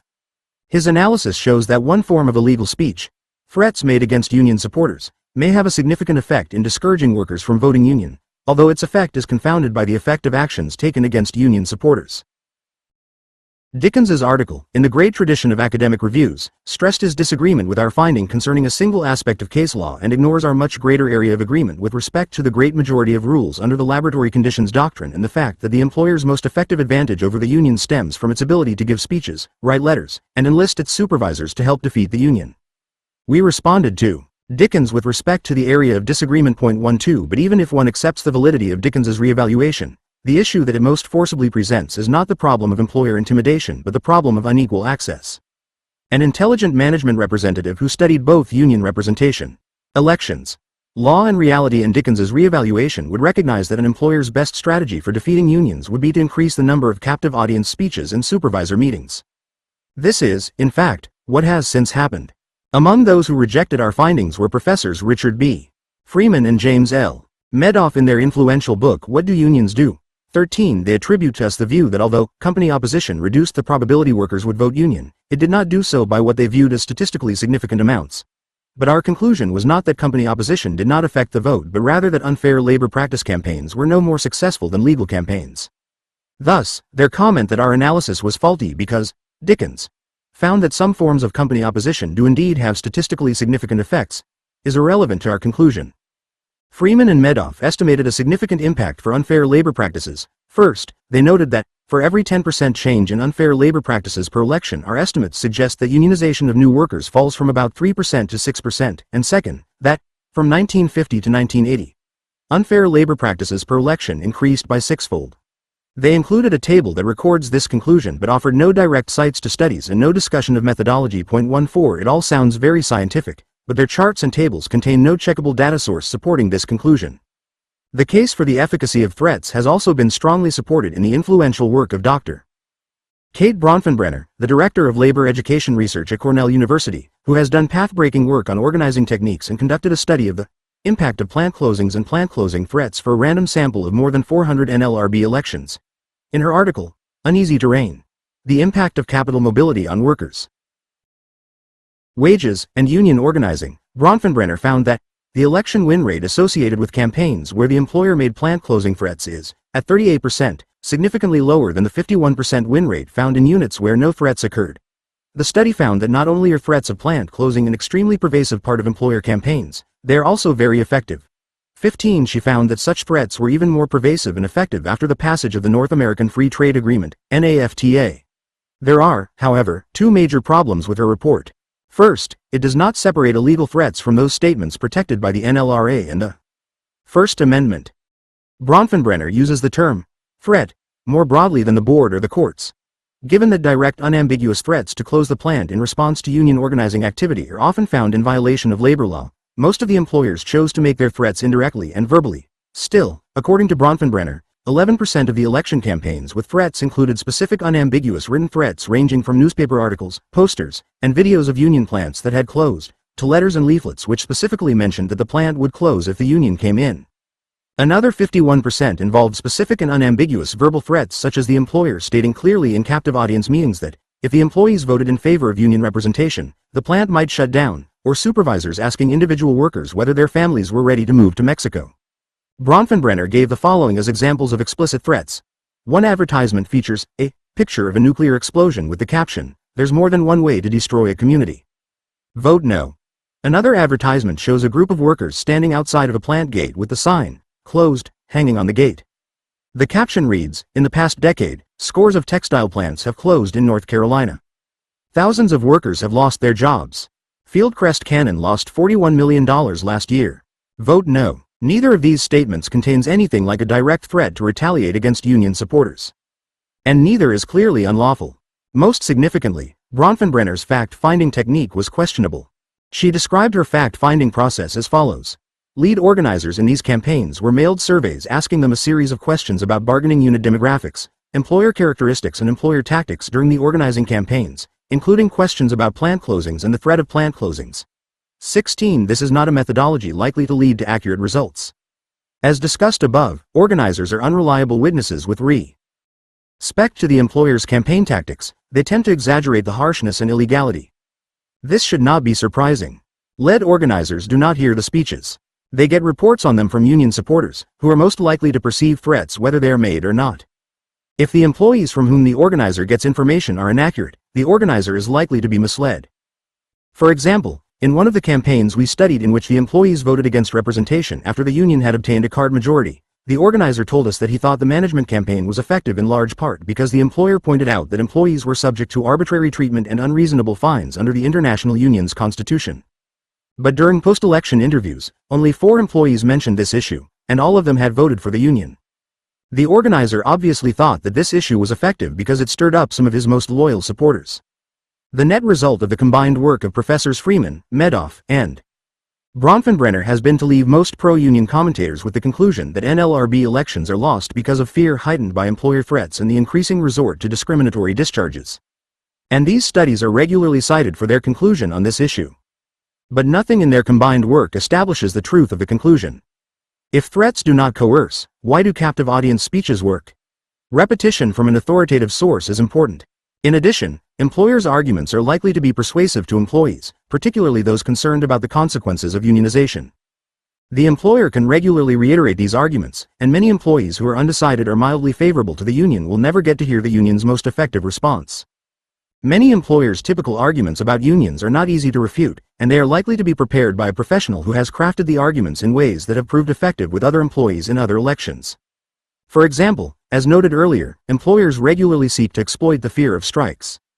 They announce that they will bargain hard, that they are not required to make concessions, and that the union's only weapon to force concessions is to strike. As Woodruff told me, the best line the employer has is, "Go ahead and get the union. I don't have to give you anything in negotiations. And all you can do is go on strike and I'm going to replace you." This is not an obviously erroneous argument. It has a basis in law, and the employer's statement that strikers can be permanently replaced is accurate. Thus, without threatening illegal reprisals or a refusal to obey the law, an employer can suggest that voting for the union risks jobs. The employer can also do this by talking about the impact of unionization and increased wages on other enterprises. It can also make allegations about the union that might be troublesome to undecided voters. In a here election, for example, the employer could quote government reports and eminent scholars referring to past allegations of corruption. The employer can also win votes by appealing to loyalty and by suggesting, without making explicit promises, that it understands the employee's desire for improved wages and working conditions and will make an effort to improve things in the future. The message, "We hear you, give us another chance," is a powerful one, particularly for employees who are concerned about the consequences of unionization. 17 Unions have arguments to diffuse the effect of this employer theme, but often employees do not get to hear them. The debate over the impact of employer anti-union speech is relevant to the issue of labor law reform. If management is prevailing primarily because of its advantage in terms of getting its message heard, then the election process can be significantly improved by adding equal access provisions, together with significantly tougher penalties for discriminatory discharges.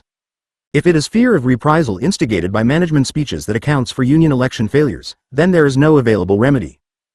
If employees are in fact sensitive to nuances of coercion, then an employer's First Amendment rights will permit it to frighten employees into voting against the union in almost every case, since employers can increase employee fear of reprisal and they can do so without directly, or often even indirectly, threatening workers. Professor Paul Weiler, in fact, concluded that the only effective way to protect employees against intimidation is by adopting the system used in some Canadian provinces whereby a union is entitled to recognition on the basis of a card majority. 18 This plan is now in the forefront of union advocacy as the Employee Free Choice Act, discussed in Chapter 21. Weiler did not, however, deal with the issue of access. But granting unions access to employees on the employer's premises would have a double effect. It would give unions a chance to answer employer arguments, and it would limit the employer's ability to use its normal control of the premises as a union-defeating device. Retaliation. The most complex and controversial issue with respect to union organizing is the impact of employer retaliation. According to the prevailing view of unions and union supporters, not only do discharges deprive unions of supporters, but they also frighten other employees into voting against representation in order to prevent future acts of retaliation. This was one of the main assumptions that we tested in the Getman-Goldberg-Herman study. We found that discharges during the course of a representation campaign did not significantly affect the voting behavior of employees generally. 19 Professor Dickens's reevaluation seems to differ mildly from our conclusion, although he did not engage in an independent analysis of the issue. But Professor Paul Weiler took the opposite position in his enormously influential article, Promises to Keep. 20 He concluded that discriminatory discharges are ubiquitous and that they are likely the major reason why union density is declining. 21 There has been an ongoing debate about the prevalence of discharges in representative campaigns. With respect to the causal link between these facts, Weiler argued first that it would seem plausible to suppose the decline in union organizing success was indeed affected by the concurrent rise in discriminatory discharges. Weiler acknowledged that our findings pose a major challenge to my argument that discriminatory discharges have significantly contributed to the steep decline in union success. However, he argued that our conclusion was not supported by our data. We had, he argued, overestimated the significance of the lack of a significant correlation between discharge and voting. It may be legitimate for Getman and his co-authors to conclude that their own data do not demonstrate with certainty that employer coercion affects employee voting, but it is entirely unjustified to infer from that fact alone that the contrary was true. Weiler's point might have been well taken had we simply based our conclusion on the lack of correlation between discharge and voting, but in fact our conclusion was based on a wide variety of different analyses. For example, employees in each election were asked why they had voted for or against union representation. Of 452 employees who voted against unionization, less than 1% gave reasons for doing so that were related to unlawful employer campaign tactics. Those few were evenly distributed among lawful and unlawful elections.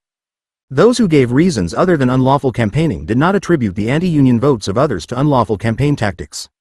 Even assuming that our conclusions were not supported by adequate analysis, Weiler had no empirical support for concluding that discriminatory discharges were a major factor in persuading employees to vote against representation.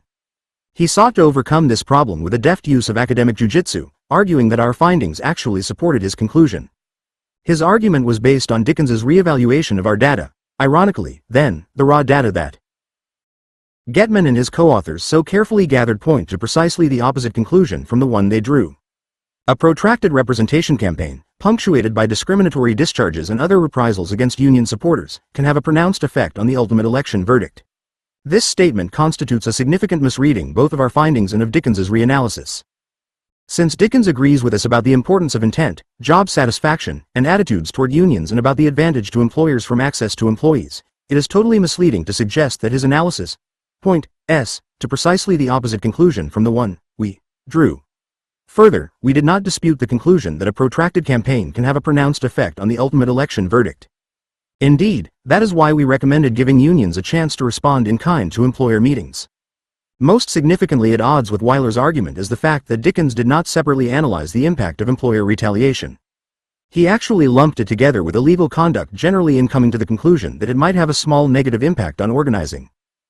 It is noteworthy that Dickens, in his article explaining the demise of unions between 1950 and 1980 published shortly after, Promises to Keep, 22 does not even mention employer unfair labor practices as an independent variable. 23 The second major factor was the decline in unions' organizing activity.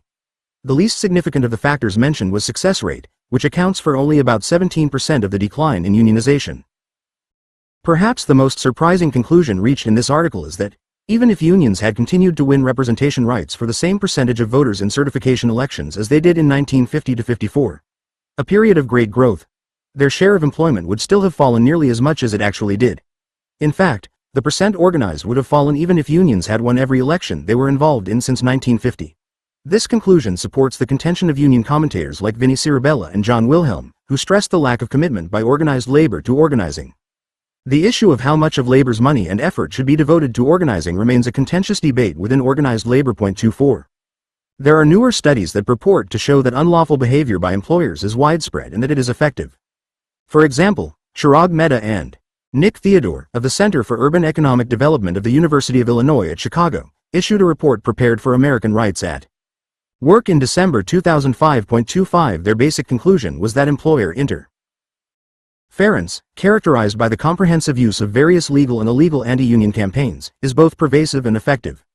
Among employers faced with organizing campaigns, 30% fired workers who engaged in union activities, and 49% threatened to close or relocate all or part of the business. Mehta and Theodore announced that the specific tactics that appear to be most effective at undermining workers' support for unionization include promising to improve workers' wages, offering workers bribes and special favors, and threatening to shift production if workers elect for unionization.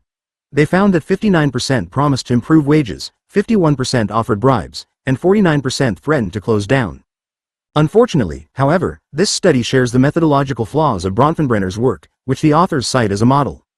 It does not have a trustworthy method for establishing what actually happened in the campaigns. Mehta and Theodore's second problem is separating the effect of illegal and legal behavior. Most of the employer themes that they referred to as being regularly used are in fact legal and even legitimate. They say, for example, more than 70% of employers in the CRC, Chicago Representation Campaign, survey focused on the following messages in their communication strategy. Give the employer another chance. The union will take you out on strike. Unions charge dues, fines, and assessments. Unions cannot guarantee anything. The union is a third party that interferes in the employment relationship. These are arguments that the unions expect and that any decent organizer can respond to effectively. Mehta and Theodore have no reliable way of knowing which tactics in fact worked and why. The most significant empirical study of the impact of illegal behavior following the publication of Law and Reality was undertaken by Professor Laura Cooper of the University of Minnesota. 26 She studied a total of 760 elections held between 1978 and 1980 in a single region. The overall success rate of unions during the period of the study was 48.2%, and employer unfair labor practices were found in 53.7% of the elections conducted. The employer was found to have violated Section 8(a)(3) of the NLRA by discriminating against union supporters, mostly through discriminatory discharges, in 21 cases. The board found Section 8(a)(1) violations, typically threats or interrogation, in 36 cases. Professor Cooper found the following with respect to the relationship between unfair labor practices and voting. In elections in which employer unfair labor practices occurred, the union lost less support than it did in clean elections, although this difference is not statistically significant. The results provide no support for the NLRB's assumption that employer unfair labor practices substantially decrease union support. In close elections, where unfair labor practices were committed, unions gained an average of 7.9%, yet where no unfair labor practices were committed, unions lost an average of 8.1% of their support. The evidence is completely contrary to the board's assumption that employer unfair labor practices cause unions to lose support. Of course, this study provided no means to ascertain why employer unfair labor practices tended to increase support for the union in these elections.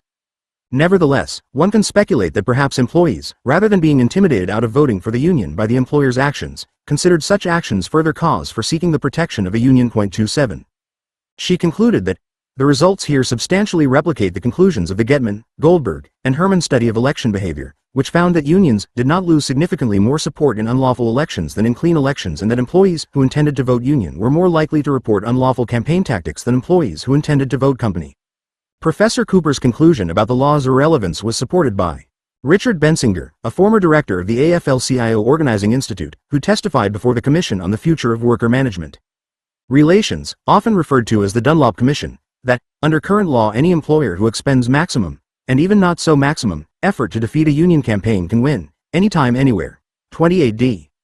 Taylor, the highly successful leader of the Culinary Workers Union, told me that an employer can win an election by scaring them to death or by loving them to death. Tom Woodruff agrees.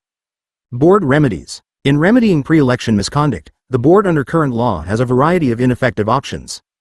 The first and most widely used is setting aside the election and ordering the employer to post a notice saying that it will not interfere with employee rights in the future. This response is essentially meaningless because the employer continues to have unilateral control over wages, hours, and conditions of employment.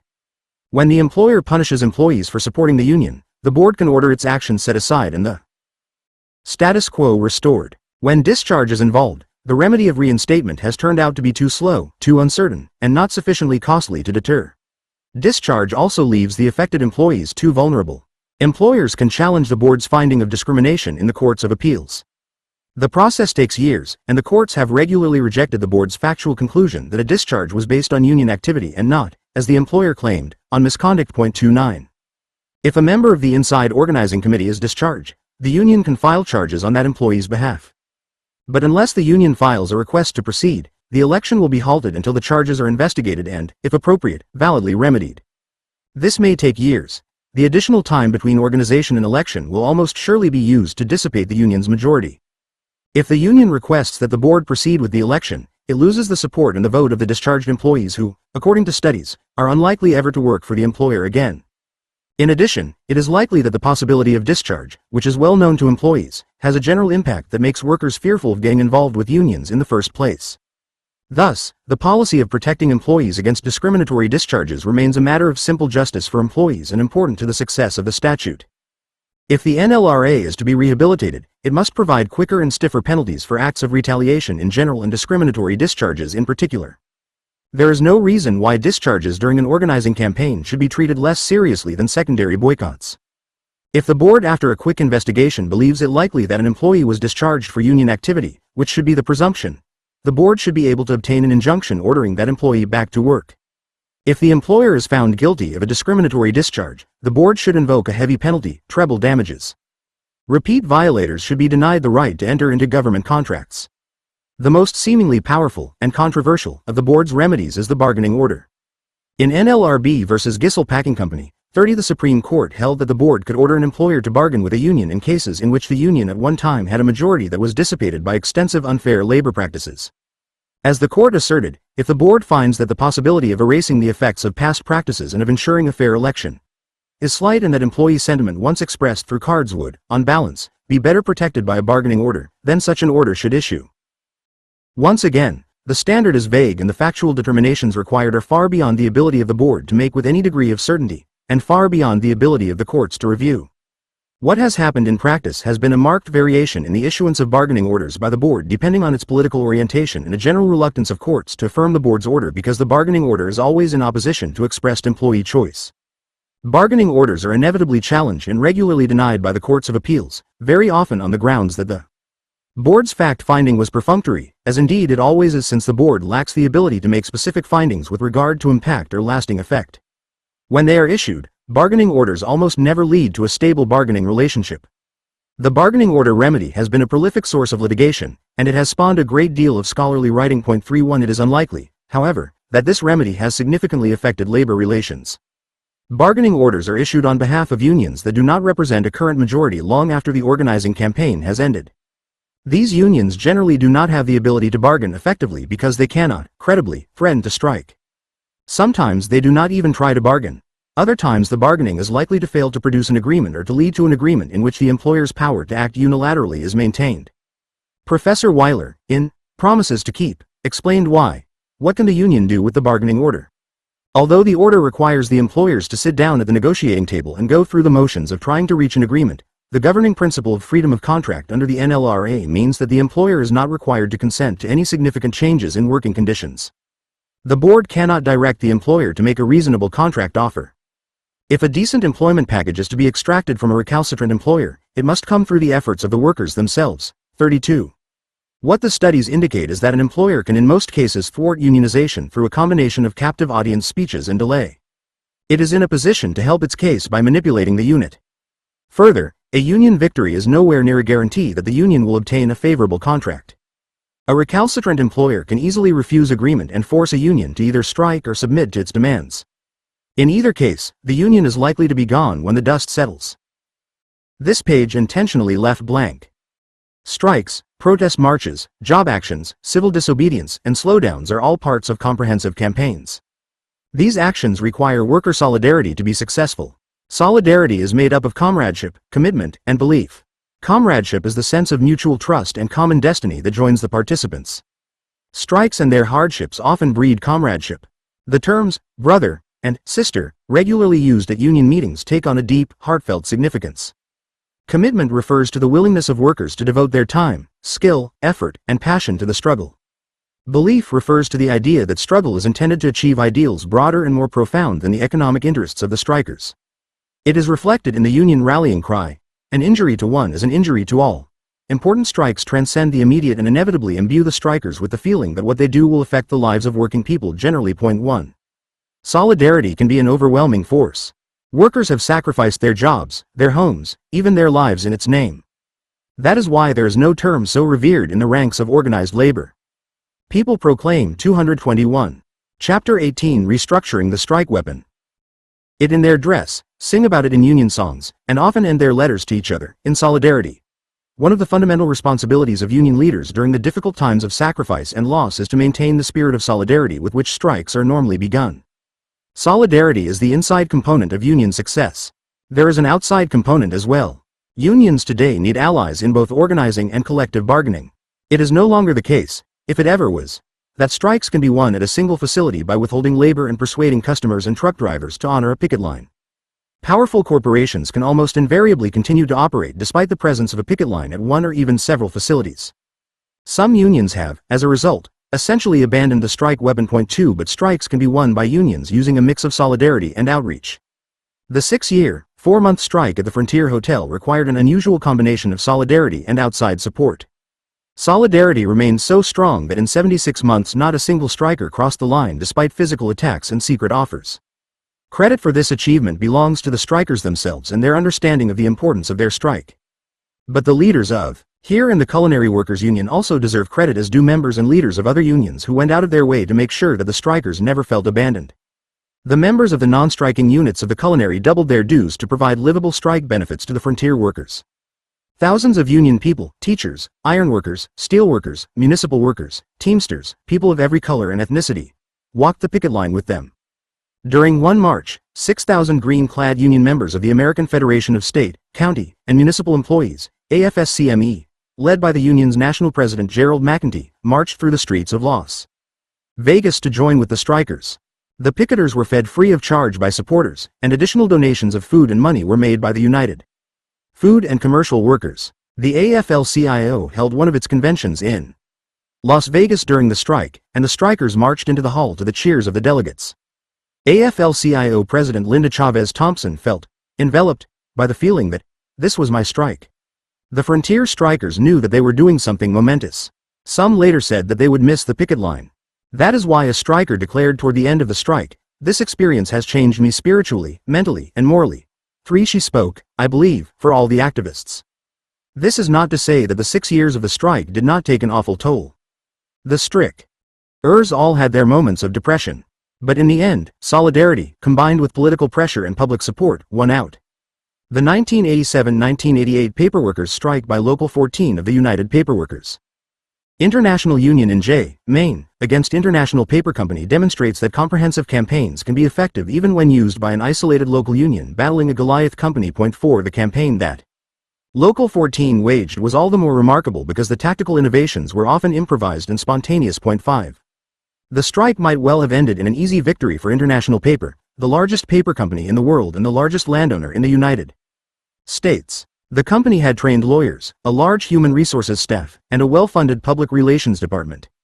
Local 14 had $15,000 in its treasury and a cadre of angry, confused members who, at the start of their strike, knew little about strike tactics beyond the need to maintain a picket line and threaten replacement workers. The comprehensive campaign was developed largely by an outsider, Peter Getman, who had learned organizational strategy during his years in the civil rights movement. Getman was a red diaper baby, raised to be an activist. He is an intellectual but also a worker. He left college in the 1960s and traveled to the South to register voters. He worked in factories and paper mills in the 1970s.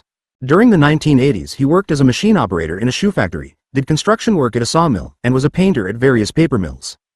He was hired to advise the local by the Maine AFL-CIO just before the strike began.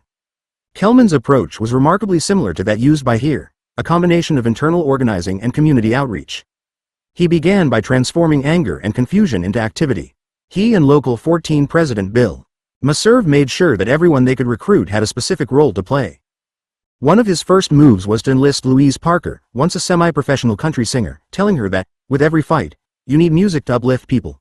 She became a regular part of the union's Wednesday night public meetings, developing a repertoire of union songs and recruiting other musicians into a group known as the Union Picketers. Brent Gay, one of the strikers, later told me, Getman, was great at getting people to do things.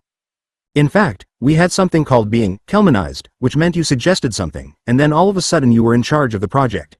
Within a few months, the union had amassed a new phalanx of committed activists. Many had never before taken an interest in its affairs. One of them was Ruth Label. I knew I was paying dues, that there were those that walked around saying they represented us, but I wasn't involved. But the first time I was ever in the hall, Peter was there. All you gotta do is hang around Peter for a little while and it's contagious. All of a sudden I got caught up in that sense of togetherness. Then I started going down to the union hall every day, and I really got caught up in it. Label and several others became effective in working with the media, which by the end of the strike had come to trust them far more than they trusted the company's public relations officials.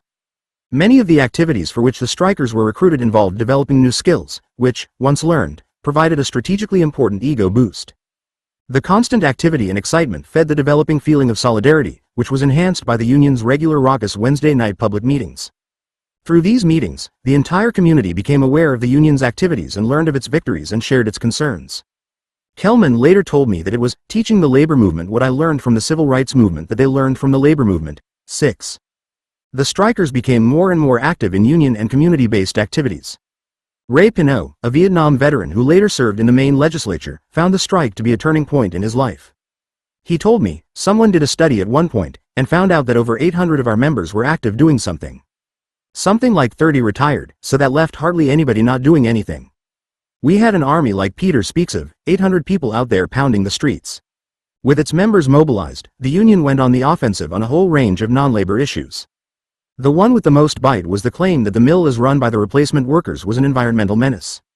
The offensive began when the members of the local's Health and Safety Committee made a trip to the Maine Department of Environmental Protection to protest International Paper's waste disposal practices and the department's failure to be more vigorous in policing the company's practices. As Union Vice President Robbie Lucarelli told me, you know what got the most general support? It wasn't that a big company was shitting on a small union or wages or anything. The thing that got the most general public sympathy is environmental issues that affected everybody. We exposed IP's, International Paper's pollution. The general public doesn't like that. As the strike progressed, the workers' sense of their cause broadened. A speech by Jesse Jackson, who was invited by Getman, was the crucial event in this transformation. The theme struck by Jackson was that the strike was part of a broader struggle for fairness and dignity that united Local 14 with all who struggle against oppression. This feeling was illustrated eloquently in a letter that Louise Parker sent to union members at a non-striking mill. We have a saying in J. Whatever it takes for as long as it takes. This saying comes from our hearts to all people who are struggling for fairness, dignity and justice, union and non-union alike. Local 14's regular Wednesday night meetings became famous throughout New England. After the first few months, Local 14 had to limit the number of speakers at the meetings and the amount of time they could talk. So many visitors showed up that they had to be brought to the podium en masse to receive the traditional standing ovation. It became the place to be for liberal students in New England. Amy Carter, then a student at Brown University, showed up with two friends on December 18, 1987. She sat in the bleachers until near the end of the meeting when, cheered and finally coaxed to the stage, she said, "This applause is misplaced. You shouldn't be thanking me, I should be thanking you." The structure of the meetings increasingly resembled the civil rights rallies that Kelman had attended in the 1960s. The audience arrived to the music of the Union picketers. When the speaking ended, everyone rose and, led by Louise Parker, sang, "Solidarity Forever," while holding hands and swaying back and forth. Years after the strike, Joan Fuller, a schoolteacher whose husband and son were both strikers, wrote in response to my questionnaire, "I cannot hear 'Solidarity Forever' without crying."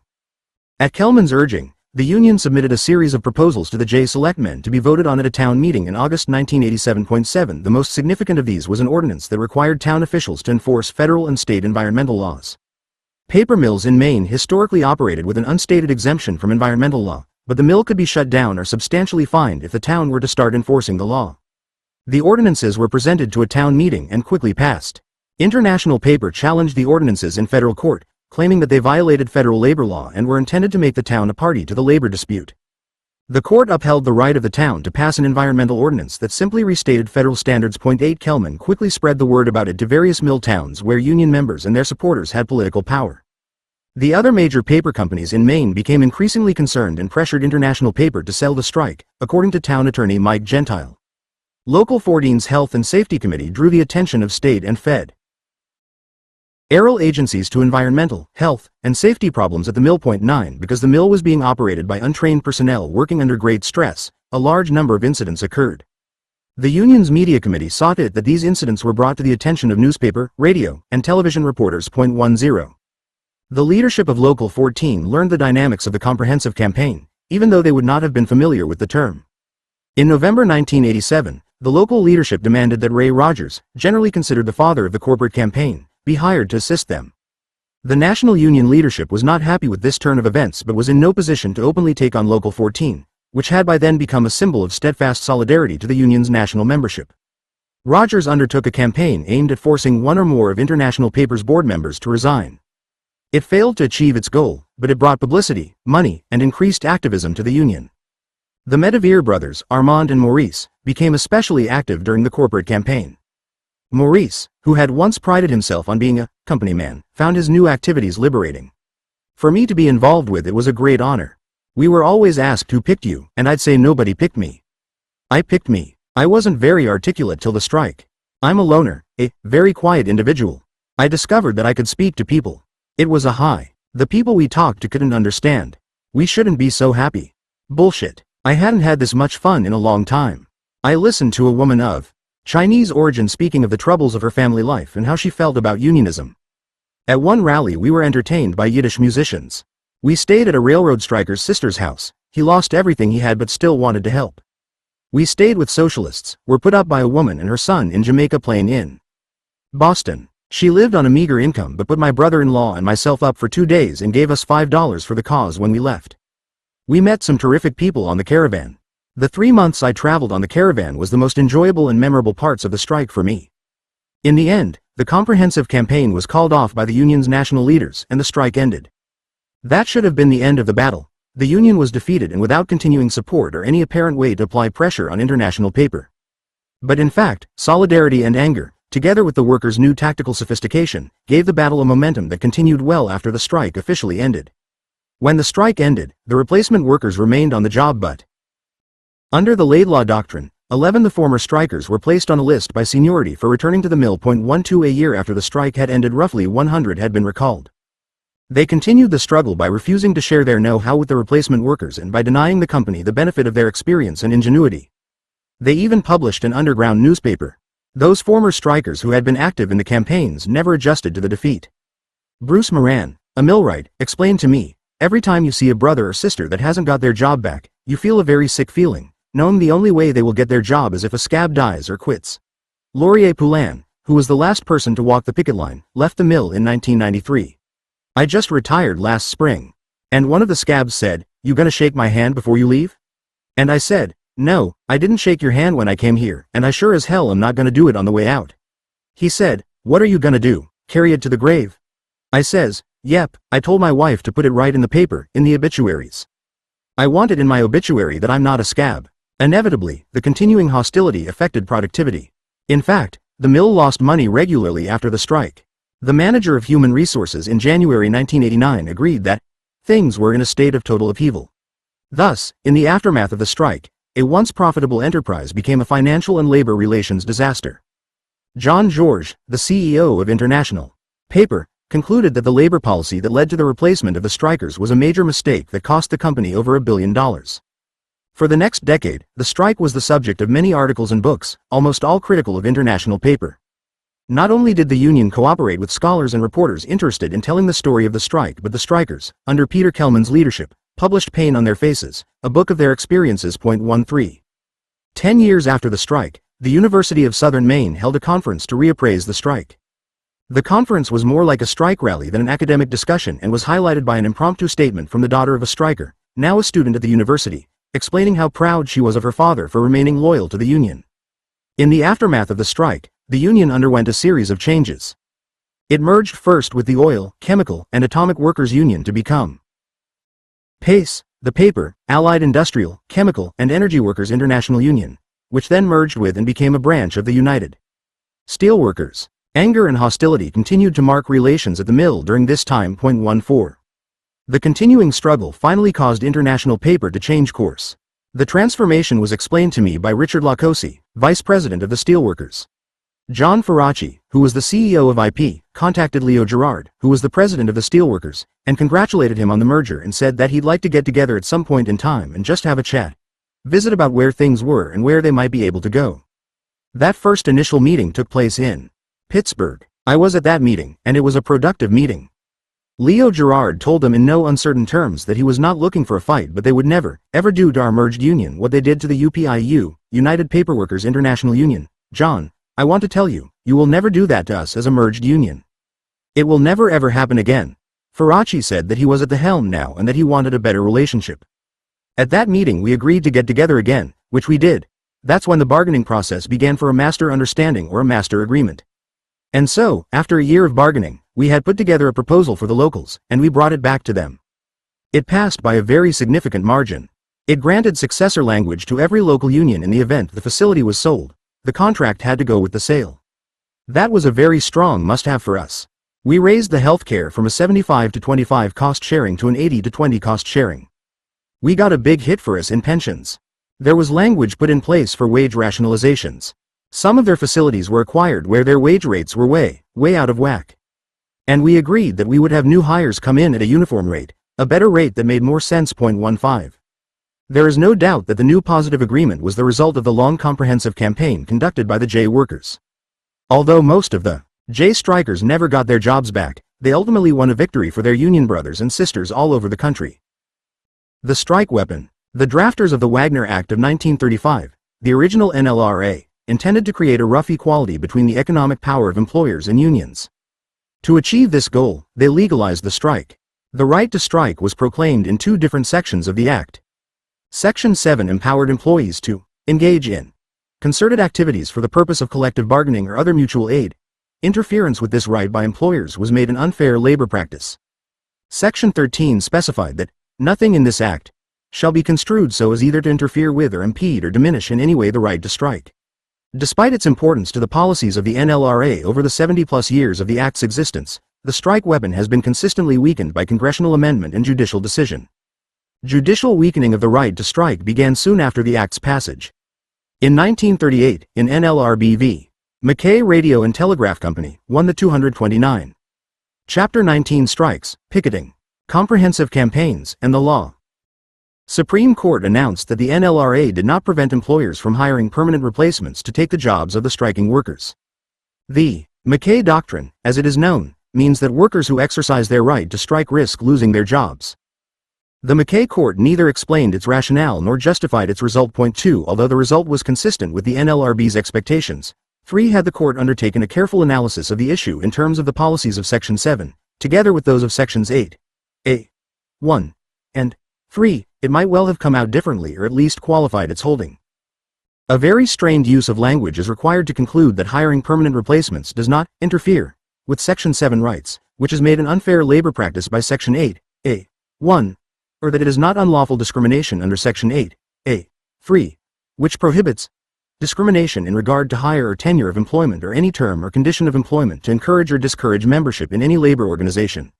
Whatever legal justification existed for the dictum at the time was later rejected by the court. Point 4. In later cases construing Section 8, A, 3, the court developed a system of analysis that if applied would clearly establish the illegality of hiring permanent strike replacements. The decision most relevant to strike replacement is NLRB versus Erie Resistor Corp. Point 5. The company in that case granted super seniority to replacement workers. It claimed that its action did not violate Section 8, A, 3, because it was motivated by business considerations and not by anti-union sentiments. The board rejected this argument, explaining that, to excuse such conduct would greatly diminish, if not destroy, the right to strike guaranteed by the Act, and would run directly counter to the guarantees of Sections 8, A, 1, and 3, that employees shall not be discriminated against for engaging in protected concerted activities. The Supreme Court specifically rejected the employer's argument that the board had to make a finding about motive. His conduct does speak for itself. It is discriminatory and it does discourage union membership, and, whatever the claimed overriding justification may be, it carries with it unavoidable consequences. 6. The court pointed out the ways in which the grant of super seniority discouraged union activity. Every factor that the court listed applies with at least equal force to the hiring of permanent strike replacements. For example, the court mentioned that a super seniority award necessarily operates to the detriment of those who participated in the strike as compared to non-strikers. Surely, the hiring of permanent replacements does the same, only more strongly. The Supreme Court addressed the proper method for analyzing employer responses to strikes, under Section 8, A, 3, once again a few years later in NLRB versus Great Dane Trailers, Inc. 7. The employer in that case denied vacation pay to former strikers.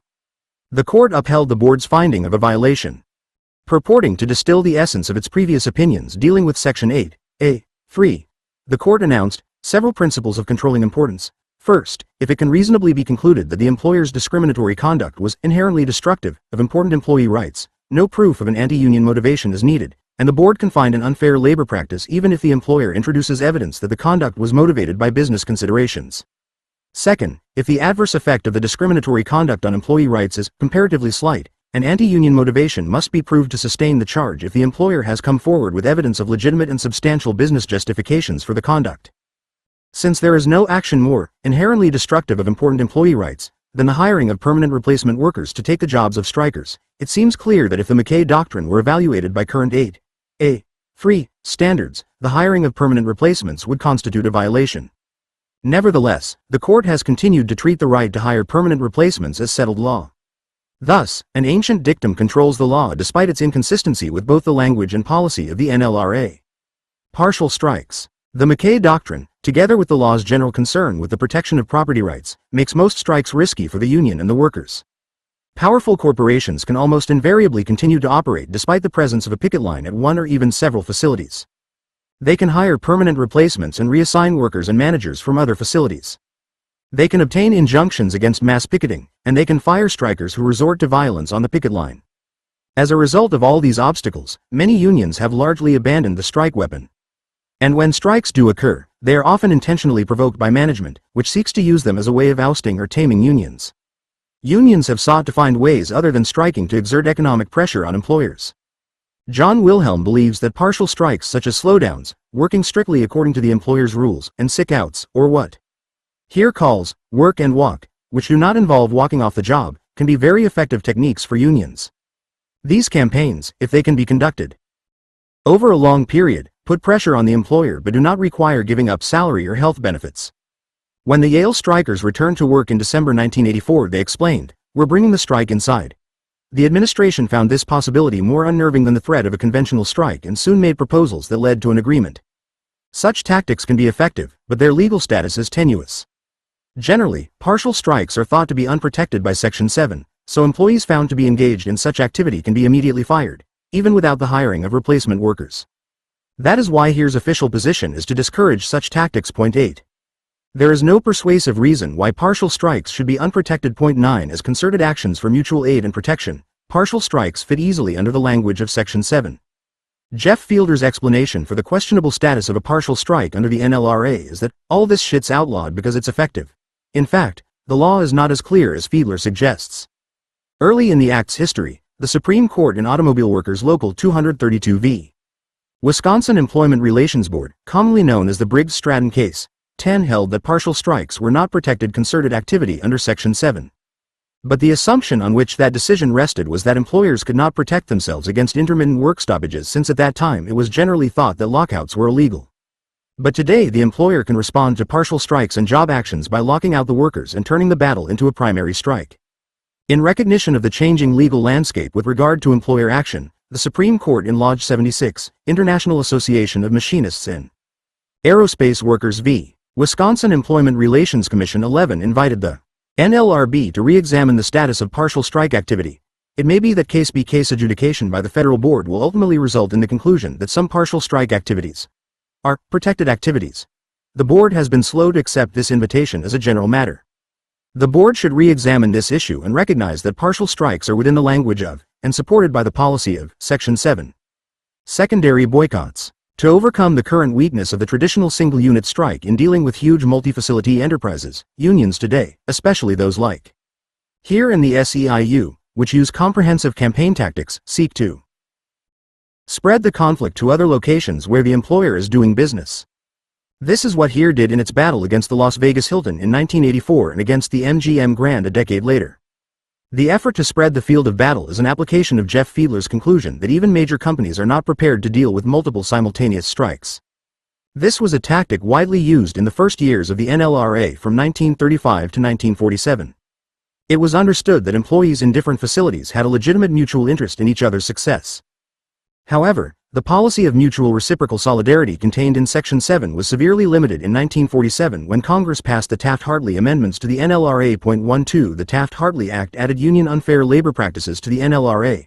The most significant was Section 8, b. 4, which was intended to prohibit secondary boycotts, although it did not actually use the term. The concept of secondary boycotts is a vague one. In general, it refers to a union applying economic pressure on a primary employer, the one whose labor policies the union is contesting. In secondary boycott situations, the employer being pressured has some dealing, either as a customer, distributor, or supplier, with the primary employer, which puts it in a position to harm the primary employer by withdrawing its business or services. If the primary employer manufactures widgets, the secondary might sell widgets or supply parts for their manufacture. Essentially, there are three types of activity prohibited by Section 8, b. 4, refusals by secondary employees to do their jobs, appeals to secondary employees to refuse to do their jobs, and appeals to customers not to patronize the secondary employer. The first two situations are covered by Section 8, b. 4, I, which makes it an unfair labor practice for a union to engage in, or to induce, any employee to engage in a strike or a refusal to transport or otherwise handle or work on any goods, or to perform any services. Appeals to the public not to patronize are dealt with under 8, b. 4, e, which makes it an unfair labor practice to threaten, coerce, or restrain any person for the purpose of disrupting relations between two employers. During the strike by the paperworkers against International Paper Company, if the strikers had picketed at Office Depot stores and appealed to employees of Office Depot not to stack, handle, or sell International paper products, that would have been a violation of Section 8, b. 4, I. If they had picketed customer entrances and urged those intending to enter the store to shop elsewhere until Office Depot stopped selling International paper products, they would have been in violation of Section 8, b. 4, e. However, in two important cases the Supreme Court, motivated by constitutional concerns, limited the reach of Section 8, b.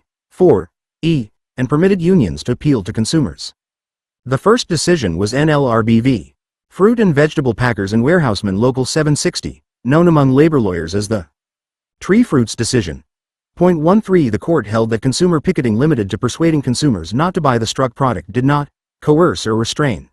Writing for the court, Justice William J. Brennan said that Congress was concerned only with consumer picketing to shut off all trade with the secondary employer, which is poles apart from such picketing which only persuades his customers not to buy the struck product. 14. The ability of unions to enlist aid from consumers was greatly strengthened in Edward J. DeBartolo Corp. v. Florida Gulf Coast Building and Construction Trades Council, 15, in which the court held that distributing handbills, as opposed to picketing, is not coercive and therefore not covered by Section 8b, 4e. The result of these opinions is to make it legal for unions to seek support from customers of primary or secondary employers through refusals to patronize, something that is frequently done in comprehensive campaigns. On the other hand, unions are forbidden to seek aid from secondary employees. This is a major reason why, as noted earlier, the comprehensive campaign is more effective if the target employer is vulnerable to consumer appeals and union-instigated boycotts. Although appeals to consumers can now generally be achieved by well-counseled unions, the law continues to forbid unions to make or seek to make common cause with each other during a strike. This creates a major obstacle to combined action. The law dealing with secondary boycotts is highly technical and riddled with confusing doctrinal twists. It is common for unions to violate it inadvertently. If they do, under Section 303 of the NLRA, they are liable in damages to any party injured through their actions. During the 1950s and 1960s, secondary boycott law had only a limited effect on the ability of unions to strike effectively. Most employers were individual entities that could not withstand the loss of profits and productivity that came with a strike. Unions could often win strikes through an effective picket line at the premises of the struck employer. Generally, faced with a unified strike, an employer would be forced to shut down. If it attempted to continue operations with replacement workers, crossovers, or supervisors, productivity was bound to suffer and its operations were likely to be hurt significantly by the refusal of organized Teamsters to make pickups and deliveries. But today, the struck employer is likely to be part of a conglomerate that can increase productivity elsewhere.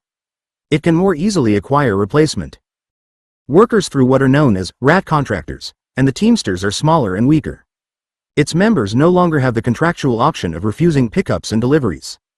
As a result, comprehensive campaigns, in which the union broadens the locus of its activities, are often necessary if the union is to have a chance of victory. The comprehensive campaign. And Section 8b, 7. Under Jimmy Hoffa's leadership, the Teamsters would frequently organize small employers by picketing them, or more often by threatening to picket, until they agreed to sign up their workers. Congress referred to this technique as blackmail picketing. In 1959, the Landrum-Griffin amendments to the NLRA attempted to outlaw this tactic. The new Section 8b, 7, made it an unfair labor practice for unions to picket or threaten to picket or cause to be picketed any employer where an object thereof is forcing or requiring an employer to recognize or bargain with a labor organization, or forcing or requiring the employees to accept or select such labor organization as their collective bargaining representative. The section's prohibition against organizational picketing is eased by paragraph C, which gives a union up to 30 days to picket in most situations before it is in violation of the Act. One of the lurking questions in connection with the legal status of comprehensive campaigns is whether peaceful picketing seeking a neutrality agreement and card check recognition comes within the prohibitions of Section 8b, 7. Unions have a strong case in arguing that it does not. Employees are not forced or required to select a union under a card check agreement. They still must decide whether to sign a card. And the employer is not forced to bargain, only to accept the decision if a majority of its employees indicate their desire for a union. Nevertheless, during George W. Bush's presidency, the board's general counsel, in a case against the SAU and the Justice for Janitors program, took the position that Section 8b, 7 does apply.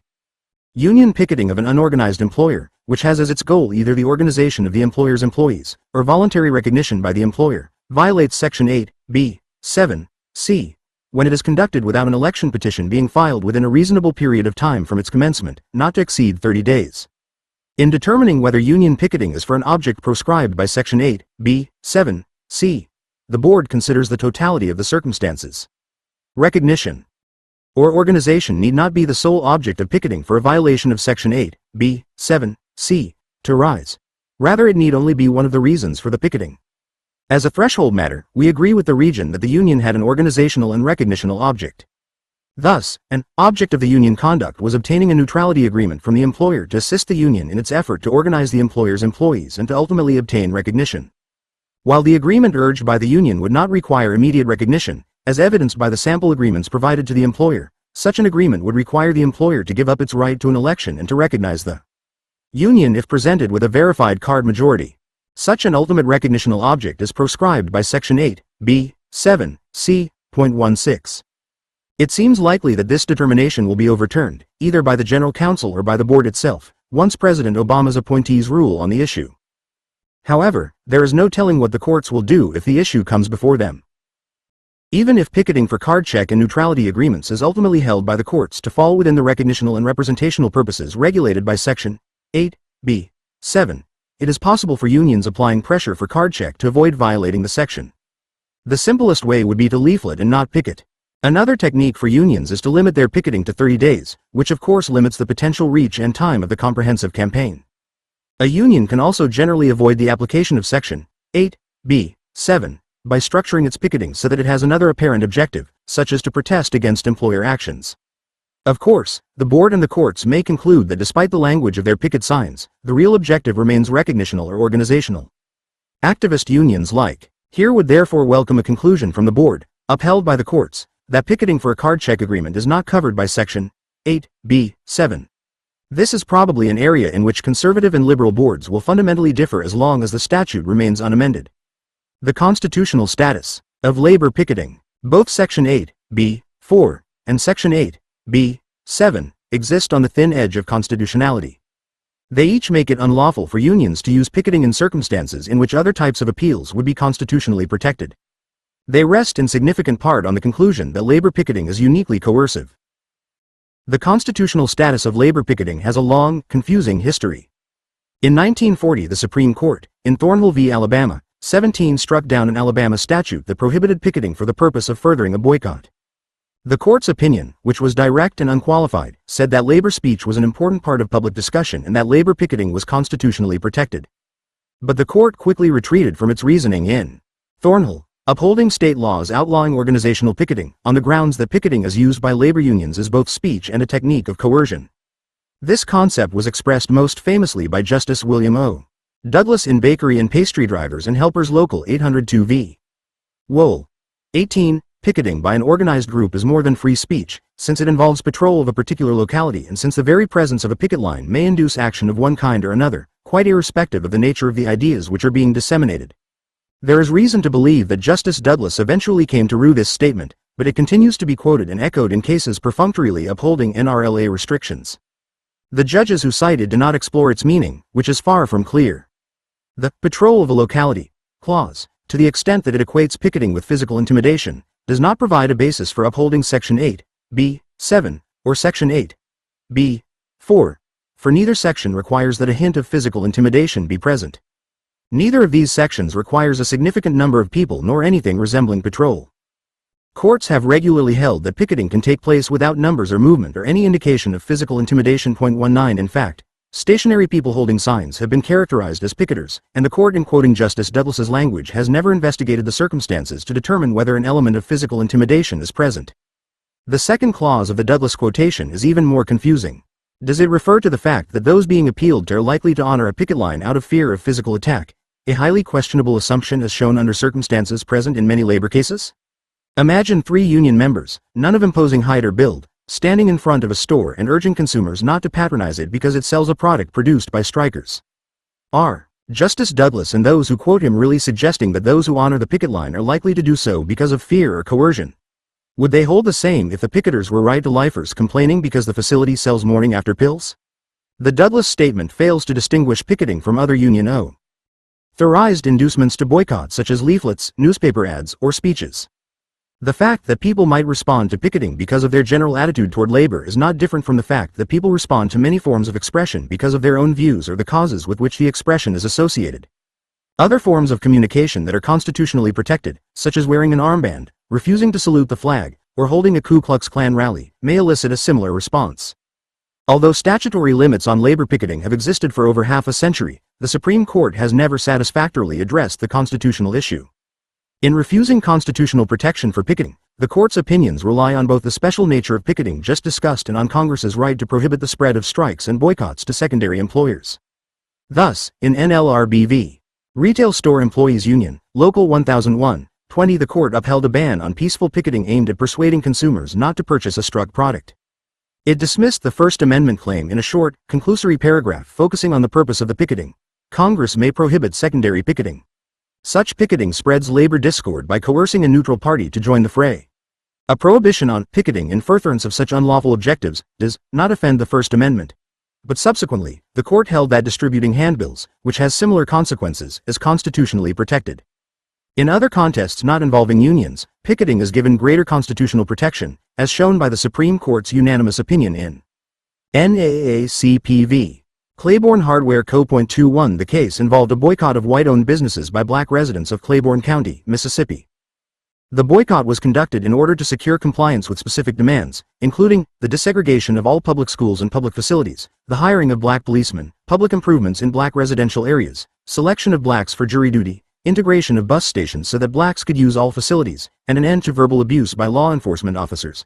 The leaders of the boycott sometimes enlisted participants through threats and acts of violence. Charles Evers, the field secretary of the NAACP, delivered a speech in which he said that boycott violators would be disciplined by their own people and warned that the sheriff could not sleep with boycott violators at night. Because the boycott leaders used force, violence, and threats, the Mississippi Supreme Court found that the boycott was atrocious interference with the merchant's business. The court did not find a violation of the state secondary boycott law but only because that statute was enacted 2 years after the boycott began.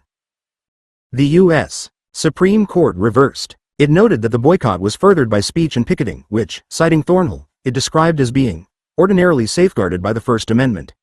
In delineating the state's limited role, the court found that Evers's speeches were beyond the state's power to regulate even though his comments included an implicit threat. If that language had been followed by acts of violence, a substantial question would be presented whether Evers could be held liable. Because no violence immediately followed Evers's speech, however, the court found it to be protected by profound national commitment, that debate on public issues should be uninhibited, robust, and wide open. The court asserted, strong and effective extemporaneous rhetoric cannot be nicely channeled in purely dulcet phrases. An advocate must be free to stimulate his audience with spontaneous and emotional appeals for unity and action in a common cause. When such appeals do not incite lawless action, they must be regarded as protected speech. Unions have cause to be confused. Why is their picketing judged by different standards? Why is the policy of robust debate so rarely mentioned and replaced instead by the delicate balance, the laboratory, the policy of peacefully resolving disputes, and the unthinking assumption of coercion? The majority opinion in Claiborne Hardware attempted to distinguish the case before it from cases of union picketing. In labor cases, the court said, regulation of speech is permissible because of the strong governmental interest in certain forms of economic regulation even though such regulation may have an incidental effect on rights of speech and association. Thus, secondary boycotts and picketing by labor unions may be prohibited. The picketing involved in Claiborne Hardware, on the other hand, rested on a higher constitutional plane. While states have broad power to regulate economic activity, we do not find a comparable right to prohibit peaceful political activity such as that found in the boycott in this case.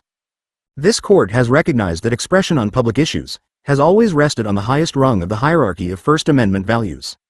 The distinction drawn between the economic activity involved in the labor cases and the political activity relating to public issues is analytically unsound, historically inaccurate, and culturally myopic. What, for example, distinguishes the retail store employees' appeal to the public for support, which the court held was not constitutionally protected in the retail store employees' union case, from the public boycott that the court protected in the Claiborne Hardware? Both cases involve appeals aimed at achieving immediate economic benefits for a limited group, and both appeals were ultimately premised on a broader goal of redistributing economic benefits to blacks in one case, to labor in the other. To suggest that one goal is of greater public concern than the other is to view labor through the court's artificially created prism by which collective bargaining becomes dissociated from any broader, nobler, more enduring purpose. Claiborne Hardware and cases of union secondary picketing can be distinguished only by focusing on the immediate objective in one and the long-term objective in the other. Card check agreements under the NLRA. In Shaw's Supermarkets, 22 the Labor Board, controlled by George W. Bush appointees, cast doubt on the legality of card check agreements, stating, "We have some policy concerns as to whether an employer can waive the employee's fundamental right to vote in a board election.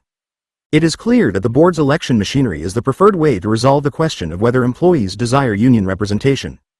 That method, as compared to a card check, offers a secret ballot choice under the watchful supervision of a board agent."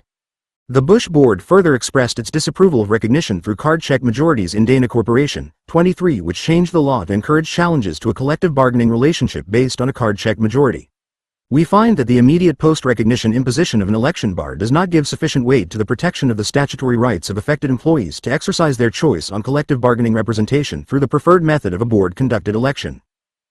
In order to achieve a finer balance of interests that better protects employees' free choice, We herein modify the board's recognition bar doctrine and hold that no election bar will be imposed after a card-based recognition unless 1. Employees in the bargaining unit receive notice of the recognition and of their right, within 45 days of the notice, to file a decertification petition or to support the filing of a petition by a rival union, and 245 days pass from the date of notice without the filing of a valid petition. If a valid petition supported by 30% or more of the unit employees is filed within 45 days of the notice, the petition will be processed. The requisite showing of interest in support of a petition may include employee signatures obtained before as well as after the recognition. These principles will govern regardless of whether a card check and/or neutrality agreement preceded the union's recognition. The board claimed to be protecting employee free choice by channeling issues of representation into its own election process, which it announced as the preferred method of protecting employee choice. Since it is well established that card check agreements are more likely to lead to collective bargaining than the board's election process, it seems clear that the right that the board was intent on protecting is the right not to have a union and not to engage in collective bargaining. This is the very opposite of the right that the NLRA was initially passed to protect in the process of collective bargaining that it was meant to advance. It is true that the Act recognizes a right to refrain from exercising Section 7 rights, and the board seems concerned that this interest will not be adequately protected through card check or labor peace agreements. But there is nothing in a card check agreement that requires an employee to sign up, nor does a card check agreement prevent employees from urging their colleagues not to sign up. All of this suggests rather strongly that the interest the Bush board was protecting is the interest of the employer in stating the case against unions through captive audience speeches. When employers sign card check agreements, they do generally, though not always, agree not to try to influence employee votes. They give up their right to speak against unions in the interests of labor peace. It seems like a trade they should be able to make and unions should be able to influence.